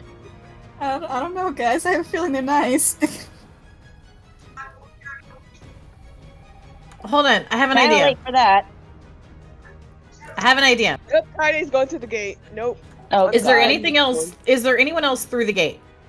On the other side of the gate, there are 6 guards that turn and see that you've cut down the 2 guards at the gate, and they heft their pole arms, and one of them shouts, "Defend the keep, men! Charge!" Kira's gonna shout back, "We're here to save the ferry. Throw down your weapons if you're on the side of Christmas." Oh my god. You couldn't even say that with a straight face. I cannot, but Kira could. The guards pause for a moment and sort of murmur amongst themselves and look around each other. And then the head guard shouts, "They're here to save the Sugar Plum Fairy! Charge!" And they charge at you. See? All They're right, Now we get to evil! cut you down. And They're then one evil! of us gets to eat you. Baxter, no! What? You won't be able to brush your Baxter, teeth! Why do I feel like that's some form of cannibalism? But it's not. Candy, it's not cannibalism. It's so you guys, candy, not cannibalism. Okay, you know what? Cannibalism? Cannibalism. Cannibalism. Taco, I love you. Go ahead, give me my sad trombone.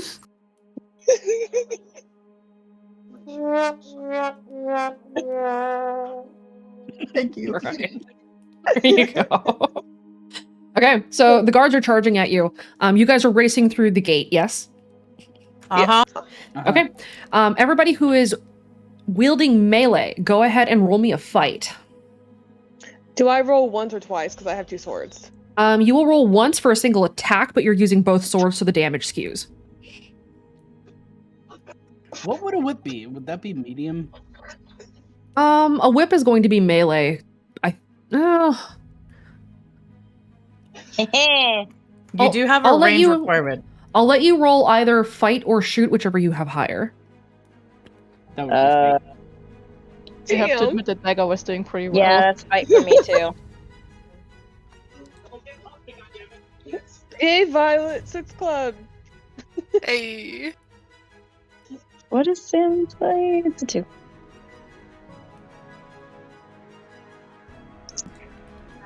Okay. Those of you who are ranged, you may now take your shots. Go ahead and roll me a shoot.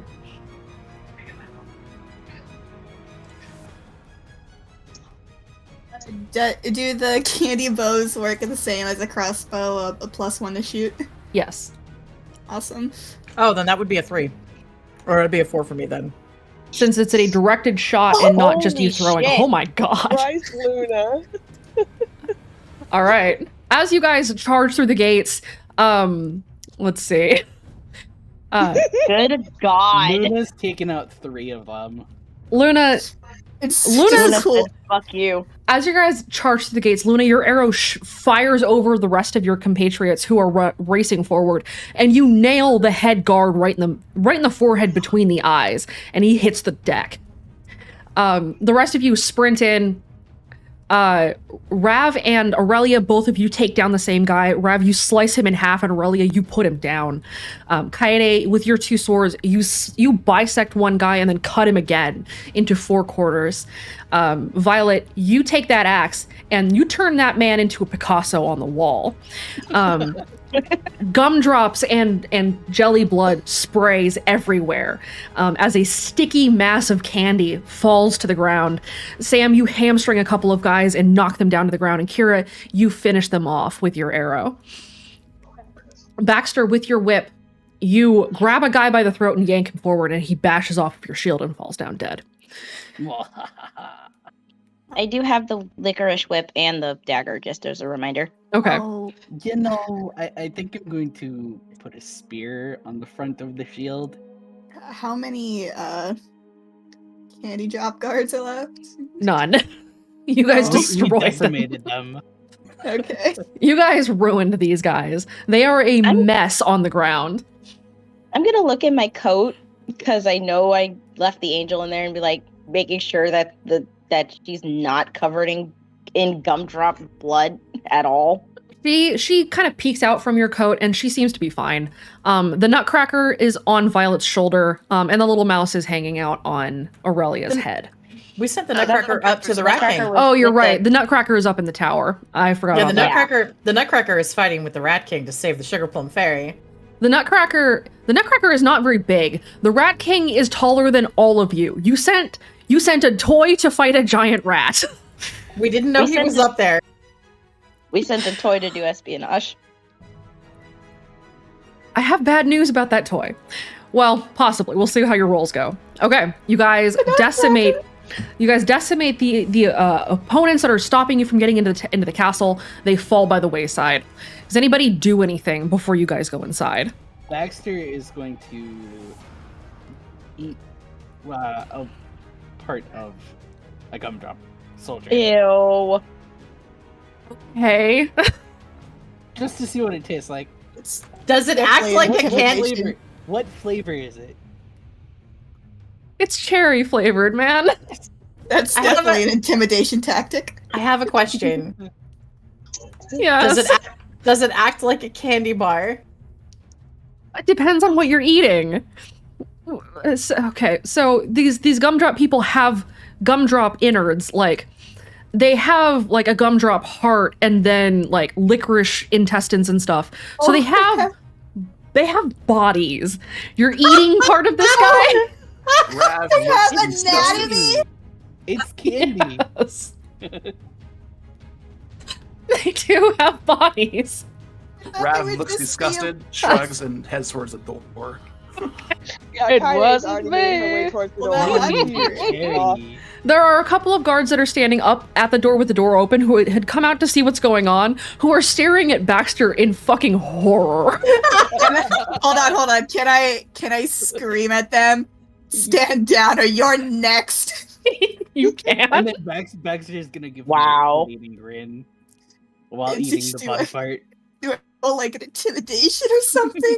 I am Both so of- A happy this deceive? No, Both no. Both of you roll provoke with advantage. I'm just very happy the little angel is in my frickin' jacket and not watching this craziness. What would the advantage be? You roll it twice, and I take the higher of the two.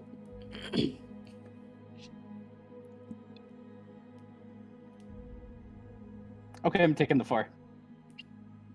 Okay. So you say this to the guards, and these two guards in particular drop their weapons and flee. They sprint past you towards the gates, screaming for their lives. You guys head inside? Yep. Yep. Oh, for sure. Jesus Christ. Want to do something, but it's wildly out of character for Luna. What? I'm tempted to shoot them as they're running away. Jesus Christ. I mean, they're candy. No, she's right. That would be wildly out of character for Luna. Yeah, I want to, but Considering it's not. she does It's not later. Luna's place. It's not I Luna's don't know. place. You threaten somebody with a Listen, I Molotov never said I was later. following through.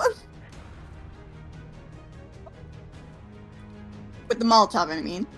In the case of the Molotov, if it had been in character, Luna would have then burned the building down after we had left.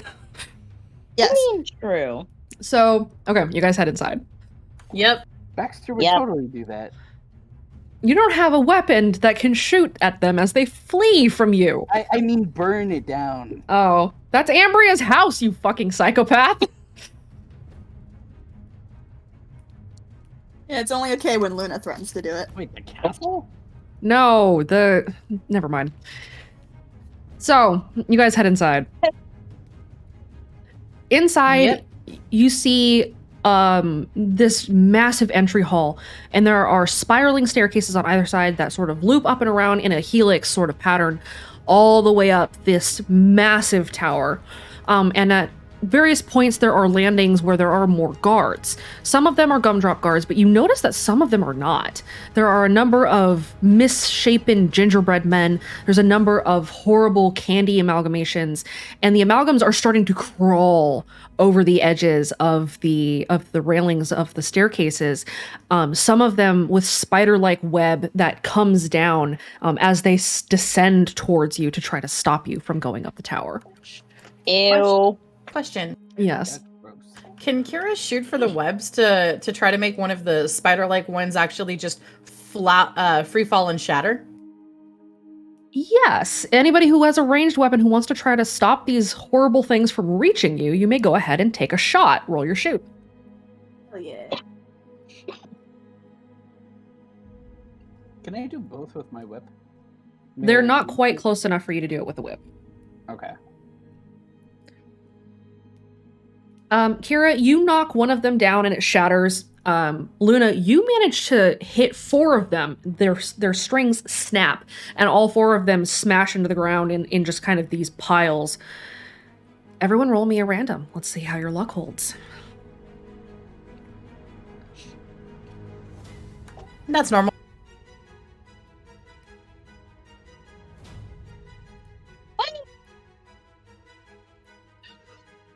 Do you want me to re-roll? Let's see. Kaede, Baxter, and Violet, reroll for me. Oof. Oof. Reroll one more time, Kaede.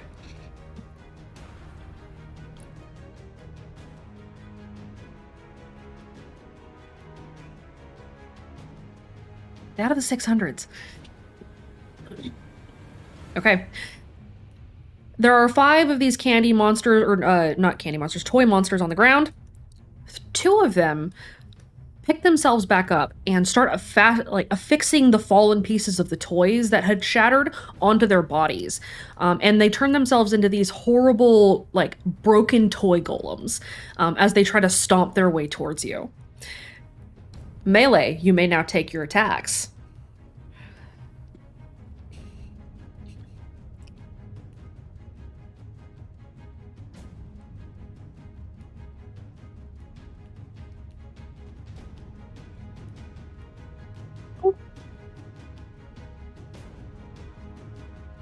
Okay. You guys come at these toys and they don't last very long. They're not put together very well. Kaede, you kind of chop through one of them. Ravager, you shatter what's left of the next one. Aurelia and Baxter, you both put one down. As Baxter, you rip it kind of in half with your whip, and Aurelia stabs it. And Sam, you with your whip as well, just kind of tears off what's left of it. There are still monsters sort of descending, and you know that time is of the essence. The sooner you can get up this tower, the sooner you're going to succeed and hopefully survive. We're going to ascend. Each time I have you guys roll an attack, I will be going down the list to see how you guys handle specific situations, and I will be going down the list by each attack. So the first attack, Baxter will describe, the second attack, Rav will describe, and so on and so forth, until we get to the top of the tower. And then you will fight the Rat King, and we will conclude. Okay, so does anybody do anything before you start ascending the stairs? I have a question. Yes. The sticky webbing and stuff that was there, is it like possible to pick up? It is. I wouldn't, but you can. The reason is, can it be used to make like a improvised grapple? Roll me a mechanics.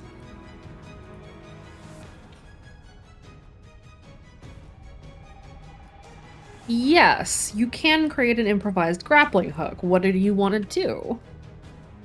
Well, that might be a way that we can get some folks faster up to the top.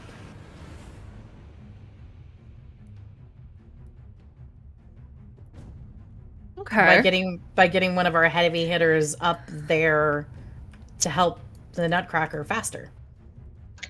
I'll go. You could, with the sticky rope, you could fashion multiple grappling hooks and rappel from floor to floor, bypassing most of the fights. It will require a couple of mechanics rolls, so those of you who are tinkerers can put these together with what's left of the toys. Do you want to do that? I can help. Hey guys, we could try to bypass a lot of the fighting by grappling hooking up. We just have to make toy grapples. But That wouldn't they just sounds come from morbid, behind but I us? can definitely help. What was that, Rav? But wouldn't that mean we have enemies behind us? It would But give you if- the high ground, though. It's a lot easier to knock someone and kick someone off than I think fight it's a our good way up. idea. And we probably need to do this quickly, so I think it's a good idea. I know this is an ice palace, but is there any torches? Why? Just Uh-oh. answer the question, please. Roll me a random. Let's see.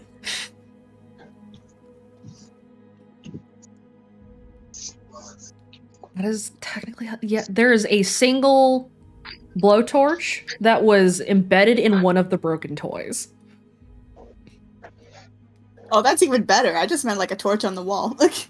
My God. Is there any like fabrics anywhere?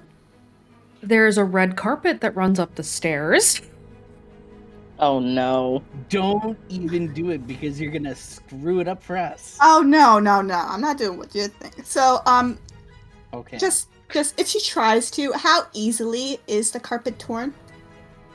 It's kind of threadbare carpet, so it's not terribly difficult to tear it. What are you doing? Can she tear enough to make a makeshift poncho that she puts on herself? And then she just tears off a little piece, grabs an arrow, and sticks the fabric on before grabbing the torch. Okay. I think I know where this is going. I have concerns. Several concerns. Are you making fire arrows, Taco? Did you know No, sugar, under the right conditions, is flammable? Yes. Then you know where this is going.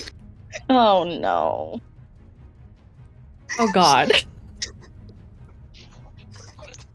Very, Okay. very Okay. small Fucking flame evil. arrows. All right, Luna. Sam and Kira give you mechanics rolls. Okay. Baxter and Rav, give me physique rolls. You guys are holding shields to keep everyone at bay while these two are doing their stuff. Luna. Luna. I love you. Are you taking a shot Wait, at what? with your fire arrows? At what? Depends. What are you shooting at? Is there anything to shoot? There are people to shoot. Candymen. I'm just gonna. Hey, GM. Yes. Can always make useful things to kind of substitute for that one. I will let you reroll. Okay. May that candy man rest in peace. Yeah, can I also reroll my one? That's better. What are you gonna invoke, Baxter?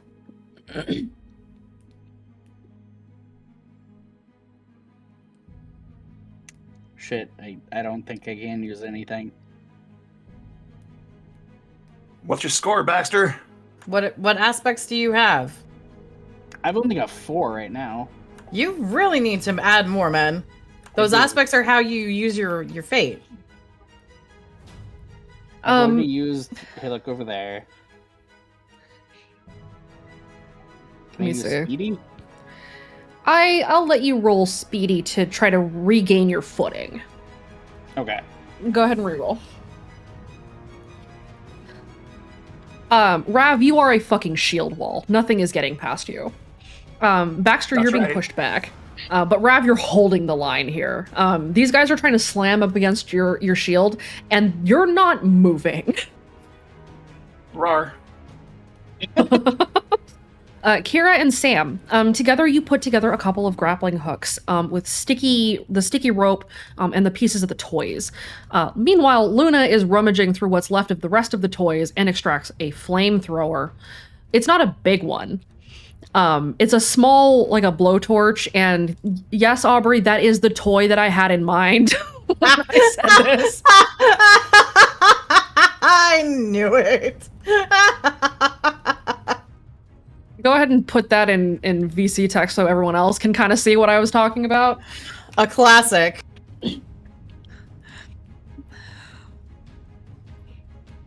Oh my god, yes. A classic. Hold up.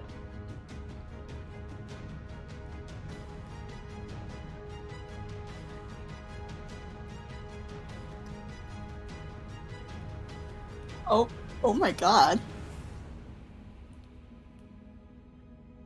Yeah, there's that. So Luna, you salvage a small small blowtorch from this doll, or what had been this doll at one point, probably.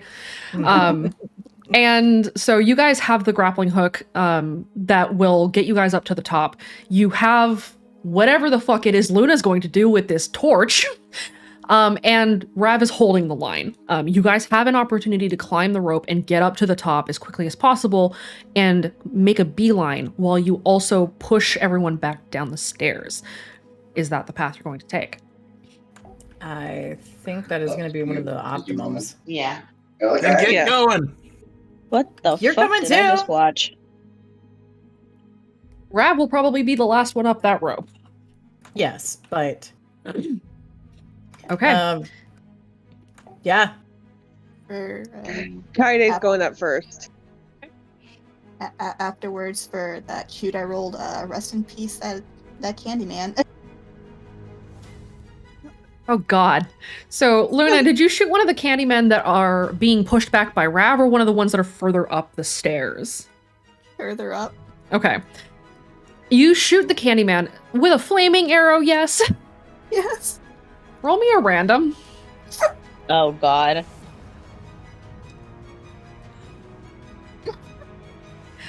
The man, you shoot him square in the middle of his chest, and he looks down at the fire as it starts to consume him, and you smell burnt sugar as the fire engulfs him, and he explodes, knocking more of these Candymen off of their feet and onto the ground as the fire starts to spread.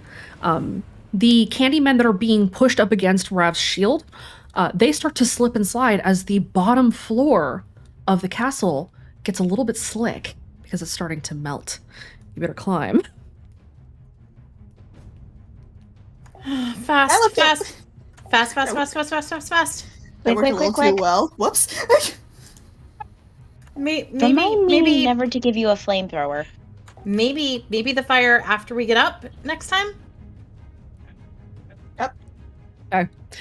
Coyote goes up first. Coyote, roll me your athletics.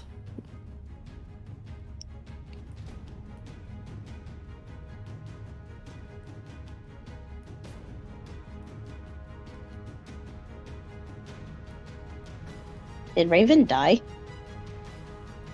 Coyote? They did. Oh, well, boys, she's dead. Okay, moving on. We'll get Coyote's athletics roll in a minute. Who goes up next? Kara. Okay, Brick goes. I'm trying to roll, but my phone is not cooperating. All good. Roll when you can. All right. Coyote goes up first. Kira, go ahead and roll your athletics as well. Brick was going up next. Oh, Brick, go ahead and roll yours. Athletics? Yep, athletics. Can I use a aspect to add to that? You're good. As long as you roll Okay. a 2 or better, you're able to get up this thing. The rope is kind of sticky, so it's got really good grip. Okay, Brick, Okay. you're up. Kira, you're next. Okay, Kira, you make it up. Who goes up next? I'll go. Oh.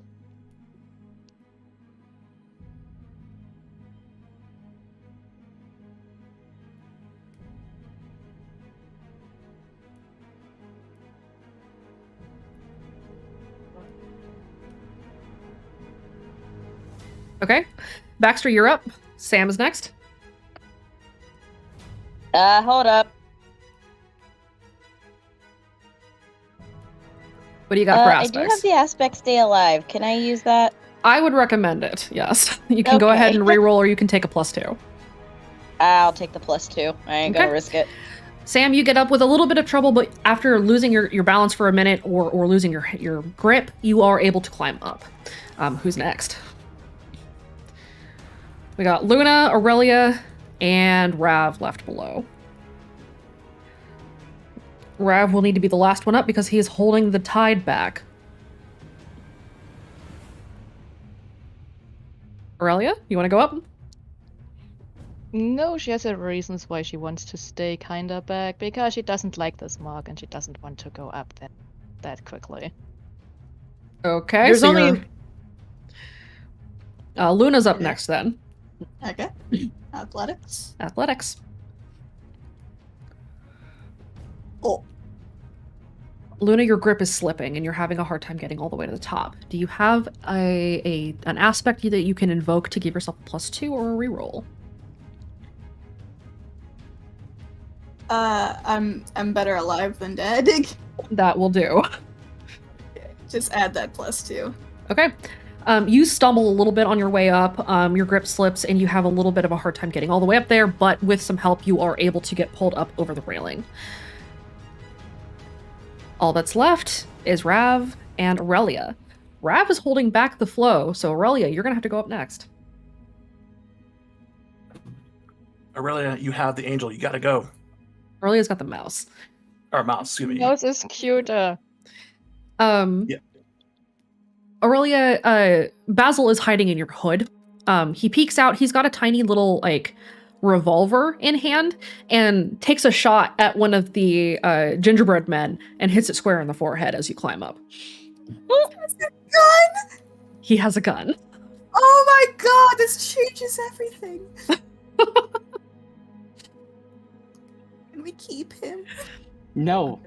All right, I Aurelia, mean, you have the angel. All right, Aurelia, you You are have up. the angel. I do. Rav, you are the last to climb. Before you can, you need to disengage. To do that, go ahead and roll me either a fight or a physique to shove these guys back, and then you can go ahead and roll your athletics to get up the rope.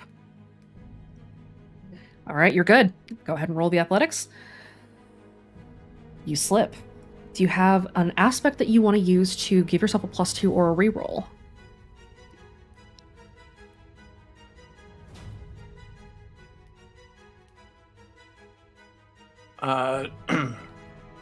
I'm angrier the more stubborn. I'm gonna keep attempting it because my friends are up there and they need me. Okay, go for it. Reroll. Okay, it's a little bit tough. The candy shield is super heavy, and you spent a long time shoving those guys back, so your arms are a little bit tired, but you do make it up. You guys are on the top floor landing. The candy soldiers are still trying to pick themselves back up, but there is fire spreading, and some of them have decided that they would rather run out the front door, giving you a free pass up the stairs. You head up? Yes, we must now confront the Rat King. Okay. And save the Sugar Plum Fairy and the Nutcracker. All right. I still can't believe we're here. I can't believe it worked. I can't believe the candy arrows work so well. I didn't expect the explosion. Candy, sugar is explosive, as you said, under the right fucking conditions. Sugar bomb. All right. I knew about flammable, but the explosion. Pressurized candy inside of a body. It has you know a what, circulation it's system. starting to make more sense now. Also, you have to remember, pre-bred. Yeah, Wraith did kill somebody with flour. That happened. But in any case, okay, you guys ascend to the top of the tower. For a moment, we will pause the exciting music. Is our friend the Nutcracker still alive? You arrive at the top of the tower and you find a massive throne upon which the Rat King sits. And he kind of sneers down at you as you arrive. You see the broken body of the Nutcracker laying on the ground in front of him. But the Nutcracker is still alive. He's pushed himself up. He seems to be having trouble. One of his arms is broken. One of his legs is broken.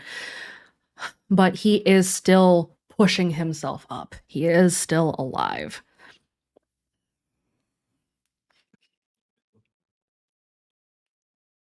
We're here to save you, buddy.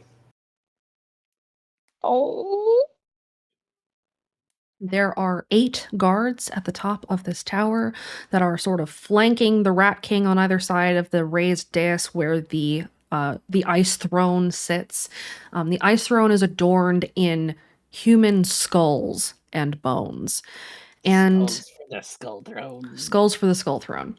There is at the top of the tower, it is not fully ice. It seems to be ice and marbled stone. And splattered across some of the ice and stone is what very much looks like actual human blood. The Rat King's face is kind of gnarled and shrunken and very, very heavily weathered. But around the protruded maw that he has is dripping blood.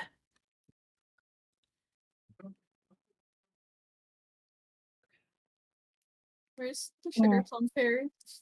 The Sugar Plum And now Fairy, at the top of the Rat King's throne, kind of over top of him, is a tiny glass prism in which the Sugar Plum Fairy is trapped. The little doll kind of bangs her fist on the glass, but she's not strong enough to break it herself.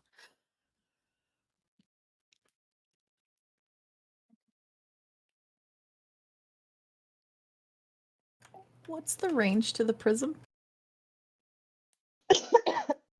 The prism from you is about 30 feet away. So it's within firing range. Yes. Uh-oh.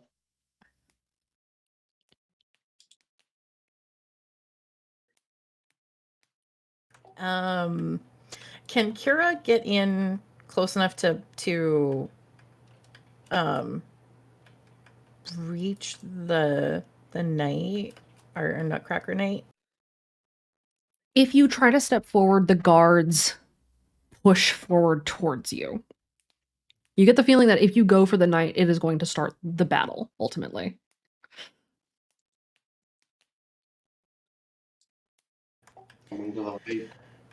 Are we doing this right now, guys? Like Uh, right now? Let's fucking do it. Hold Yeah, on, hold let's do on. it. Does the Rat King have a Might as villain well. monologue? I need to know if there's a monologue first. Fuck the monologue. The Rat King kind of leans forward in his throne and stares down at you. The Rat King has a scar over his left eye. And he looks to each of you individually. Welcome to my lair. the fuck? Wait, no.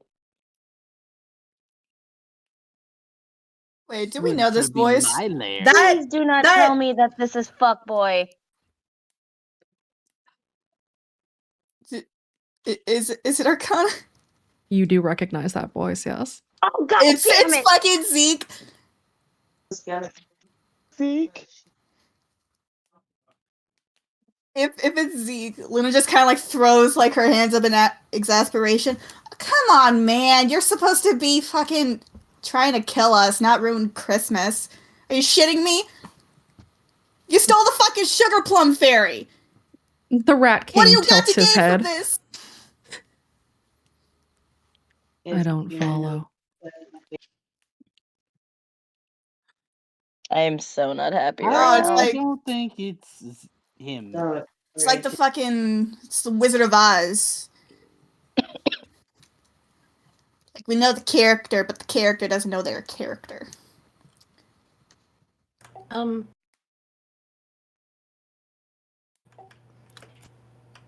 Perhaps impulsively. Uh-huh. Oh no. Kira. Is just gonna draw the bow back and try to aim at what's holding the Sugar Plum Fairy's prison. So you're gonna pop this off then. Kaide was already about to swing. It's better than Kira talking to something with that voice. All right. Baxter is charging in. God. Kaide was already charging in when she heard that voice. Rav doesn't know who Zeke is, but he looks pissed. You oh god. Raph, come on. So should I roll my shoot? Let's go. We're fighting, I guess. Before I have you roll your shoot,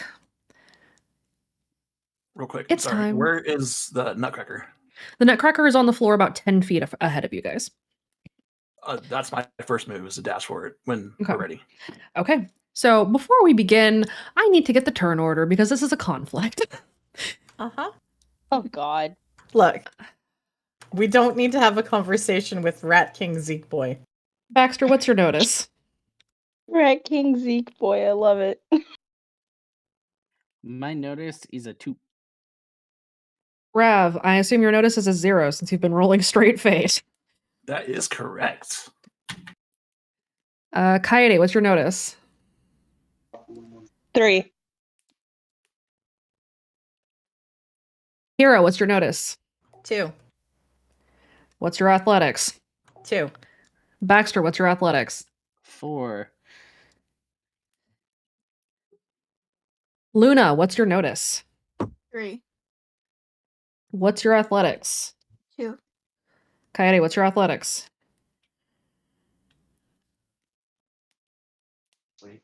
4. Sam, what is your notice? 3. What is your athletics? 3.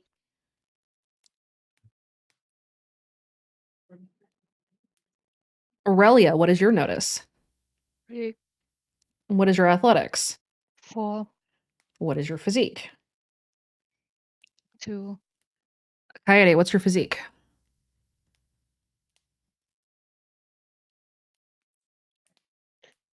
3. And Violet, what is your notice? My notice is 2. And your athletics? 3. Okay.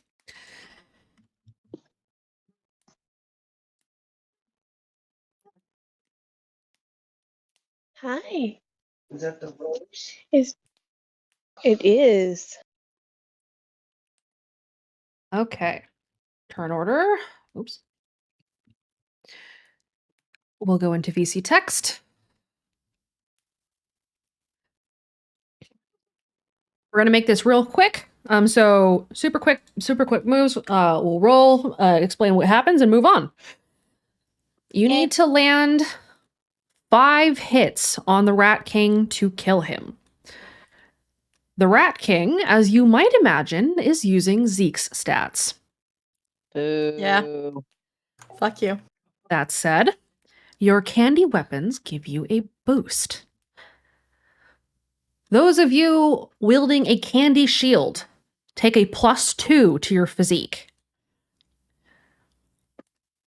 Candy swords, candy whips, candy daggers, you get a +1 to your fight. Sweet. Candy axe, +2 to your fight. Good. What were the shield ones again? Shield gives you a +2 to your physique. And finally, candy bows, you take a +2 to your shoot. Is that on top of the +1 for it being a bow? Yes. Okay, awesome. So we're at a +3 now. That's good. You guys are going to need it. I know. Because the I'm- Rat King is so about to bulk up. Yay. I'm at a 5. If I'm dual wielding, does it just count for one, or do I count for both? You will take a +2 to your fight instead of a +1. Yay! That said, Thank you. I may have you roll defense with disadvantage, depending on the attack. Because it is a lot harder to defend with swords than it is with a shield. Oh, I didn't think about that. Yup.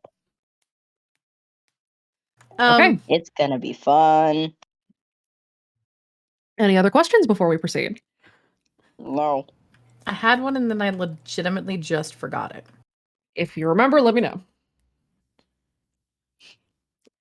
The Rat King, seeing you, Kira, you're not taking a shot at the Rat King, you're taking a shot at the Sugar Plum Fairy. The prison so that she will be free, not to kill her. I understand. However, you have to roll that. So Kira will roll her shot, and then we will begin the conflict. Kira, Okay. take your shot. Yep.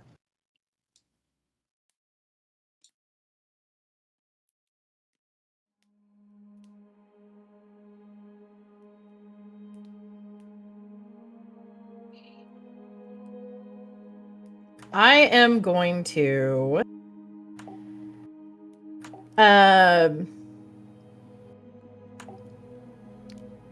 am going to use hope is a terrible thing and a blessing. Okay. And would it be sufficient with a 5, or would I be better re-rolling? It would be better to re-roll. Okay. You need to hit a 6. Okay. How about a 7? You hit the ice chain that is holding the prism up high, and the prism falls. However, as it does, the Rat King reaches out and snatches it out of the air and holds it in one massive claw and gets to his feet. Not quite that easy, is it? He says, and combat begins. Who is standing at the front? Probably Rav and Baxter. Okay. And Kaede. Kaede's in front too. All right.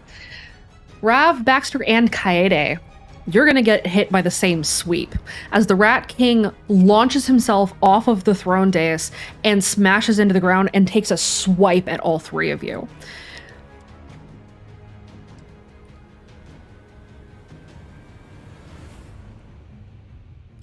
Can we roll anything or not? Though the Rat King has taken his attack, you may now roll your defense.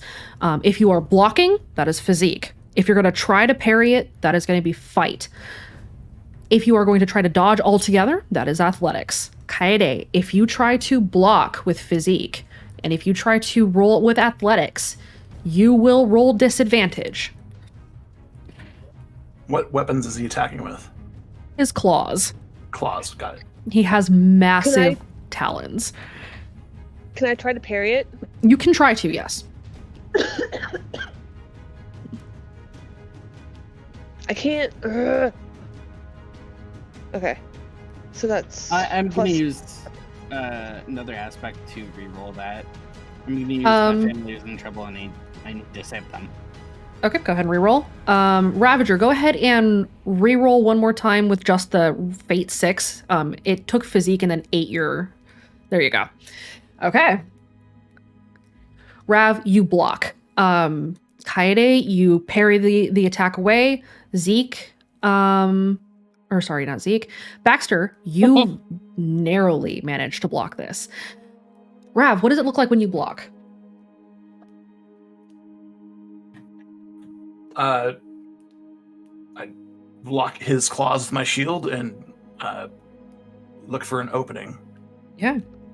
Kaede, what do you do? She kind of parries it with both of her swords and pushes them back. So when it's her turn, she can just swing and hit him. Okay. And Baxter, how about you? Well, since you said I narrowly missed it, he's just gonna like hold his shield up and parry it away. Okay. As quick as he can. Okay. You have avoided the first attack, and the Rat King has ended his turn by bulking up and adding on another stack. And so the Rat King is now at a +2. Kaede, you're up. What do you do? I'm gonna swing at him. Okay, go ahead and roll it.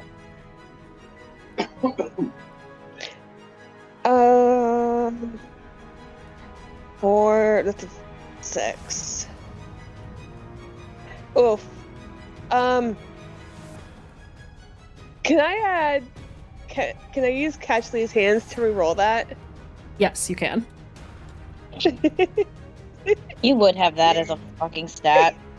I can't have Al home in a bar fight yet because I'm not a host. There we go. Okay. You go in for the attack, and you bring your swords down on him, and they cut into his forearm, but don't quite get past the thick hide. As the Rat King bats you back. Aurelia, you're up. What do you do? Is there a chance to activate the voice ability? Yes, you can. Do you Aurelia activate? would like to activate it with Back for Blood. Okay.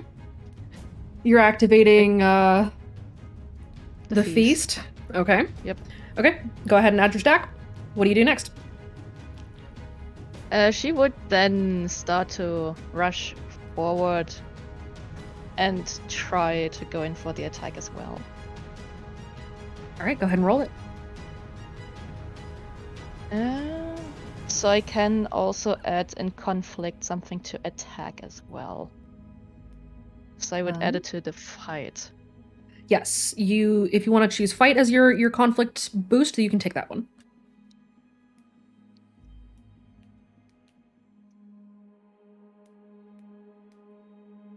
Okay. All right. Okay. Likewise, he is able to kind of push you back as you try to take your attack. However, on your attack, the mouse gets to attack too.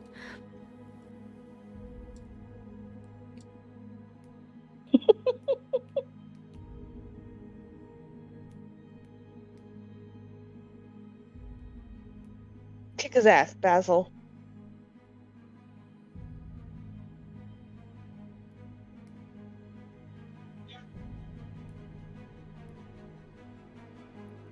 Basil hits. Damn. Basil! Oh, Basil, Aurelia, No. as you go in for your attack, and Zeke sort of pushes you back, or rather the Rat King, that sounds like Zeke, kind of pushes you back. Basil pops out of your hood, takes aim with his gun, and takes a shot right at the Rat King's face, and hits his scarred eye, causing him to reel back in yowling pain. That's one tick. 4 more to go. All right, Aurelia's done. Sam, you're up. What do you do? I'm going to use the candy whip to try and like crack him across the head. Okay, go ahead and roll it. You said the whip adds a +1 to fight, right? Yep. Sweet. Aw. Can only do so much. Fuck. Okay. The Rat King raises an arm and sort of deflects the blow off of his forearm. Dang it. Do you do anything else? I do have. Don't really have anything else, sadly. Okay. I do have my little buddy in my jacket, but that's about it. Yes, it is the Angel's turn next. She kind of pops out, and as you're going at the Rat King, she pulls her sword out and thrusts to stab him in the arm, as where you had hit him with the rope, or the whip rather.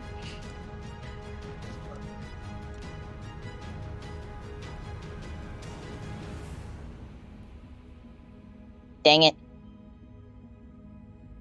Double He dang blocks. Okay. Sam is done. Luna, you're on. What do you do? Get out of there. Time to shine. So, it's possible to do an attack and a provoke in the same turn, or no? Yes. Oh no. The provoke would be Okay. your free action, and then you would attack. Okay. Oh no. Go I know on. that giggle. Luna's gonna move to the opposite side of the Rat King that Baxter is on. And she, while drawing another arrow, not setting this one on fire, she's like, "Hey, Rat King, did you know that?" Oh, my God. computer froze. Hold on. Okay. There we go.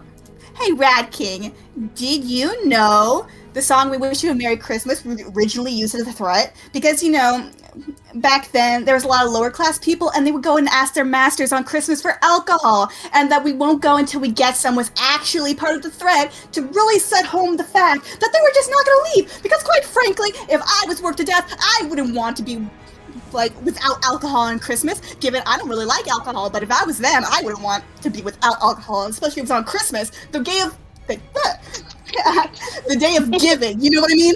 Because it's Christmas. You're really gonna give, and you should give with the Sugar Plum Fairy. She was one of my favorite characters in the Nutcracker movie. Oh my gosh, let me tell you, when I first saw the Barbie Nutcracker movie, Here we go again. and can I, with that, Jesus use my Christ. armor of nonsense with the fate point to add a +2 to my provoke? Yes, you can. What are you aiming to do with your provoke besides make him really mad? Draw his attention so that Baxter will not be in sight when it's his turn to attack. Okay, I'll give it to you. Go ahead and roll your provoke. You may take armor of nonsense because that was fucking nonsense. All right, Rat King rolls his will. You provoke him. And then I would like to shoot my bow. All right, go ahead and roll your shoot.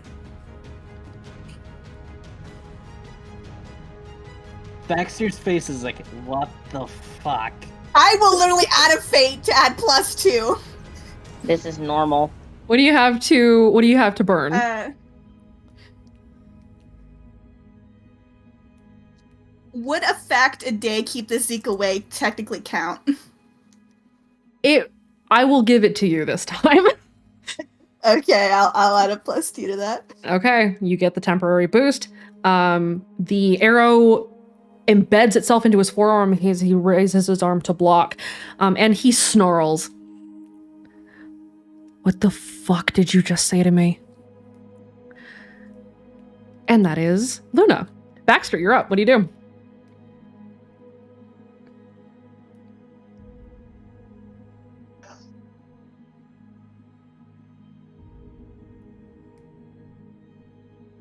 I am going to have him try and whip the Rat King across the face. All right, go ahead and roll your fight. The Rat King will need to roll a notice to see you coming.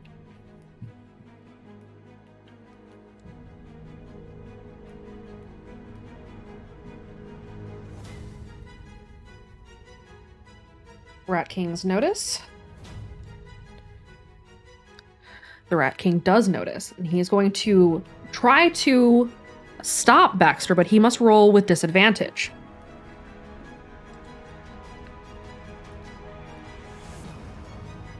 Okay.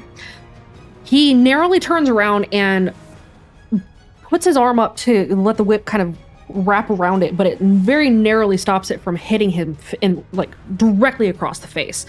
But you have him sort of held, so he must roll his next attack or his next defense with disadvantage as well. Do you do anything else, Baxter?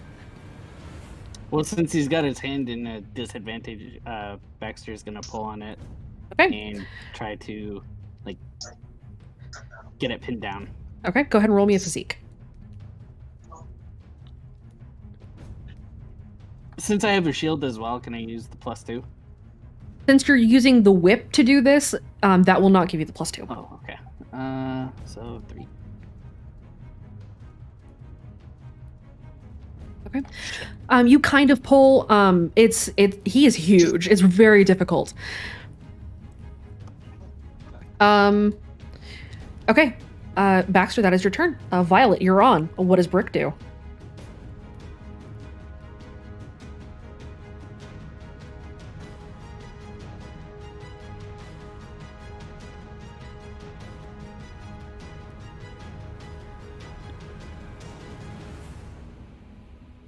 Violet? Uh-oh. Heather? Did Heather pass out? Sorry about that. Dad was talking to me real quick. Oh, no worries. You're on. What do you do? Well, I think I'm gonna go for the Rat King. Okay. So I'm gonna do my fight, and it's 2 for the axe, yeah? Yep, +2 for the axe. Go ahead and roll your fight. The Rat King rolls this with disadvantage.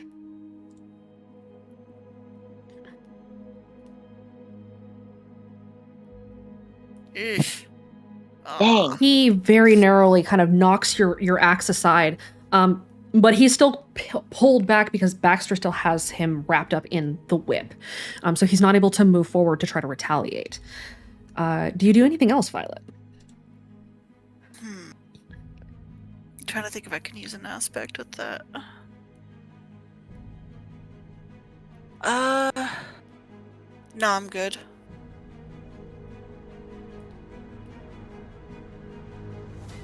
Okay. Kira, you're next. Well, since he's kind of got that duality pulling him around, Kira's gonna Kira wants to skirt a little bit to the side to try to get a good clear shot at the wrist to see if she can make him release the Sugar Plum Fairy. Okay, go ahead and roll me your shoot. Hold on.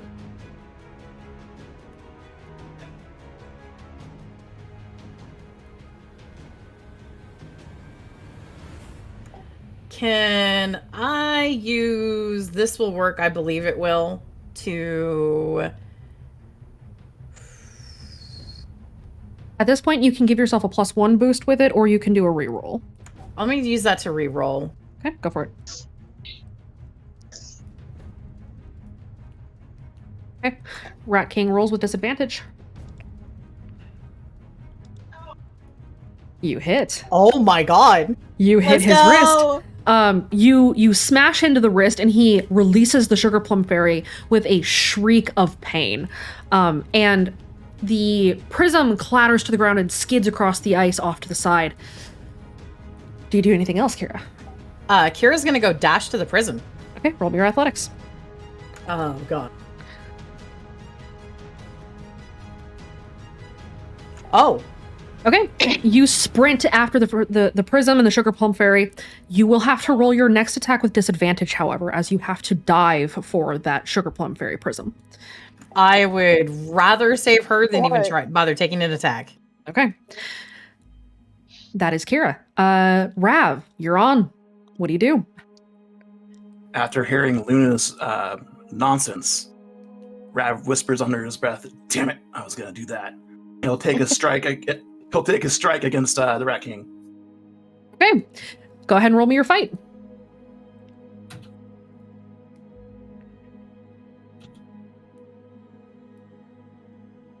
Rat King rolls one more time with disadvantage. You hit. What does it look like?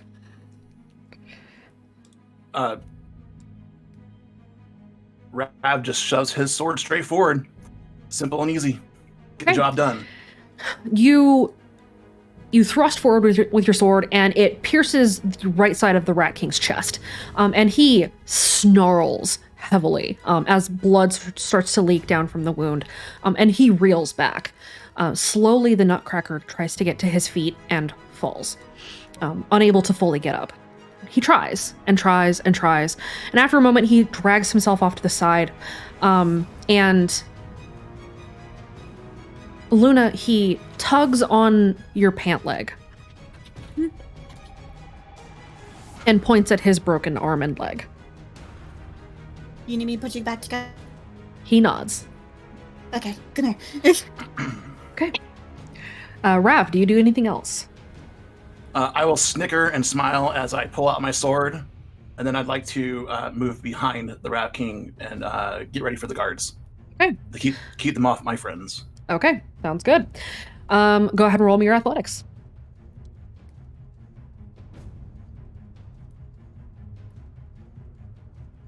All right, you pivot around to the back of the Rat King and turn to face the guards as they rush forward. And rush forward they do as the guards come in for their attacks. The guards are going to be static attacks that you have to defend against. They roll with a 3. You need to roll a 3 or better to defend against them. They attack each one of you. So everyone go ahead and roll me your defense. And that's athletics, right? That is either athletics if you're dodging, that is physique if you are blocking, that is fight if you're trying to parry. Don't forget to roll it in the rolls channel. Kira. She's protecting the sugar plum fairy. All right. Okay, dichotomy, I get it. What are we rolling for again? My mother came in. You are rolling your defense. You need to roll a 3 or better to block the attack by the guards that are coming in to attack you guys. You can roll athletics to dodge, you can roll physique to block, or you can roll fight to parry.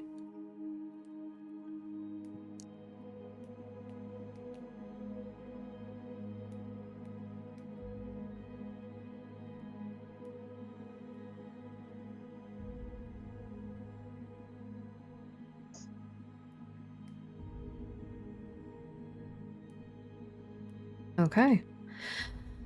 Aurelia, you succeed. Sam, you succeed. Rav, you succeed. Violet succeeds. Baxter, you take 1 shift of damage. Luna, you're good. Kaede, you're good. Kira, you take 5 shifts of damage. Okay, so that's gonna be my moderate and my mild box. The guard that attacks you with a flail, and it kind of hits you right in the chest. So you take bruised rib and broken rib as your consequences. I still have my trauma consequence. Oh, good. From the future. Oh, good. Ignore that for now. Okay. That's later on. Ignore that for now.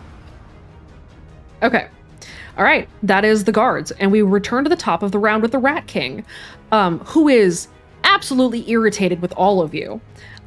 He glows faintly, and his eyes burn gold and yellow as he turns his scarred gaze on all of you and snarls under his breath.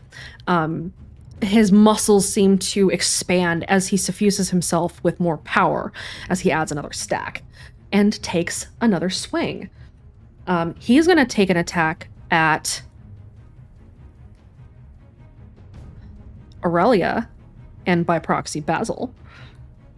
No, not Basil. Rav and Violet.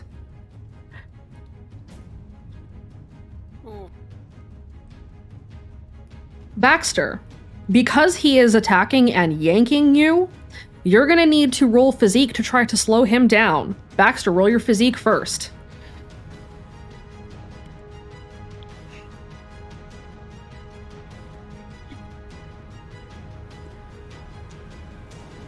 Would that be with the +1? That is without the extra plus, because this is just you holding him with the whip. Okay. You're not able to hold him back as he snaps out of the whip's grip and lunges at Rav, Violet, and Aurelia and takes a swing. Now that both of his claws are free, he is able to do a lot of damage. The Rat King hit or swings. Roll your defenses. Rav, Violet, and Aurelia, roll me physique to block, roll me athletics to dodge, or roll me fight to parry. Make sure Can he you stop roll it. activating Hand of the Holidays? Alas, no. Come on.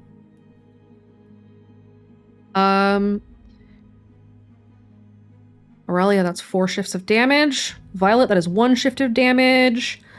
Rav, you rolled in VC text. You take 2 shifts of damage. You can take those as consequences, or you can take it and soak it as stress. Whatever your choice is, go ahead and mark it on your sheet.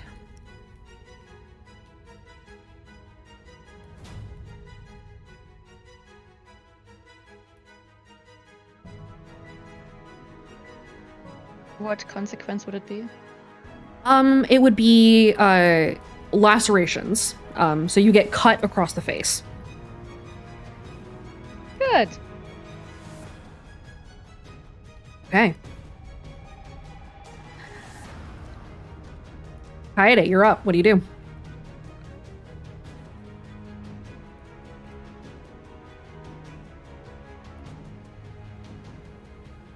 Kaede, you're on mute, by the way. Okay, sorry. I'm trying to decide if Rise Against or my Roll the Dice ability would be better right now. Ultimately up to you.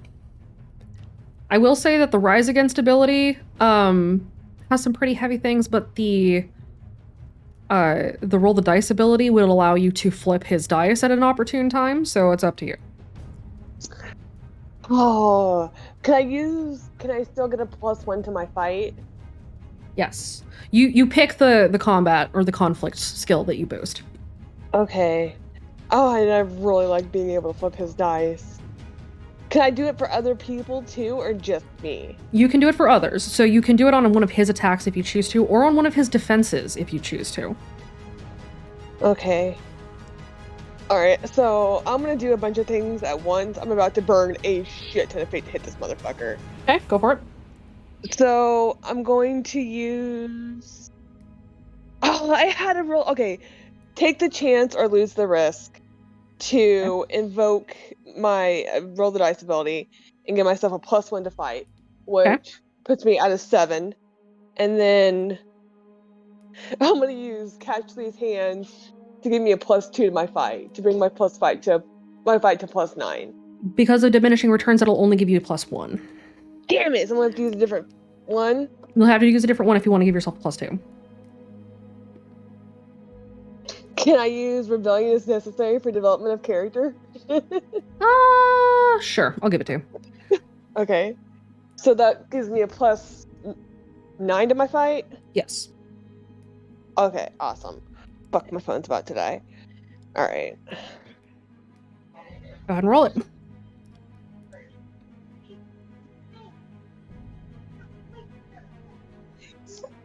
Yes! You hit. Okay. You hit the Rat King, and he staggers back, again spitting and snarling with blood leaking from his face and from the cross that you have carved into his chest. That is your action. You burned a lot of fate, so you are only able to take that single action. With that, that's Aurelia. Or that's Kaede. You burned a whole lot of fate and invoked a lot of things, and so that was your free action and your attack all in one. That's fine. I hit him. That's all I wanted. Okay. Aurelia, you're up. Could I give another stack to my voice ability with a fate point? Yep, burn the fate. Good. Then I would also like to have something to prove with the +2. Okay. You get a single boost. Go ahead and add it to your fight roll, and then go ahead and roll. Oh god, let me first count together what I have to roll. You get +2 from your voice ability and another +2 from your invoked action. And the weapon. And the weapon, yes. And the weapon gives you 1, so that gives you 5 in addition to your fate, or your fight. I think that should be a 7. What's your fight? Yep. Fight is at a 2. Yep, you're at a 7.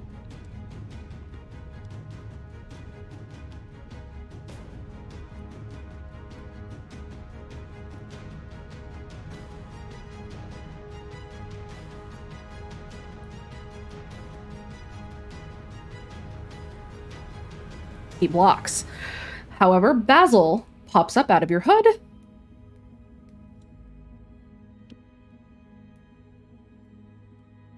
And takes aim and takes a shot.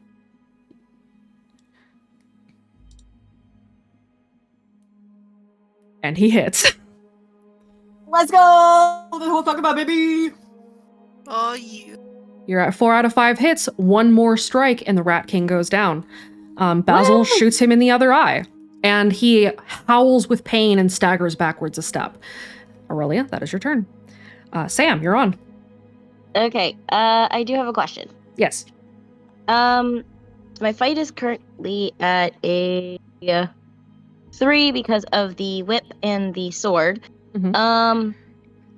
If I use stay alive, is it going to be diminishing returns to try and add that to my fight? It's diminishing returns, so we give you a +1. Frick. Put me at a 4. Can I use a worthy foe should be respected to make that a +2? Yes, you can. Sweet. Okay. So, God, I only got 1 fate point left.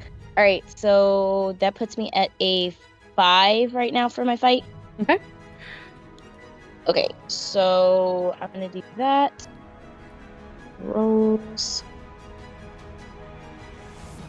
It's 5. It's a 6. Damn it. He blocks. Yeah, I figured. He blocks and deflects the attack back, and the angel pops up for her attack.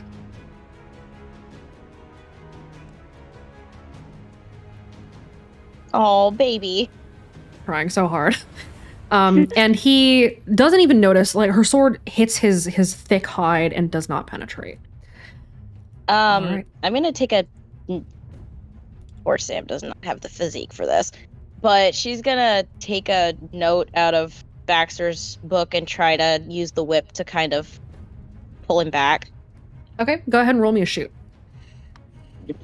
Okay. Do you have shoot, baby? You do not. Oh no.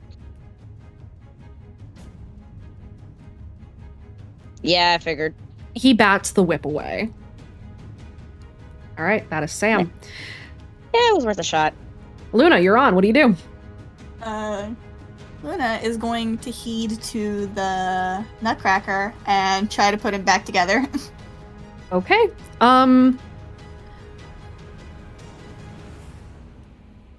Do you have mechanics? Mm-mm. Because this is a toy, go ahead and roll me fate with a +2 and tape his leg and arm back together.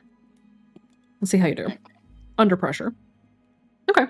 Under pressure. You're able to stint his arm and leg, and he's able to stand up kind of on his own, and draws his sword and thrusts it up as if he is going to fight. Yeah! Sorry, not the best repair, but yeah! Get him! Do you do anything else? Well, now that the Nutcracker is fixed, Luna's gonna attempt to take another shot. Okay, go ahead and roll it.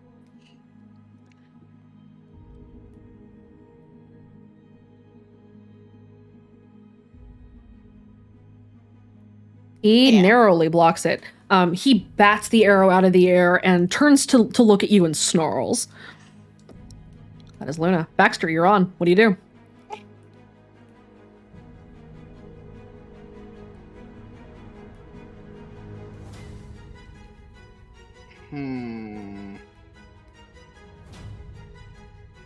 I think he's gonna attempt the same thing again.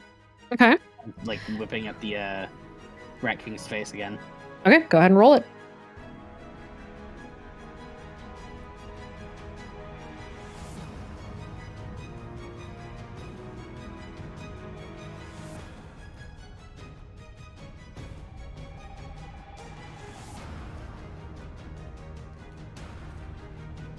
He blocks. Your whip sort of wraps around his arm, but this time he just shrugs it off and throws it to the ground. Do you do anything else? Well, now I have no weapon. You still have the whip in your hand. He throws the rope part to the ground. Okay. No. Okay. That is Baxter. Violet, you're on. What do you do? We're gonna make another attack at him. Okay, go ahead and roll.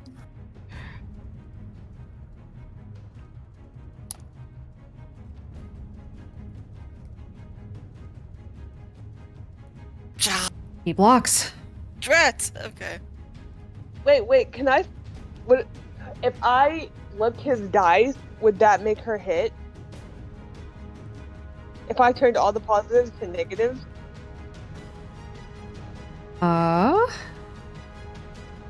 Yes, it would.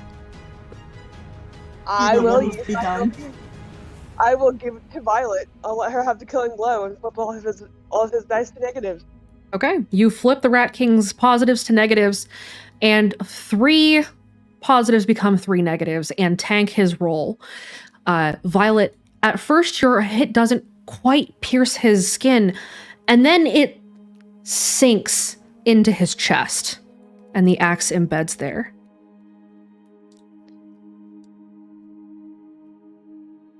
He drops to his knees. He's not quite down, but he's not fighting anymore. Kira. How difficult is it going to be to open up the Sugar Plums prison? You're going to need to smash it. So you're going to either have to break it on the ground or find somebody who can. Can Kira, can she try to smash it, and then if that doesn't work, get someone else to be able to get it open? Yes, roll physique. I know you have so much of that particular skill, don't you? You mean on my straight fate roll? Yeah, that thing. You try to smash it on the ground, but it just seems to clang. Whatever this glass is, it's not giving. And so you're going to have to find somebody to break it for you. Okay. Kira's gonna sign to the Sugar Plum Fairy an apology and then pick up the prism and go, I need someone who can hit real hard. Rav has a turn.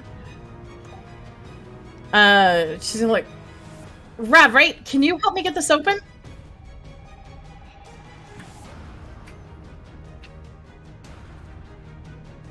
Yes. Kira's going to head over and bring the prism to Rav. Okay. Rav, you have been handed the Sugar Plum Fairy's prism. What do you do? I will attempt to smash it with my shield. Okay. Go ahead and roll me your physique. With the shield bonus or no? With the shield bonus. Okay. I'm in the correct channel this time.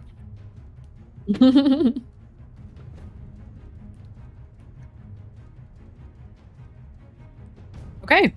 You hit your shield against this prism and it shatters into dust.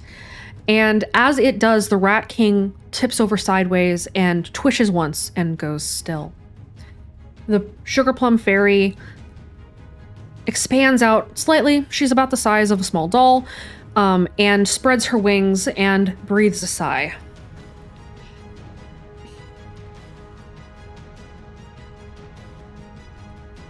Are the guards still up? The guards are still up, yes. You have an attack. What do you do? Thank you. Which one of our friends got hurt earlier? Kira did. Kira She took hurt them. real bad. Kira's pretty hurt. Kira's badly hurt, isn't she? Kira Yeah, took she's- several consequences. Yeah. Rav will just stand guard over Kira. Okay. You stand between Kira and the other guards who had started circling in on her because she was holding the fairy's prism.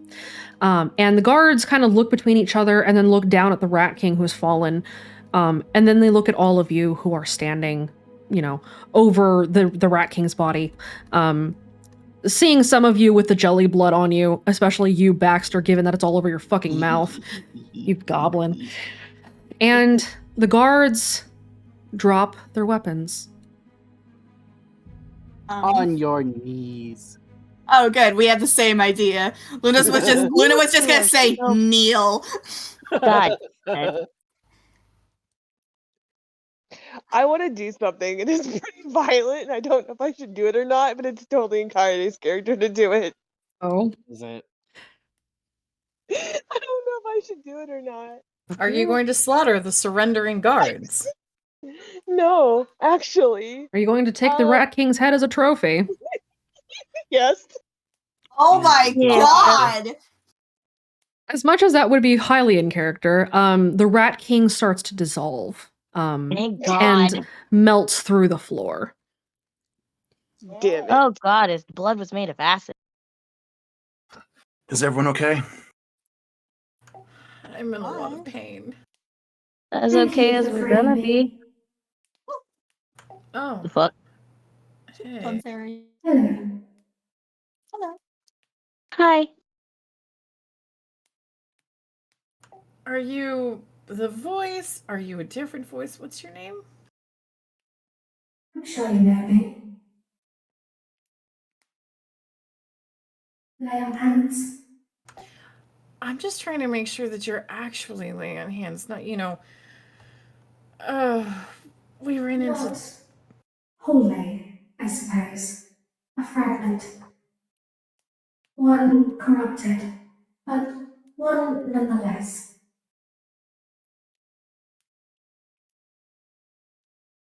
Infection Oh. corrupted?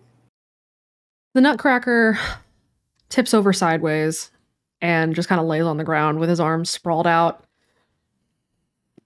Nobody? Goes to gently pick him up. Thank you for your help.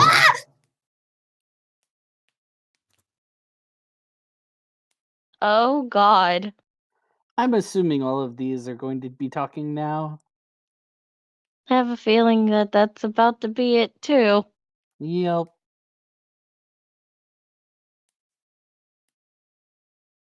So I would say, And there it is. Says the Huh? mouse. Who the fuck's the angel then?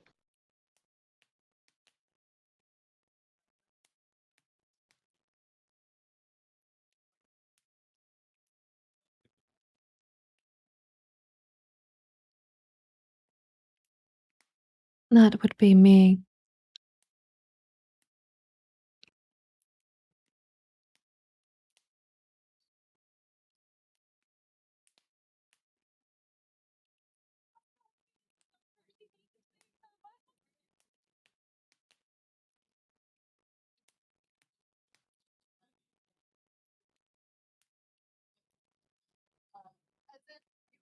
Girl holding a doll, like she's hugging it close to her while the Nutcracker is facing outwards. So, you all are voices? the embodiments, yes. Well, sort of. Sort of. Sort of. What's your relation to the Jingle Man? The what? The Jingle Man? That one? That one. You know, yeah, That one. he's the one that sent us on this quest to like kill the Rat King. So I'm just gonna say the name. You refer to me, yes? Yes. Go ahead. Baxter still has the cape on, doesn't he? Yeah. I forgot about that. You sure do, Baxter.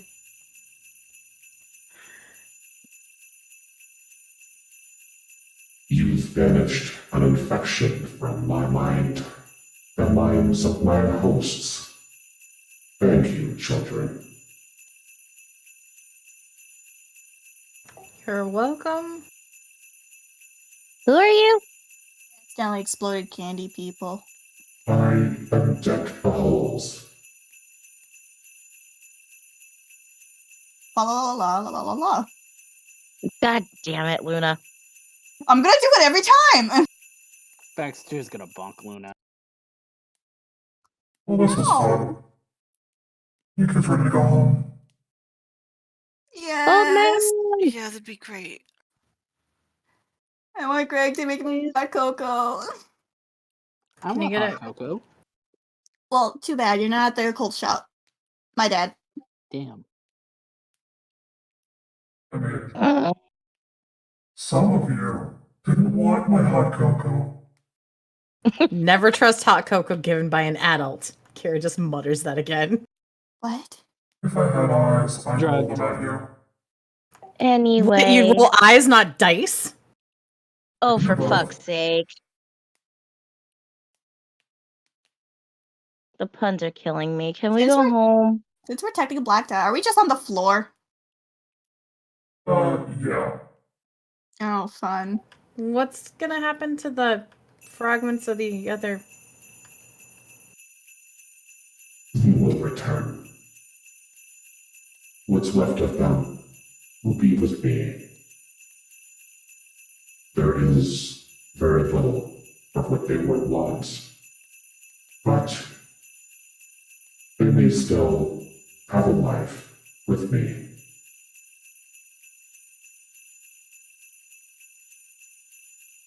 Mm-hmm. Oh, I'm sorry I melted the first floor of the castle. oh God, my Michelle, heart. that's a lie. Listen, I You'd didn't probably think burn the whole place down if you wanted.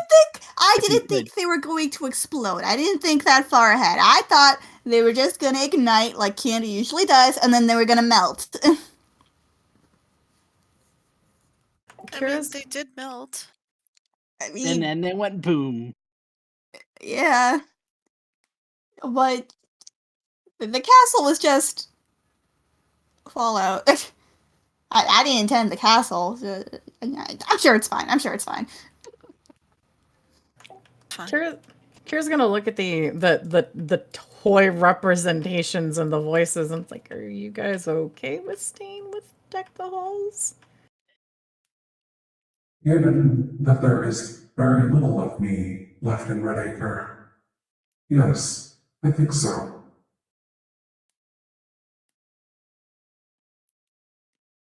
I am glad, however, to see that you made it out. Is that Dad? No. I was making sure. That's die for you. That's why I asked.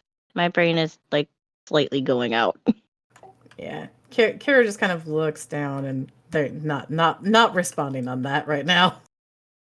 Yeah, well, some of us wanted to stay and finish up things. So I'm As okay if I with had a that. choice. Yeah. A cause worth fighting. I am proud.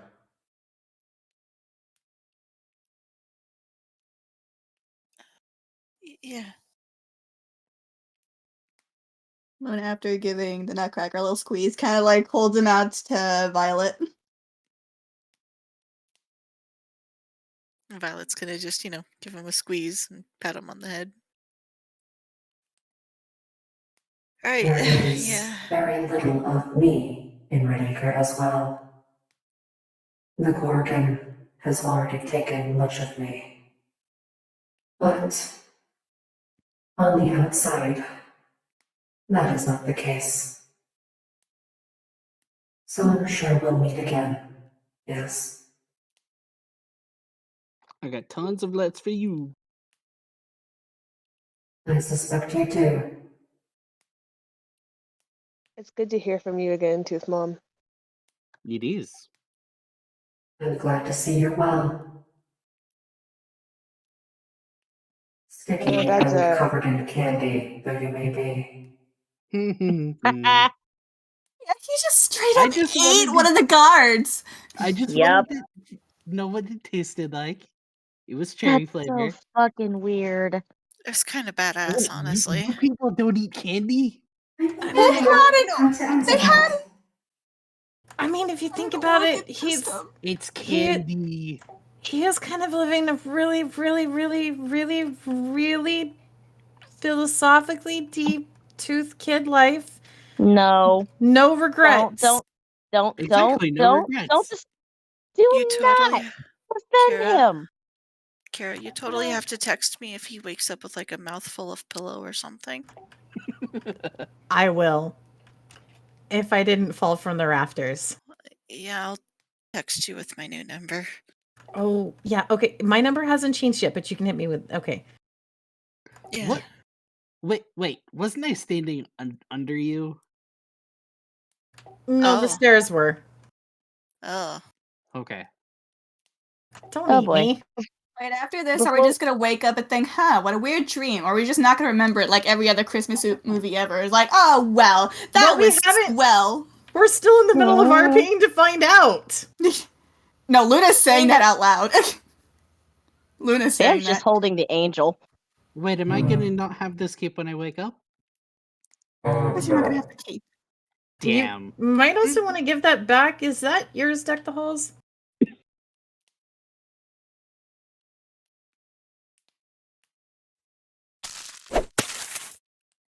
No. The fuck? Yes, it is. Homeboy got punted with a snowball. So, I Baxter. mean, it would have been revenge. because Why I did don't- throw a snowball?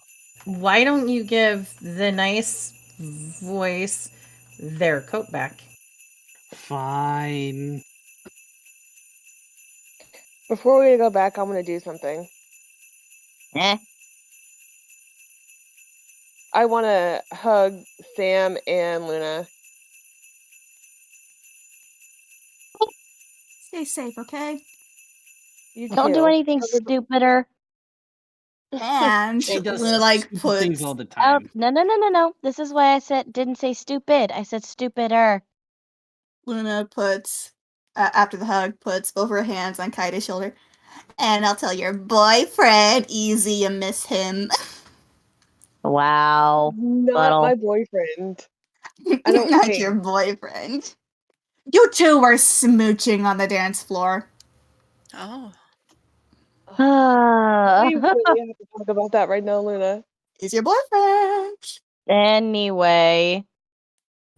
Kira's gonna Tell- look to Aurelia real fast with Basil.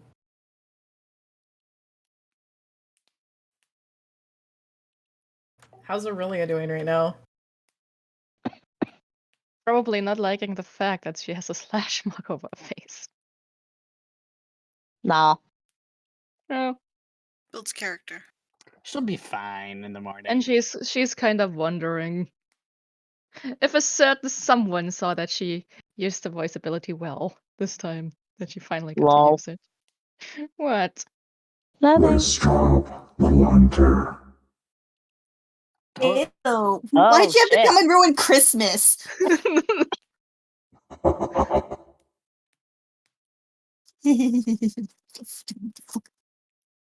Luna. Calm down. Luna, be nice. No. I Well, wouldn't this has expect been it. a gas. How about we get out of here? Yes, I'm ready to go home. Tell Nora I said hi and give everybody hugs from me, guys. Absolutely. I miss We you guys. will. I miss I'm you. kind of sad Sam Yeah. couldn't. I mean, I'm kind of sad Percy couldn't, do the little fragment for, Yeah. And Baxter is going to tell either Luna or Sam to give Ambry a hug from them. Oh, they're getting a hug anyway. Well, another one Considering- from Baxter. Okie dokie. Be safe, you guys. We will. We will. Eventually. You too. Merry Christmas. Happy Chrysler. Merry Crisis. Jesus Yippee-ki-yay, motherfucker. You know what? Yeah, sure. Yippee-ki-yay, motherfucker. Language, the both of you. English. Never. The ice palace fades, and you find yourselves waking up where you had left. Do we remember anything? Flashes, brief images, the sounds of jingle bells kind of stuck in the back of your head, but beyond that, everything is hazy.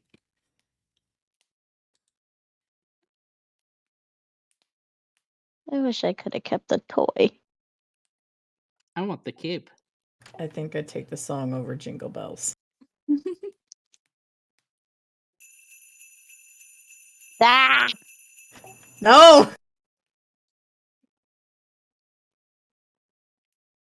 The kids in the boxcar, you both wake up kind of in the clearing. A tiny nutcracker is still in the box. The kids at the occult shop, Sam and Luna, you both find yourselves in the field.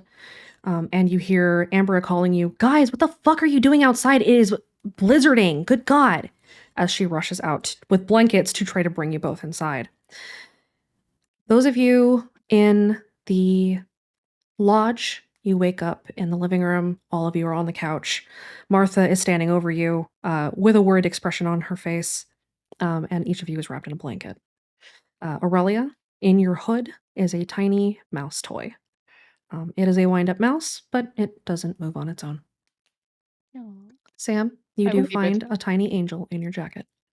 No. And that is where we drop the curtain. Did Rav get the sugar plum fairy? Who was holding the sugar plum fairy? It might have been Kira. Rav, did you have it or not? No, I only broke the prism. Then Kira does have it. Then Kira, you have a tiny sugar plum fairy figurine in your pocket. Oh. I wanted the sugar plum fairy. That would have been fitting. And thus, we drop the curtain. And our holiday tale ends. Holy shit. That could have We gone live! 3 ways to Sunday. Yay! It kind of did. It I'm was sorry. great, though. How, like, Carol woke up with what? Phantom pains of a broken rib and bruised ribs? All of you have phantom pains and some Oh. flashes of Yay. some horrible sugar monstrosities and toy abominations, and occasionally it will It'll be- haunt your nightmares again. Baxter fu- it would ripping be- some man's throat out, going, "It's cherry flavored. It's all right." Oh, that's great. Yeah.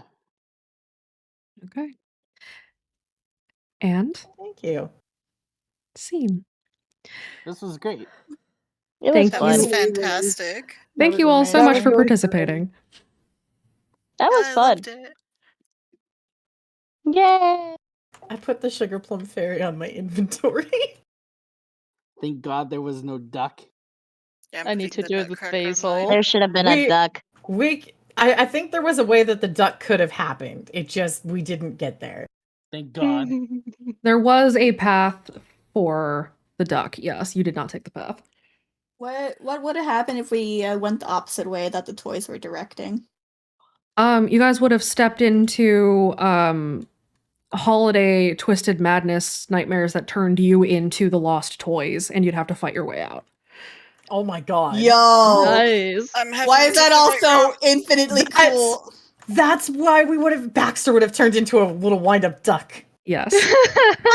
Thank God we didn't go Baxter's way. Oh my god, I wanted to see that. Damn it. Oh my God, There's a tiny ballerina Barbie. I'm so glad. But also, we missed Baxter being a duck again. Right. Whew. It will I happen guess- one day, I'm pretty sure of it. I feel like it's Greed's secret desire to just see Baxter duck. Quack, quack, motherfucker, I guess. That would be fun though. Waddle, waddle, till the very next day.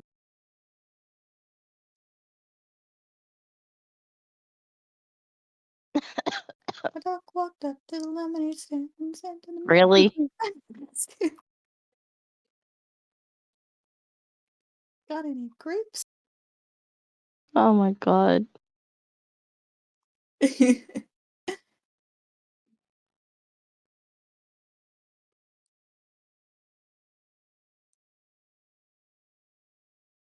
All right. Well, thank you all so much for participating. That was a lot of fun, and I'm glad everybody had a good time. Let's go ahead and close out the stream. Go ahead and say goodbye to chat.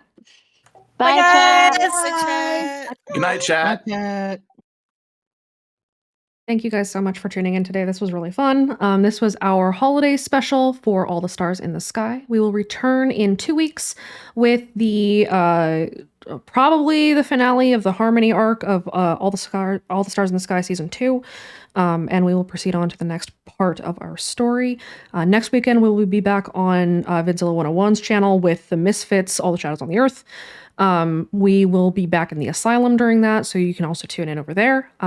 And other than that, we will catch you guys next time. We have a couple of other we have a couple of other one-shots that are going to get planned out here soon, in the same universe and deep structures, and with different kids following them on their adventures, trying to stay alive in Redacre and in the Redacre, the Radio Quads beyond it. For now, that is our show. So I will catch you guys another time. Thanks so much for tuning in. I will see you guys next week. Have a good night. Stay awake.